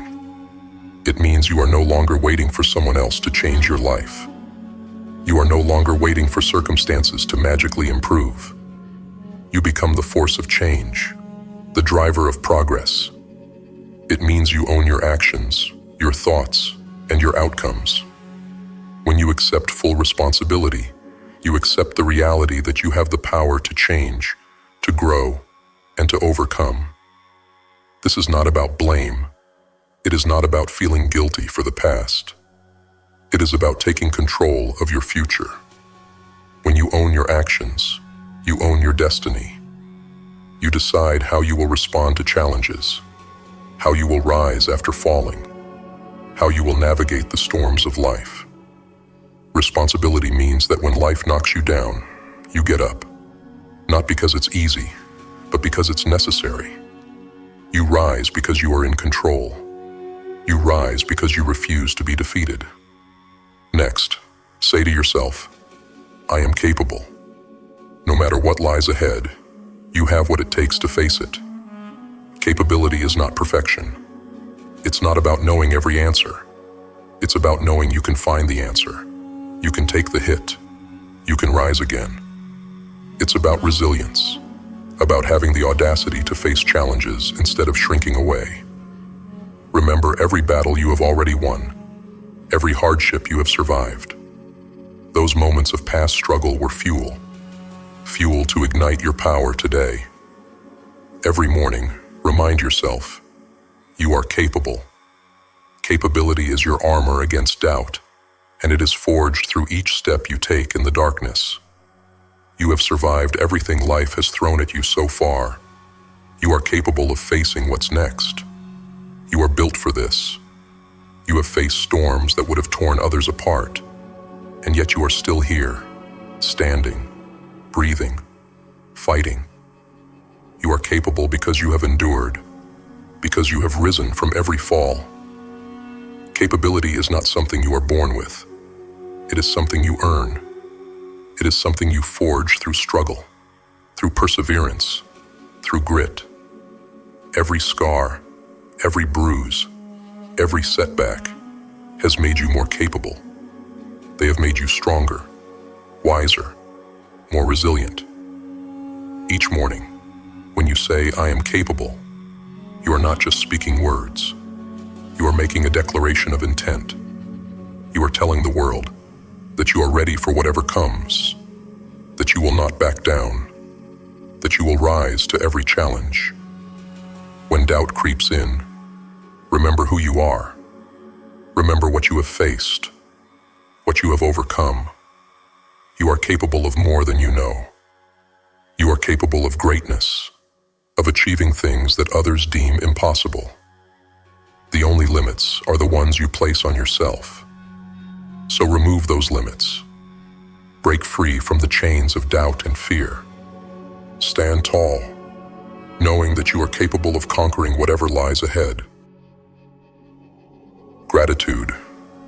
Yes, gratitude, even in darkness. I am grateful for the chance to fight another day.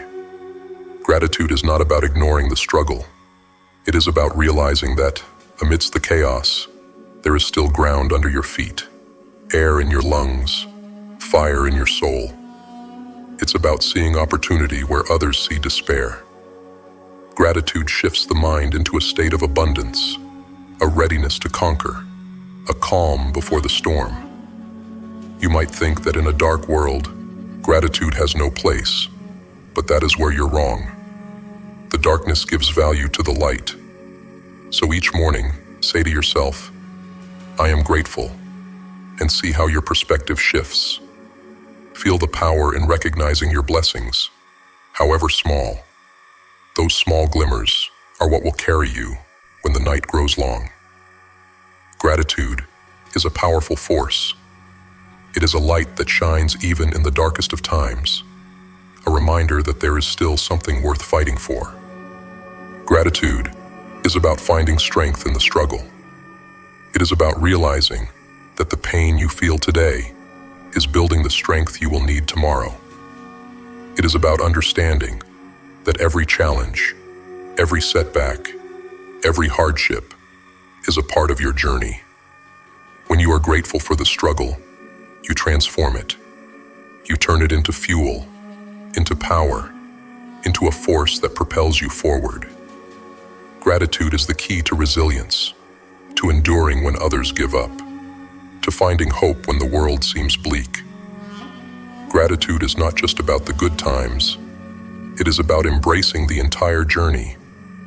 It is about being thankful for the lessons learned, for the scars earned, for the growth that comes from pain. When you say, "I am grateful," you are acknowledging that every moment, every experience, every breath is a gift. You are recognizing that even in the midst of the storm, there is beauty to be found.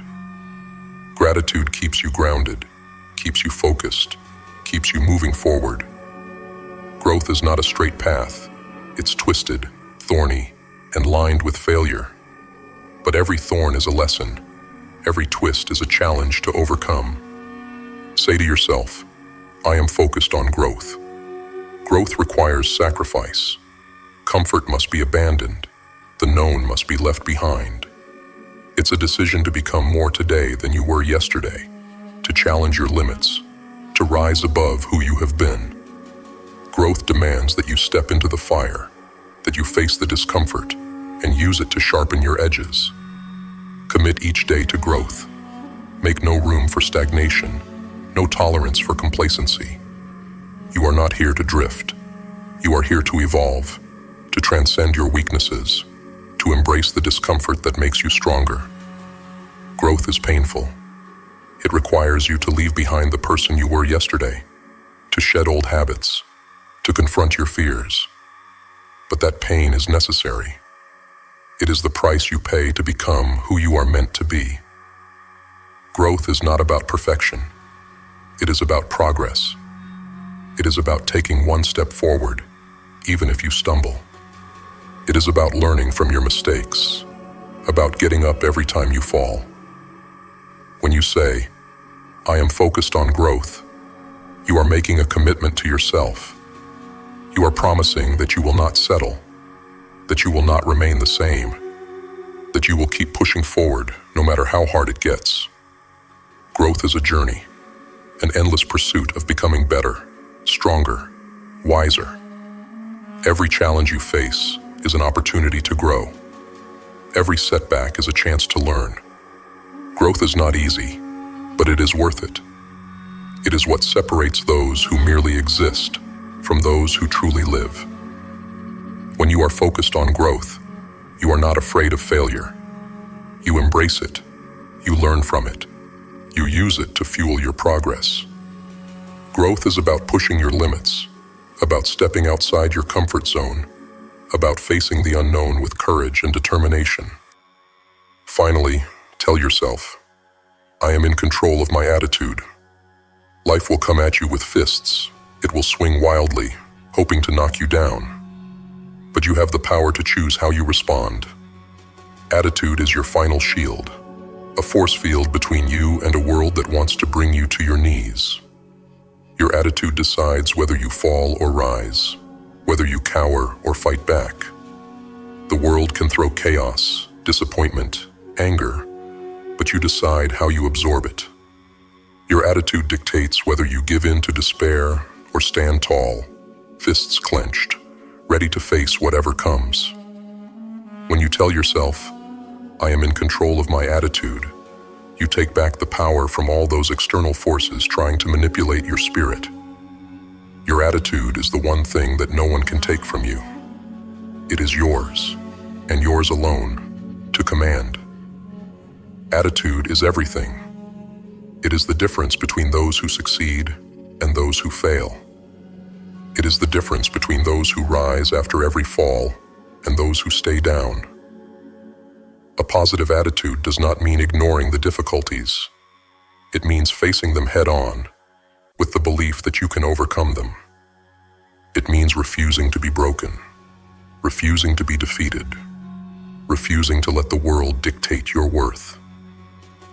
When you say, "I am in control of my attitude," you are making a choice. You are choosing to see the possibilities instead of the obstacles. You are choosing to focus on what you can do rather than what you cannot. You are choosing to be the master of your own fate rather than a victim of circumstance.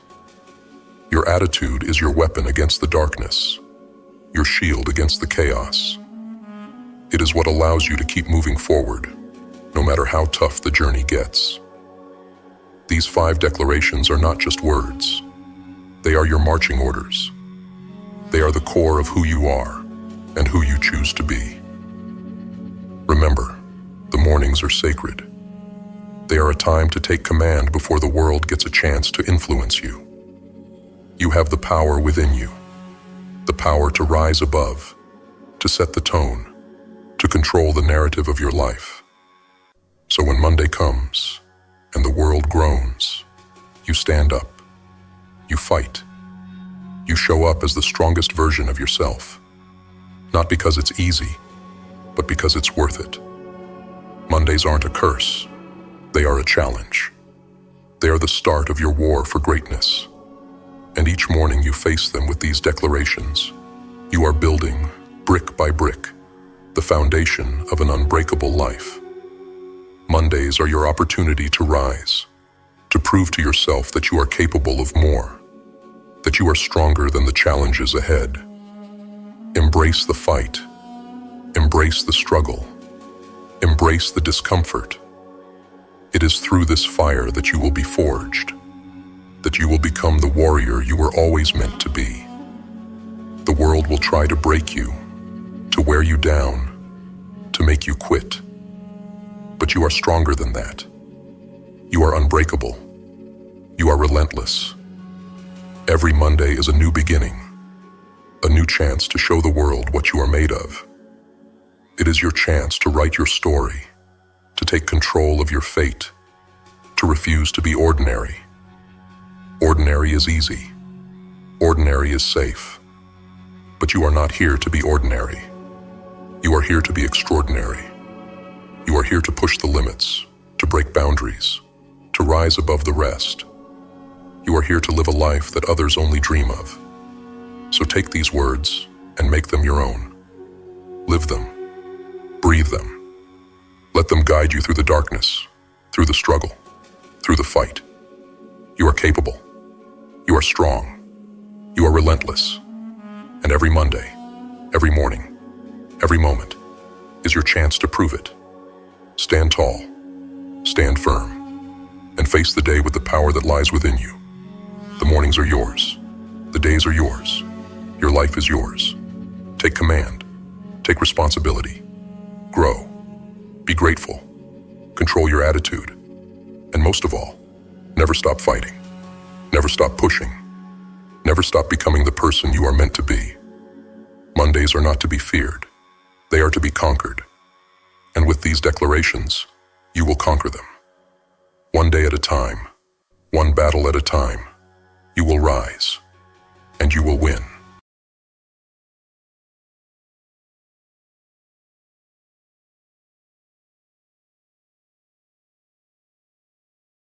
Let me tell you something most people don't want to hear. This world is not designed for you to succeed. The system wasn't built to lift you up, but to keep you in chains. The ones at the top want you to stay quiet, obedient, docile. They want you to swallow the story that your fate is written by someone else's hand, that your dreams are far too large for someone like you. They'll give you just enough to keep you alive, just enough to keep you hoping, but never enough to let you truly rise.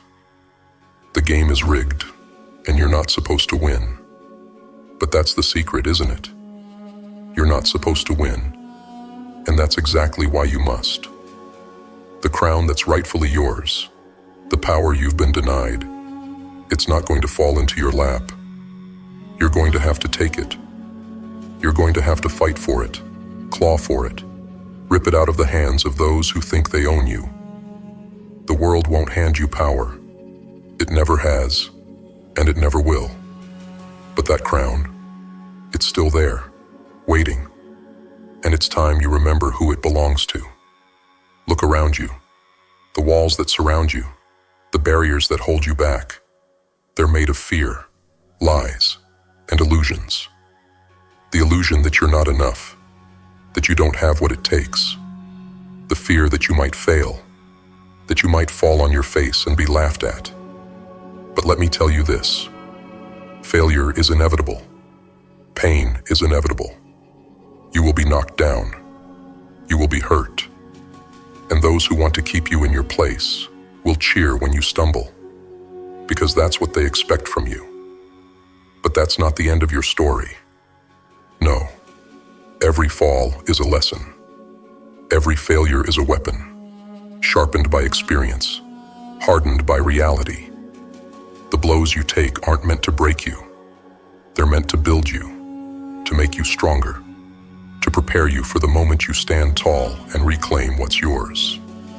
This world won't hand you power, but it can never stop you from taking it, not if you're willing to bleed for it. The truth is harsh, and it's cold. No one's coming to save you. No miracle, no savior, no outstretched hand is going to lift you out of this struggle. You're on your own, and that's exactly what makes you dangerous. When you learn to rely on no one but yourself, when you understand that every ounce of strength must come from within, you become unstoppable. You become a force that the system fears. You become someone who can't be broken, because you know what it's like to be shattered and to put yourself back together, piece by piece. The world will throw everything it can at you. It will try to break your spirit, to convince you that you're powerless. It will tell you that you're nothing without their approval, without their validation. But those are lies. You've got to be willing to look those lies in the face and say, no more.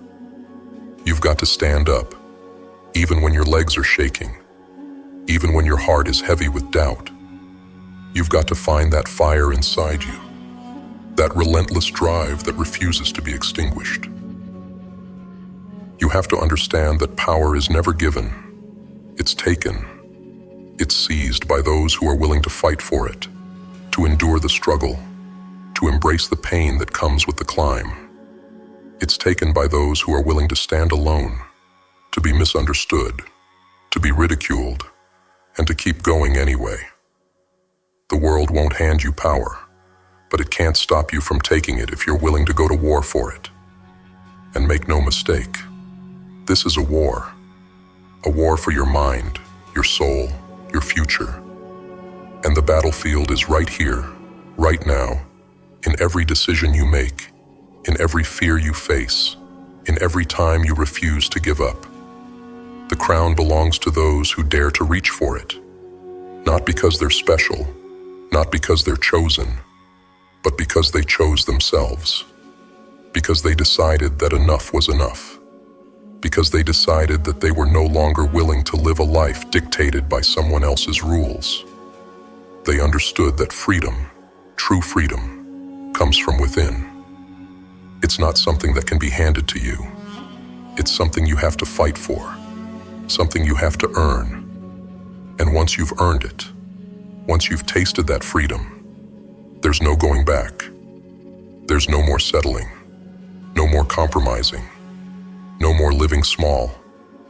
You have to be willing to be uncomfortable, to step out into the unknown, to take risks, to face the possibility of failure head on. Because comfort is a cage. It's where dreams go to die. It's where potential is smothered under the weight of fear and complacency. If you want to reclaim your crown, you have to be willing to let go of comfort, to let go of the familiar, to let go of everything that holds you back. You have to be willing to step into the fire, to let it burn away everything that isn't real, everything that isn't you. Only then will you find out what you're truly made of. Only then will you find the strength to rise. And when you rise not just for yourself, but for everyone who's ever been told they weren't enough. For everyone who's ever been made to feel small, to feel powerless, to feel like they didn't matter.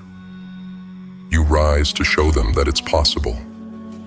That no matter how many times you've been knocked down, no matter how many times you've been told no, no matter how many times you've failed, you can still rise.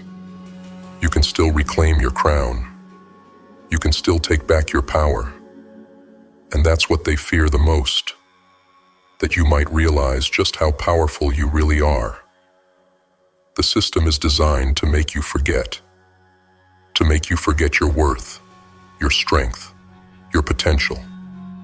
It's designed to keep you distracted, to keep you chasing after things that don't matter, to keep you too busy, too tired, too afraid to fight back. But you have to remember. You have to remember who you are, where you come from, what you're capable of. You have to remember that you are not a pawn in someone else's game. You are the king, the queen, the ruler of your own life. And it's time to start acting like it. No one is going to hand you the life you want. No one is going to give you the power you need to change your circumstances. You have to take it. You have to demand it.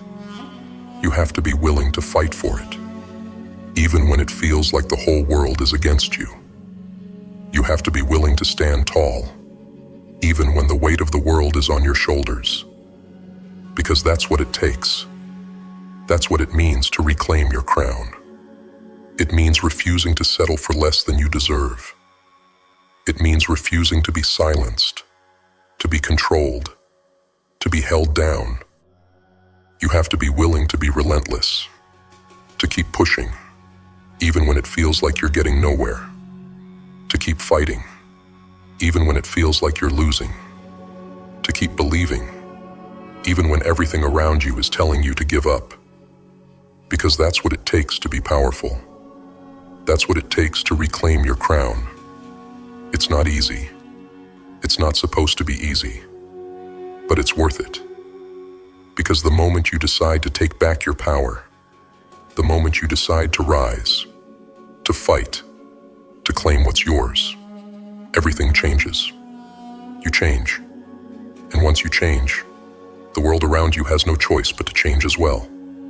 So rise. Rise and reclaim your crown. Not because anyone gave you permission, but because it's yours by right. Rise because you deserve more. Rise because you are more. Rise because the world needs to see what true power looks like. The world may never hand you power, but that's what makes taking it so much sweeter. You are not defined by their limits, their expectations, their rules. You are defined by your will, your resilience, your hunger to be more, to take more, to live on your terms. So rise, take your crown, and remember, you don't need their approval to be powerful. The only permission you need is your own. It's time to break the chains.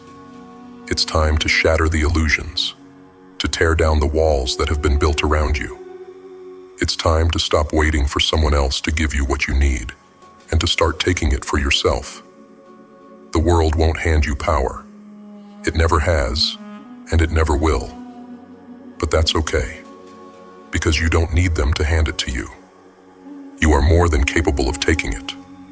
You are more than capable of rising, of fighting, of reclaiming what is rightfully yours. You are not weak. You are not powerless.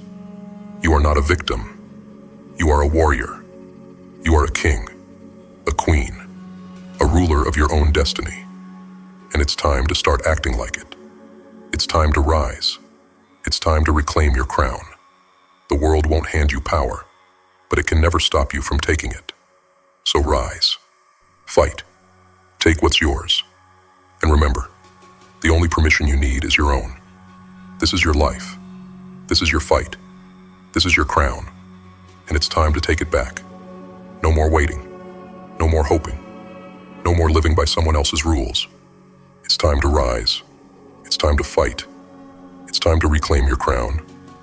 And when you do, when you finally take back what's yours, you'll realize that the power was always within you. It was never about them. It was always about you. So rise, take your crown, and show the world what true power looks like.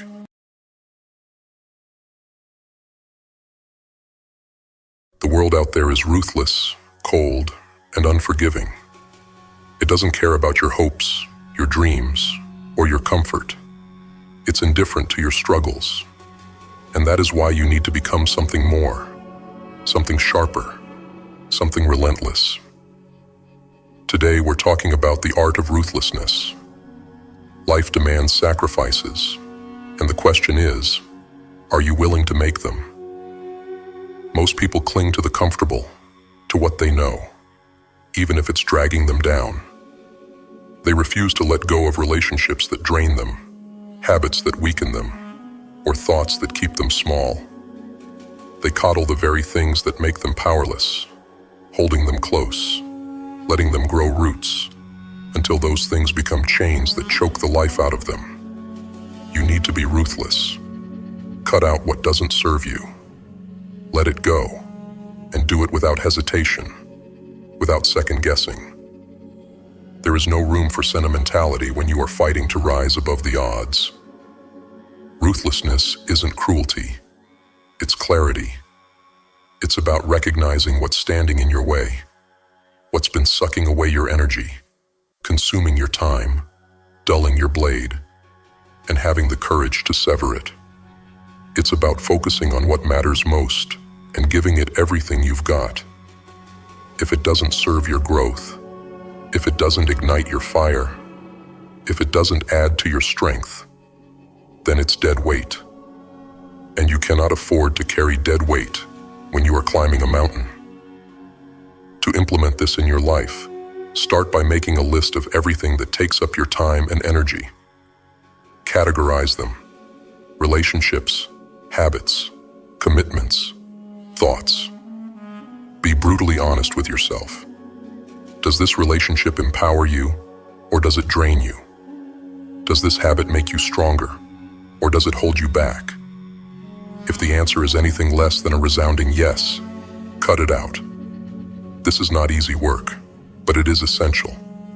Start small if you need to.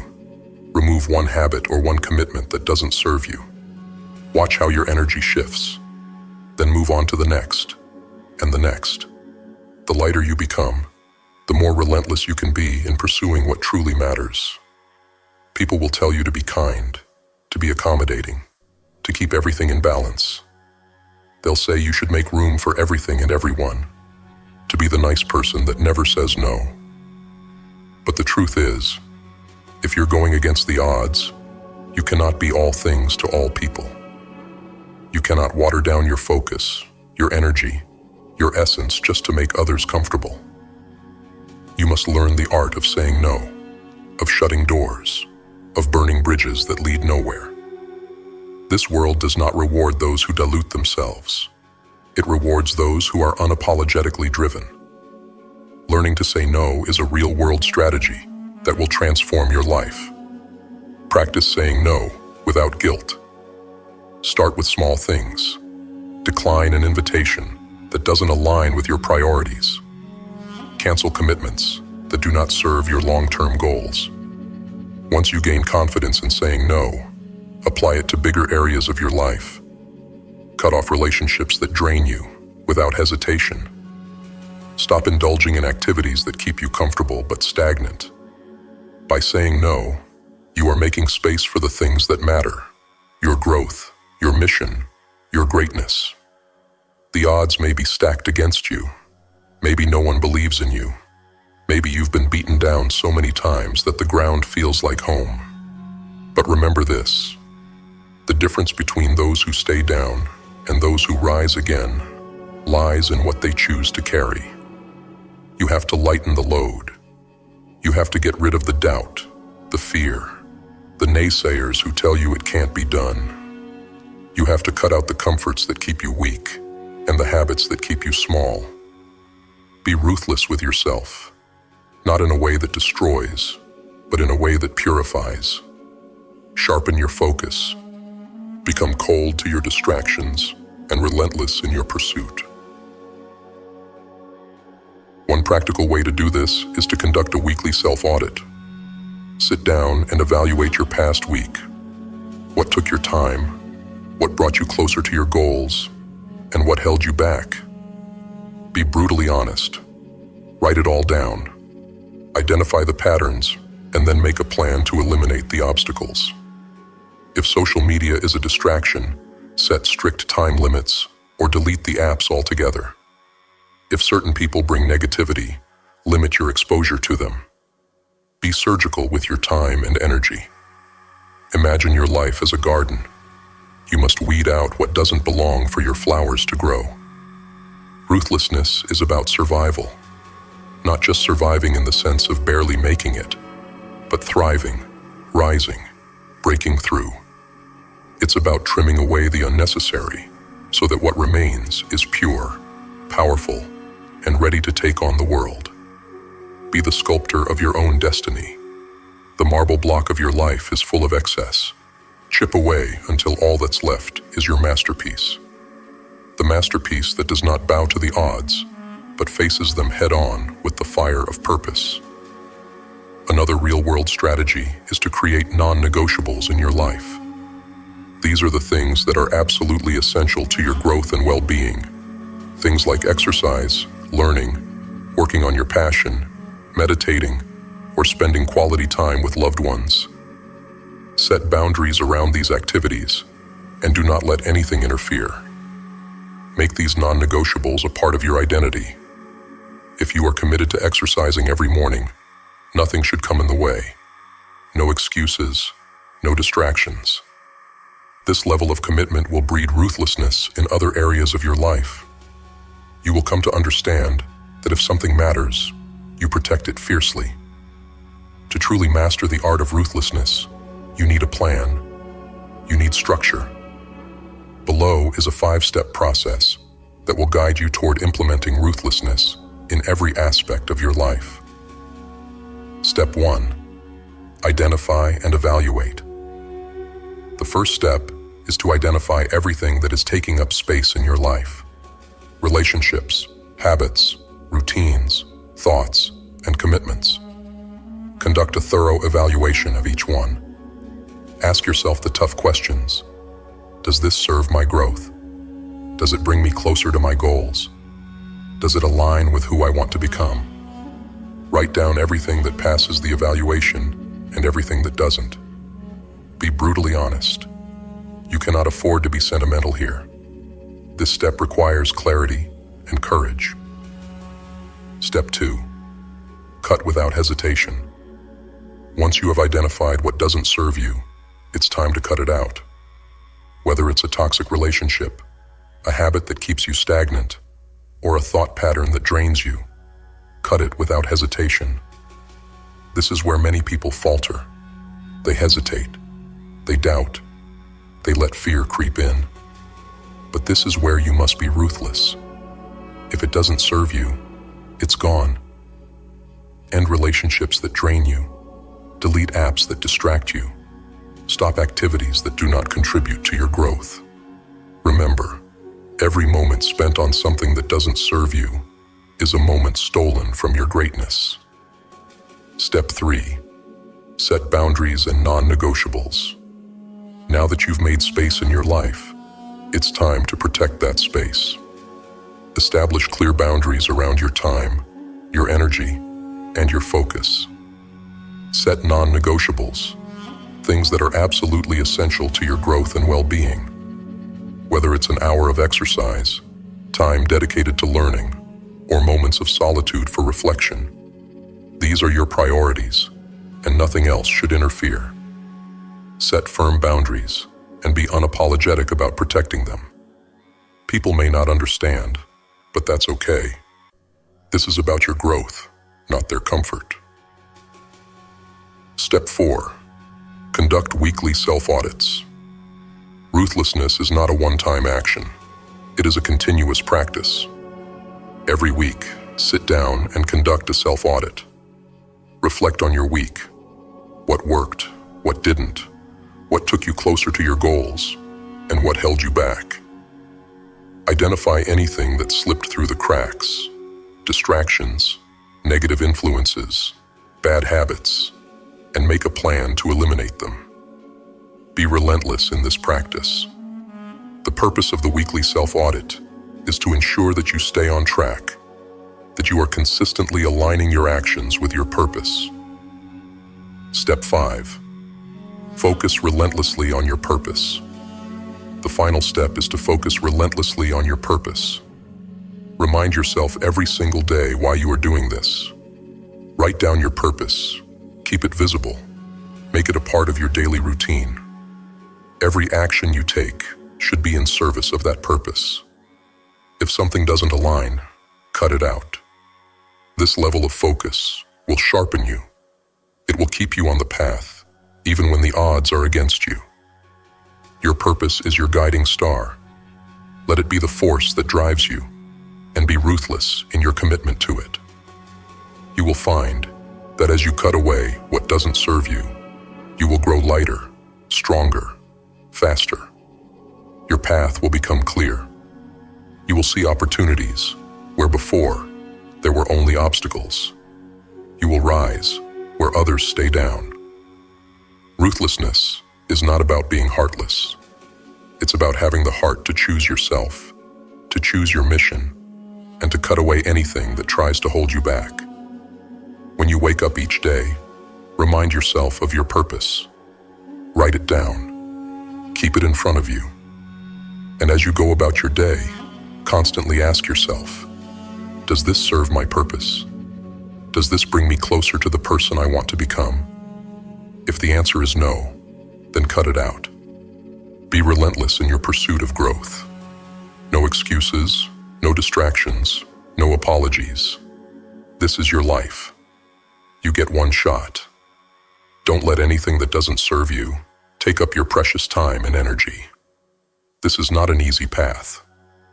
There will be days when you question yourself, when you feel alone in your ruthlessness, when others judge you for not conforming.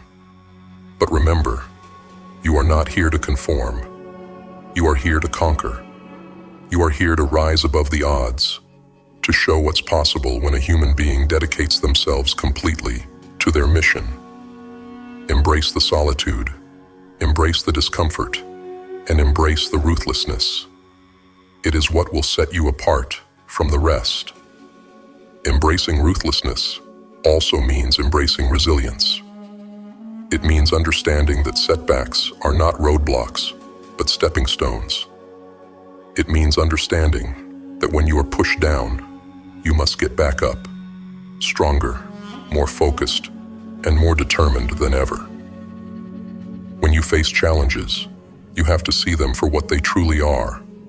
Opportunities to prove yourself, opportunities to grow, opportunities to become even more ruthless in the pursuit of your dreams. Every obstacle that comes your way is a test.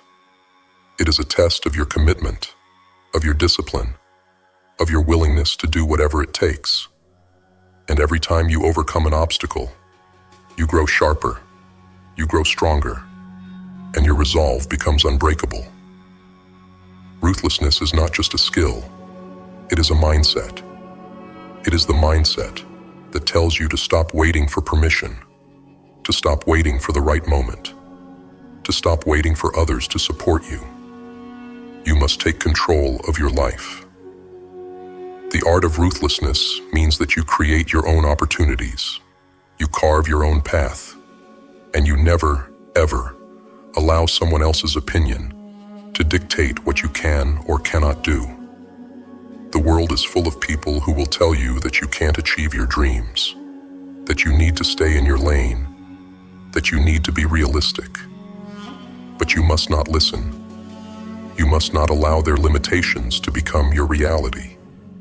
Instead, you must be ruthless in pursuing what is yours, unapologetically, unrelentingly, without fear, without doubt.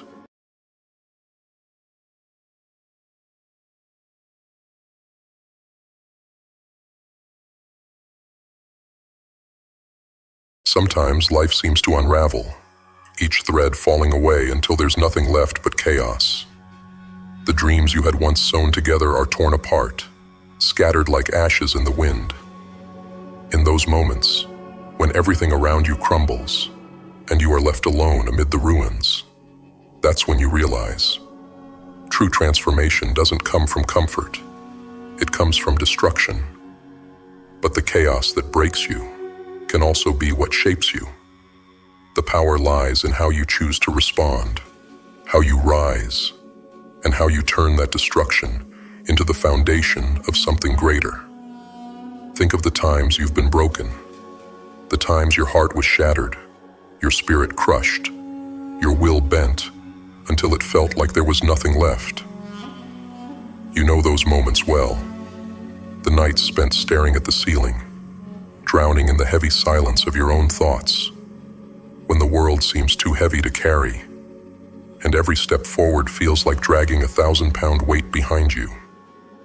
You feel abandoned, lost, and powerless, as if the entire universe has turned its back on you. It's easy to believe that in those times, you have nothing left to give. It's easy to think that the pain is all there is, that the darkness will never lift. But you're wrong, because those moments are not the end. They are the beginning of your rebirth. Here's the truth they don't tell you. In that chaos, in that pain, there is something pure, something powerful. Because when everything falls apart, when you are standing in the midst of your brokenness, there are no masks left to wear, no illusions left to hide behind. You're left with the raw, unfiltered version of yourself, the version that is capable of anything, because there is nothing left to lose. When you are stripped of all the things you once thought defined you, that is when you find out who you really are. When you have nothing left to prove, nothing left to fear, you are finally free to become the person you were always meant to be. It is in the chaos that you discover the strength that has always been inside you, buried beneath layers of doubt, fear, and insecurity. Destruction is not the end. It is the beginning. Every fire that burns you to the ground leaves behind fertile soil for new growth. In chaos, there is opportunity. In destruction, there is rebirth. You have to allow yourself to be consumed by the flames of your past. Let every limitation, every fear, every failure be burned away. Because only then, stripped of everything, can you see what you're truly made of. Only then can you rise, not as the person you were, but as someone new, someone stronger, someone who has faced the fire and survived. The old you must die for the new you to be born. You have to be willing to let go of everything you thought you needed, everything you thought you were, and trust that what remains will be enough. But how do you do this in real life? How do you turn chaos into an opportunity for growth? Here are some strategies that can help you not just survive the destruction, but use it as fuel for your rebirth. Embrace radical acceptance. When everything falls apart, your first instinct might be to fight against it, to resist the change. But resistance only brings more pain. Instead, practice radical acceptance. Acknowledge that things have changed, that life is not what you wanted it to be. By accepting the situation as it is, without judgment, you can begin to move forward. Acceptance doesn't mean resignation. It means recognizing reality so you can take the first step towards transformation. Assess what no longer serves you. Chaos has a way of highlighting the things in your life that are not working. When everything is stripped away, you can see more clearly what was holding you back. Take an honest look at your life. Identify the relationships, habits, and patterns that no longer serve you. Write them down Reflect on why you're holding on to them and make a conscious decision to let them go. It's painful, but true growth comes from creating space for something new. Focus on what you can control. Chaos often makes you feel powerless, like you have no control over your life. But even in the most chaotic of times, there are always things you can control. You can control your actions, your mindset, your response to adversity. Create a daily routine that grounds you. Exercise, meditate, eat well, and get enough sleep. These small acts of control give you stability when everything else feels unstable and help you maintain your strength during the storm. Use pain as a catalyst. Pain is a powerful teacher. Instead of running from it, let it teach you. Sit with your pain. Journal about it. Meditate on it. Understand it. Ask yourself, what is this pain trying to tell you? What can you learn from it? Pain has a way of revealing your deepest fears, your unmet needs, and the changes you need to make in your life. Use it as a catalyst for growth. Let it motivate you to make the changes you've been afraid to make. Rebuild with intention. When everything is destroyed, you have a blank slate. Take advantage of it. Be intentional about how you rebuild your life. Set clear goals. Visualize the person you want to become, the life you want to live. Break it down into small, actionable steps. Focus on progress, not perfection. The beauty of destruction is that you get to decide how to rebuild. You are no longer bound by the limitations of your past. Use this opportunity to create a life that aligns with your true self. Surround yourself with support. Destruction can be isolating, but you don't have to go through it alone. Reach out to people who uplift you, who encourage you to grow. Seek out mentors, join support groups, find others who have been through similar experiences. Sometimes, just knowing that you're not alone in your struggles can give you the strength you need to keep going.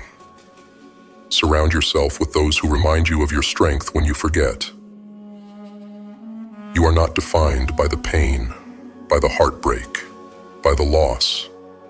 You are defined by how you take the broken pieces of your life and turn them into something beautiful. You are defined by how you embrace the chaos, how you find your strength in the destruction, how you let yourself be reborn. So rise. Rise from the ashes of what once was. Rise from the destruction, from the chaos, from the pain. Rise as someone stronger, someone fearless, someone who is not afraid of standing alone in the ashes. Rise as someone who has faced the fire and survived, someone who has been broken and rebuilt, someone who is unstoppable. Rise as the person you were always meant to be, and you will rise. You will rise from the chaos, from the destruction, from the pain. You will rise as someone stronger, someone who is not afraid of the darkness, someone who is not afraid of the fire. You will rise as someone who has faced the chaos and found their strength in it. You will rise as someone who has been reborn, not in spite of the destruction, but because of it. Embrace the chaos. Find your strength in the destruction. Let yourself be reborn. Because in the end, it is not the comfortable moments that define us. It is the moments when everything falls apart. The moments when we are stripped of everything we thought we needed. The moments when we are broken and battered and left with nothing but our own will to survive. Those are the moments that define us. Those are the moments that shape who we are. And it is in those moments that we have the chance to become something greater, something stronger, something unstoppable. So let the world break you. Let it strip you of everything you thought you needed. Let it take away the things that are holding you back. Let it reduce you to nothing, so that you can rise as everything. Embrace the chaos, embrace the destruction, and find your strength in it. Because it is there, in the midst of the storm, that you will find who you truly are. It is there, in the midst of the chaos, that you will find the strength to rise again. And when you do, you will be reborn, not as the person you were, but as the person you were always meant to be. Embrace the chaos. Find your strength in destruction. Let yourself be reborn.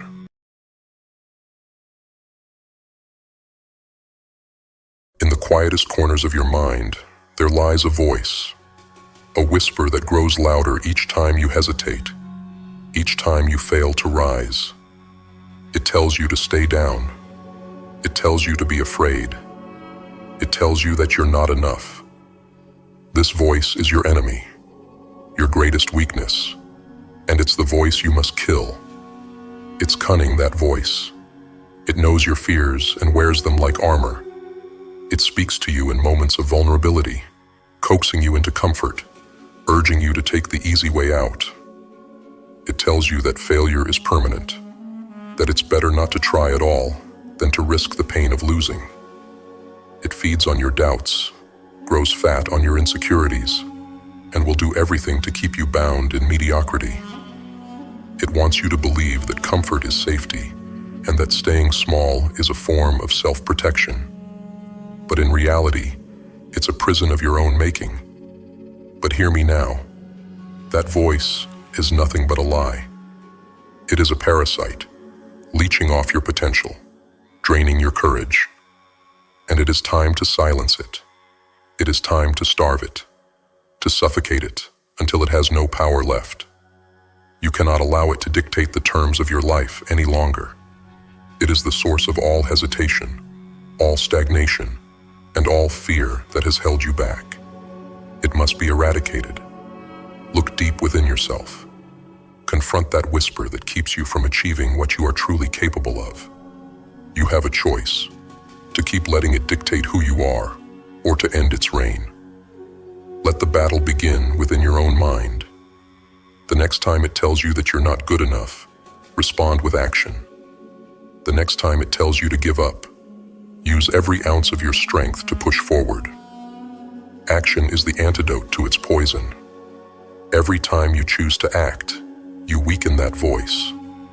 Every step you take forward is a blow against it. Think about all the moments in your life when you let that voice win.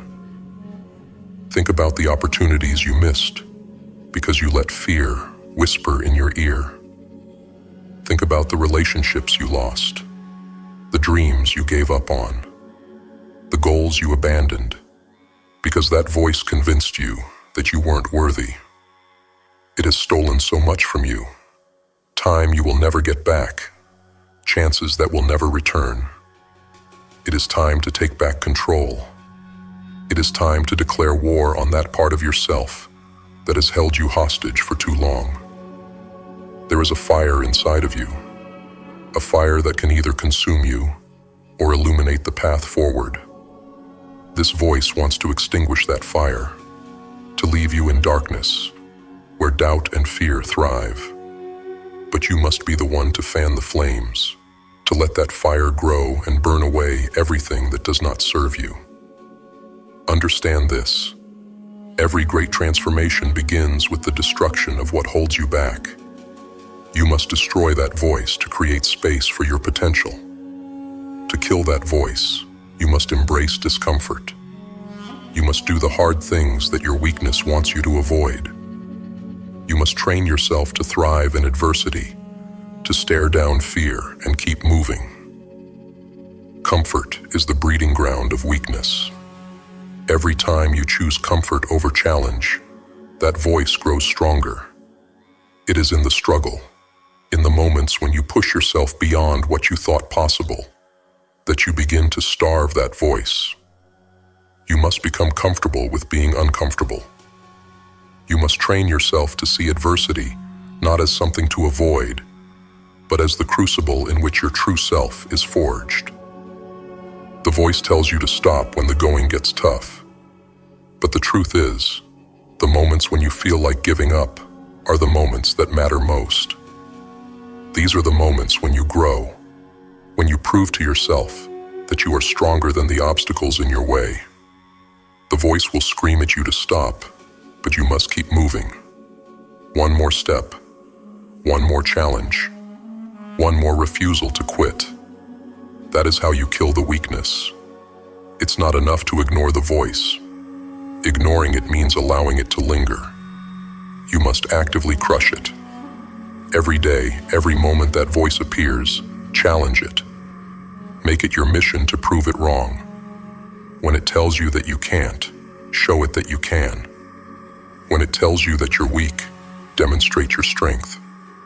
When it tells you that you're alone, remember that you have yourself, and that is enough. The voice is nothing. It's powerless without your consent. It only has the power you give it, and you must take that power back. The battle against this voice is not a one-time event. It is a daily struggle, a relentless war that requires vigilance and determination. There will be days when the voice seems louder, when it feels like it's winning. But those are the days when you must fight the hardest. Those are the days when you must dig deep, tap into the well of strength that lies within you, and keep moving forward. Every time you rise, every time you push back against the voice, you weaken it. You strip it of its power, bit by bit, until one day it is nothing but a faint echo, an echo that no longer controls you. The voice of weakness has held you down for too long. It's kept you small, contained, afraid of your own power. But you are done with that. You are ready to rise, to reclaim your strength. You are ready to become the person you were always meant to be. You are ready to unleash the warrior within. And make no mistake, you are a warrior. You have faced battles before, and you have survived. You have endured pain, loss, and failure, and you are still here. That is proof of your strength. That is proof that you are capable of more than you ever imagined. Your power is rooted in your choices. The choice to rise when you fall. The choice to fight when you are tired. The choice to believe in yourself when everything around you tries to break you down. You have an untapped reservoir of potential within you, waiting for the moment you decide that enough is enough. It is time to tap into that power, to use it as fuel to drive you forward. Every decision you make is an opportunity to silence the voice, to kill the doubts, to step into your greatness. In the silence that follows, when the weakness has been crushed and the doubts have been killed, you will hear something else. Your true voice, the one that believes in you without question, the one that knows your power. This voice is quiet at first, a whisper beneath the noise of doubt and fear. But as you silence the weakness, as you kill the doubts, this voice will grow louder. It will speak to you in moments of challenge, urging you forward when everything else seems lost. It will remind you of who you are, of what you are capable of. It will be the voice that pushes you to keep going when the world tries to break you. And in those moments of triumph, when you rise above the doubt and silence the voice, you will feel something change within you. You will feel the chains that have bound you fall away. You will feel the weight of your own limitations lift as you step fully into your power. You will understand that the voice of weakness was never real. It was only a reflection of your fear. And when you choose courage over fear, when you choose action over hesitation, that reflection shatters, leaving only the truth of who you are. Silence the weakness. Kill the doubts. Become the warrior you were always meant to be. Embrace the struggle, for it is in the struggle that you find your true self. Embrace the pain, for it is in the pain that you find your power. Every scar, every wound, every moment of hardship is a testament to your strength. You are not defined by the voice of weakness. You are defined by your ability to overcome it. When you feel the urge to give in, to let that voice win, remember this. You have survived every battle you have faced up until now. You have endured every hardship, every setback, every loss. You are still here, still standing, still fighting. That is proof that you are stronger than the voice that tells you to quit. That is proof that you are capable of greatness. The voice of weakness is nothing compared to the strength that lies within you. You have the power to shape your destiny. You have the power to become who you were always meant to be. But to do that, you must first silence the voice of weakness. You must first kill the doubts that hold you back. You must take control of your mind, take control of your life, and refuse to let anything stand in your way. This is your time. This is your moment. The voice of weakness has no place here. The only voice that matters is the one that believes in you, the one that knows your power, the one that refuses to quit. Silence the weakness. Kill the doubts. Rise up and become the warrior you were always meant to be. The world will try to break you. The voice will try to stop you. But you are stronger than that. You are a force to be reckoned with. You are unstoppable. And when the dust settles, when the battle is over, you will stand victorious. Not because the world made it easy, but because you refused to give in. Because you silenced the weakness. Because you killed the doubts. Because you became the warrior you were destined to be. Remember, the voice will always try to return. It will find new ways to sneak back in, to whisper in the moments when you are weary or unsure. But now, you know its tricks. You know how to fight it. You know that your strength is greater than any lie it can tell you. Each time it returns, you will be ready. Each time it whispers, you will crush it without hesitation. This is your fight. This is your life. Take it back. Silence the voice. Kill the weakness. And never, ever stop. Become relentless in your pursuit of greatness. Let your fire burn bright, and let it consume every doubt, every fear, every lie that tries to stand in your way. You are powerful. You are unstoppable. And the only voice that matters is the one that believes in you without question. Take a deep breath. Stand tall. Face the world with the knowledge that you are stronger than you ever imagined. Silence the weakness, kill the doubts, and step boldly into the life you were always meant to live. The warrior within you is ready. It's time to rise.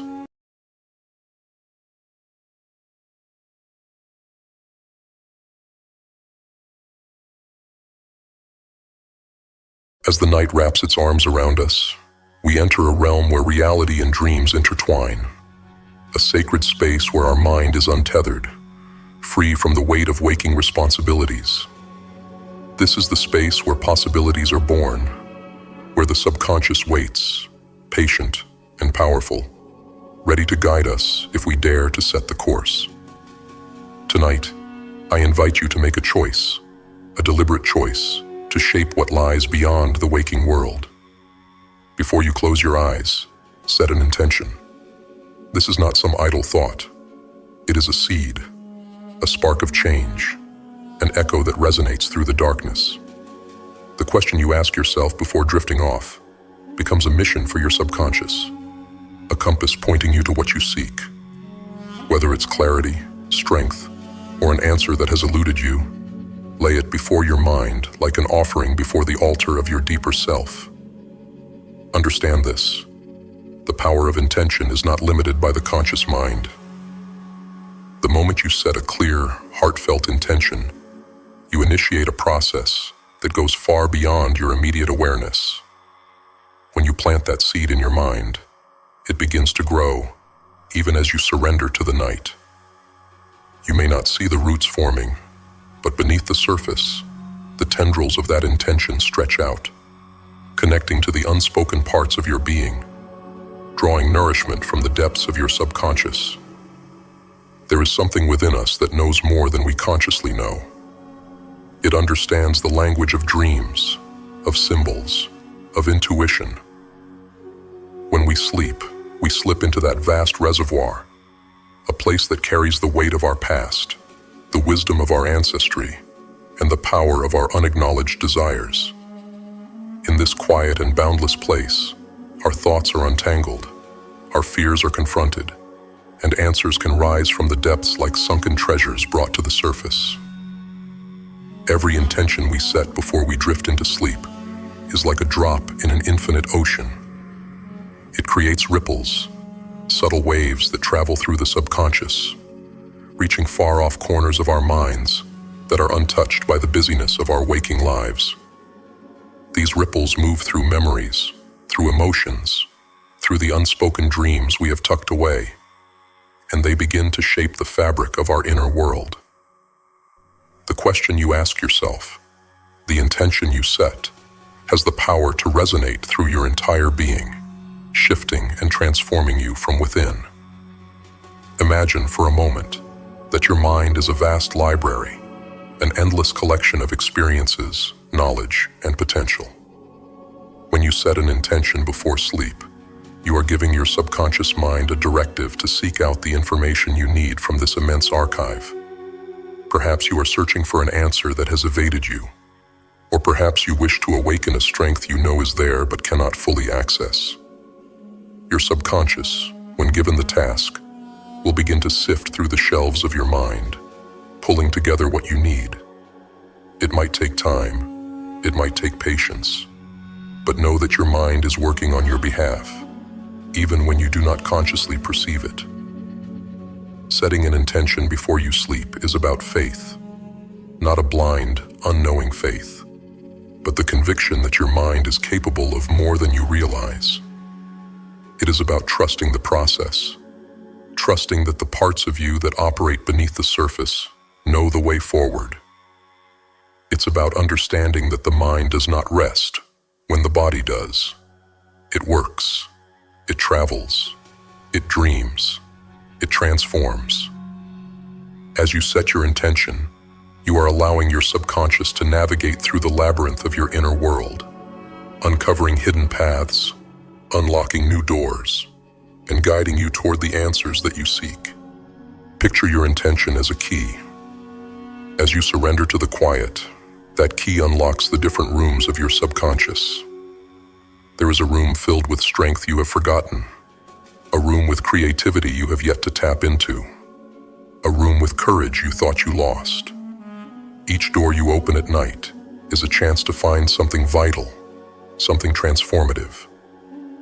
You may not even realize that some of these rooms exist, but the key of intention allows you to explore the unknown, to discover treasures that have been waiting for you all along.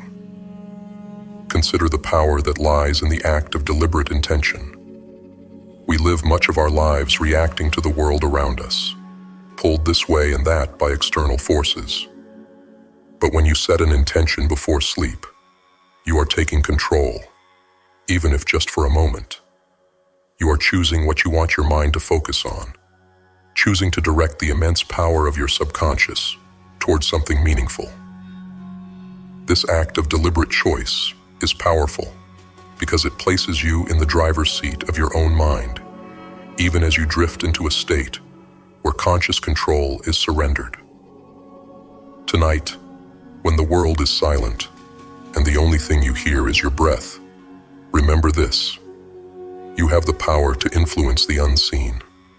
Set your intention, whisper it into the dark, and let it drift into the depths.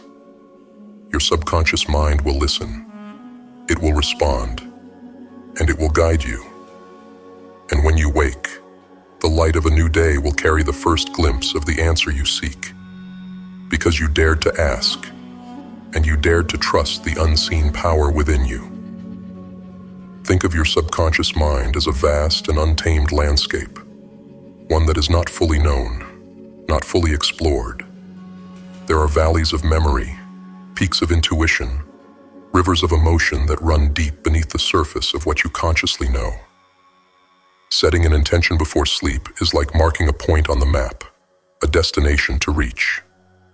You may not understand every turn the path will take, but you have faith that your subconscious will navigate through this wild terrain, bringing you to a place of insight, of understanding, of growth. The darkness is not something to fear. It is fertile, ready to yield answers, growth, and transformation. All you need to do is set your intention and let your mind journey in ways it can only do when the world is at rest. Imagine the darkness as a rich, endless soil, ready to nurture the seeds you plant with your thoughts. Your intention is the seed, your trust is the water, and your subconscious mind is the fertile ground. Allow it to work, to transform that intention into something more, something tangible, something real. There is an incredible beauty in the way our minds work when we are not consciously interfering. During sleep, the barriers that often keep us from seeing the bigger picture dissolve. The ego loosens its grip, the noise of the day fades away, and what is left is pure potential. In this space, your intention becomes a guiding star, a beacon that lights up the path through the darkness. It might bring you dreams that speak in symbols. It might bring you feelings that linger in the morning, subtle hints that your subconscious is working, that it is leading you to what you seek. Tonight, let the darkness work for you. Tonight, unlock the secrets your own mind holds and emerge with new light come morning. Trust in the process, and you will find that the answers have always been within you, waiting to be discovered. Trust that every intention you set is heard, that every question you ask is considered, and that every seed you plant has the potential to grow. As you surrender to sleep, surrender also to the infinite intelligence within you, the intelligence that knows what you need, that knows how to heal, how to grow, how to transform. When you wake in the morning, take a moment to reflect. Even if the answer you seek has not yet fully revealed itself, know that the process has begun. Know that each night you set an intention, you are adding another layer to the foundation of your growth, another chapter to the story of your transformation. The answers will come, the strength will emerge, the path will become clear, because you have chosen to engage with the incredible power that lies within you. There is a reason that so many cultures throughout history have believed in the wisdom of dreams. There is a reason that so many great thinkers, artists, and leaders have spoken of the inspiration that comes in the quiet hours of the night. When we sleep, we are not passive. We are active participants in a journey that is as real and as important as anything we do during our waking hours. By setting an intention, you are choosing to be an active participant in your own growth, even in the stillness of the night. So tonight, as you lay down to rest, take a moment to breathe deeply. Take a moment to feel the weight of your body sinking into the bed, to feel the gentle rhythm of your breath. And as you do, set your intention. Make it clear. Make it heartfelt. Make it real. Whisper it into the darkness, and trust that your mind will carry it forward, will nurture it, will bring it to fruition. Trust that the darkness is not empty, but full of potential, full of promise, full of answers waiting to be found. You are more than your waking thoughts, more than your conscious fears and doubts. You are a being of immense potential, with a mind that stretches far beyond what you can see. Tonight, tap into that potential. Set your intention, and let your subconscious mind guide you. Trust in the journey. Trust in the darkness. Trust in yourself. The answers are there. The strength is there. The transformation is waiting. All you need to do is ask, to trust, and to let the night work its magic. Sleep is not just rest. It is a journey, an adventure into the depths of who we are. By setting an intention, you are steering that journey, choosing where you want to go, what you want to find. And as you drift off, know that you are not drifting aimlessly. You are traveling with purpose, with direction, with a mission that your subconscious will fulfill. The darkness is your ally, the night is your opportunity, and your mind is the key. Trust in it and see where it takes you. Tonight, set your intention. Let it be your guide, your beacon, your key. And when you wake, know that you are one step closer to the answers you seek, one step closer to the strength you need, one step closer to the transformation you desire. Trust in the night. Trust in your mind. Trust in yourself.